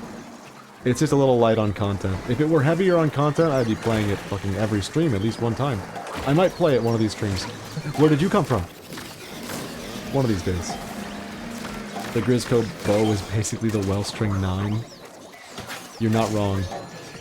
The first time I used this thing, the first many times I used this thing, I was like, this is useless? What's even the point? What is even the point? I don't get it. But lately, I've been really digging it. It's just a little bit limiting sometimes. I'm out of here. See ya. No, don't. Don't slam. No, I missed my window to fly away. I got off because I was worried he'd hit me. With a spoon. That's what he does, by the way. He has like a ladle. Alright, I've got 2 crabs. Good sentence. I've got 2 crabs. It's the final wave. We need 26 eggs. We can do this. Koi Tank is here, S'mores are here, and the man, the myth, the legend, Sploop is also here.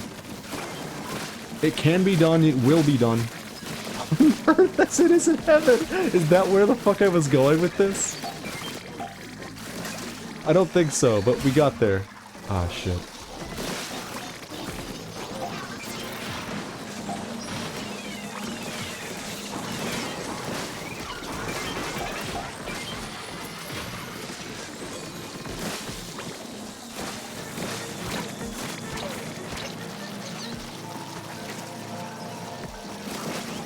Oh, I can get him. I can get him. I can get him right now. It was worth it. It was so worth it. The splan, the split, the splegend. Sploop. It took me like halfway through reading that to realize what the hell I was even reading. But it worked. Oh, we have totally got this. There are so many eggs at basket right now. We've got this for free. I just need to use one big crab. I'm going in. Uh-oh. Okay, we're gonna make it, as long as we all survive. I don't even care if we get Boris or not. I just want to win. I just want one big win. I've been working on my crab one-shots, by the way. I think I finally got it to the point where it's intuitive. I might have already said that today. The instant turn one-shot thing. By the way, the frame data for Crab and Salmon Run is a little faster than it is in the main game. I don't know how that is. My carbon roller? Nope. And I have Crab. Oh, this is gonna be a romp. Hydra, no, you have a job to do. That's fine, I'll do it for you.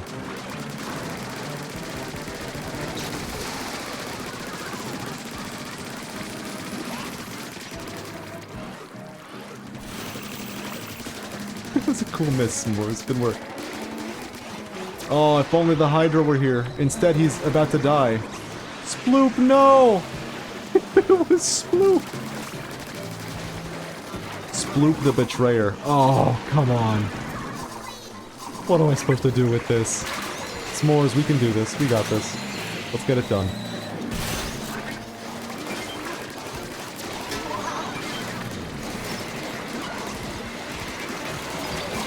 Again? Stop dying. I'm begging you.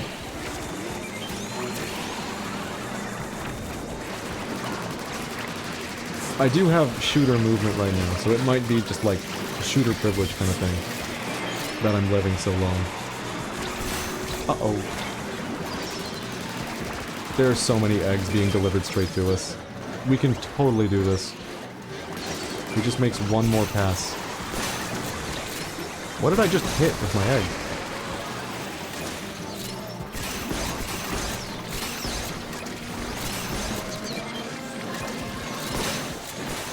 Well, we tried. Alright, there it is. That's Splatoon 3, the Salmon Run. Still counts as a win. Good enough for me. So now, as we do with every single Splatoon stream, we have to end it with the Gamba. The Gamba. Nice try. We did what we could. I'm gonna blame...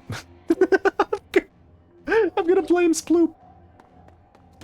I told you it's my toxic trait. I just start blaming my teammates. By the way, how did we do on egg work? Wow. That's pretty good. Solo queue egg work. Up to top 20. That's not bad. Alright, give me the thing. 53 capsules. And that's just today. Because I accidentally got rid of my capsules right before starting the stream. I was building a new outfit. I played 2 runs, so my best was like 78. Man, something happened last stream where I got completely lost in the sauce with that mode. I just kept playing it and queuing up for it. I almost forgot that I was even, like, playing the game. I was just, like, fully focused on streaming and chat rooming. Ooh. No, we're probably good.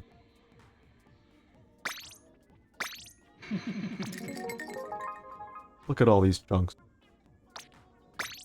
I think I might have finally reached the point where I shouldn't be swapping any of the gear.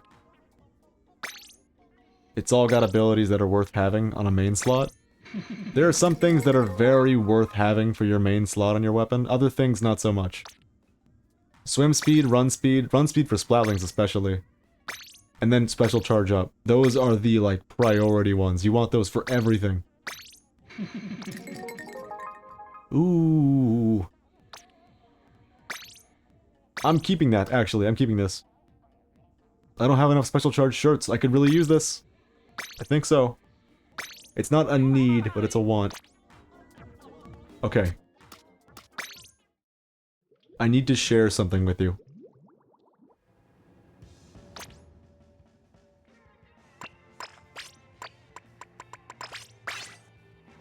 It's gonna confuse you. So just, like, try to keep it together. Okay?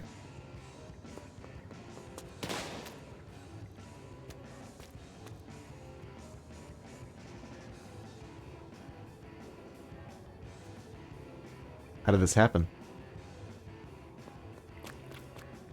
How did it do that?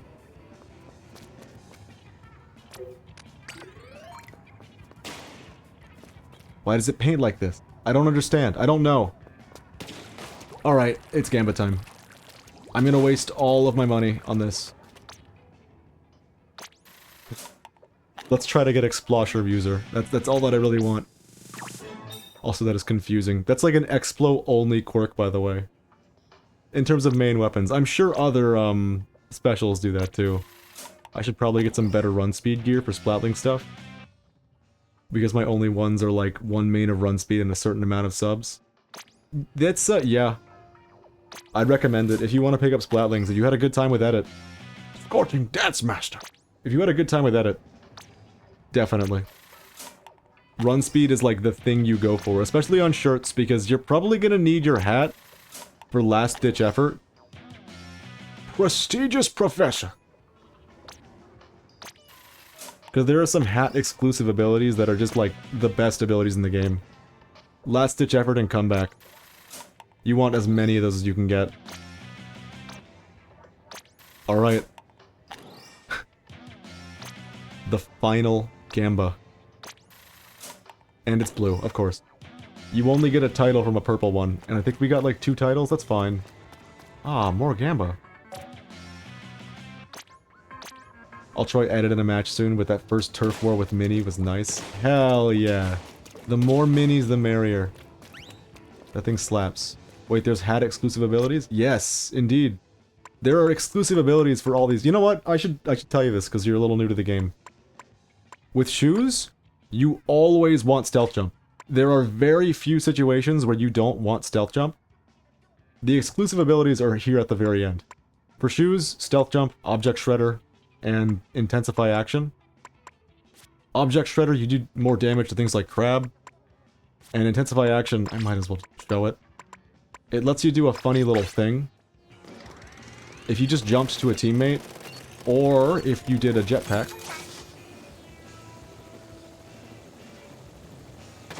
Go. Do it. And you hold the stick, you can do this. And then you get much faster run speed and things for a couple seconds. So that one's a little useful on jetpack weapons. Other than that, you want stealth jump all the time. Because that means you can jump into teammates without getting insta-killed every single time. For shirts, they're all pretty much useless except this for rollers. If you're a roller, Ninja Squid's very good. Everyone else, Haunt is negated by Cooler entirely. Respawn Punisher too. And then Thermal Ink is kind of worthless. I thought Intensify Action was just more accurate aerial shots. I didn't call that Intensify Action, did I? No, that's Drop Roller. I think I might have called this Intensify Action. Might be. But yeah, that is what Intensify Action does. It's more accurate jump shots, it's quicker squid rolls, etc. And then the last thing to mention... Okay, second to last thing. Last ditch effort. At the very end of a match, like the last 30 seconds, or if you're in zones and the enemy team has like 50 points on the zone, last ditch effort activates. It gives you basically a full piece of gear of main saver, of ink recovery, and of sub saver. It gives you all of them. I think it might even be more than I'm describing. But it gives you a lot of those things. It's one of the best things in the game. Comeback is similar. It gives you those things, and it gives you increased special charge, intensify action, and one more other thing. It does that all every time you respawn. Lost Travolta gif basically runs in my head right now. I'm so sorry. It's important. It's good information. And the last thing to know. Utility subs. I have these on like every single shoe. How many slots? I use all these stealth jump shoes. As you can see, special saver, ink res, quick super jump. And the reason is because the difference between not having them and having one tick of them is insane. So you always want the one tick when you're building gear. So I tend to put them all on the shoe. Also, bomb res is there. Whoa. Bomb res. It's very good in today's meta. Okay. I had to. Trust me, it's useful information, I promise. You gotta believe me. I'm gonna go now. Nutmeg is here too. Nutmeg, say goodbye to the stream. She never picks up on the mic. It never works. Never. It hasn't worked a single time. But I hear her scream. Alright, I'm gonna dip. Thanks for coming by. It's been much appreciated. Thanks for watching. Be well. Take care of yourself. So long.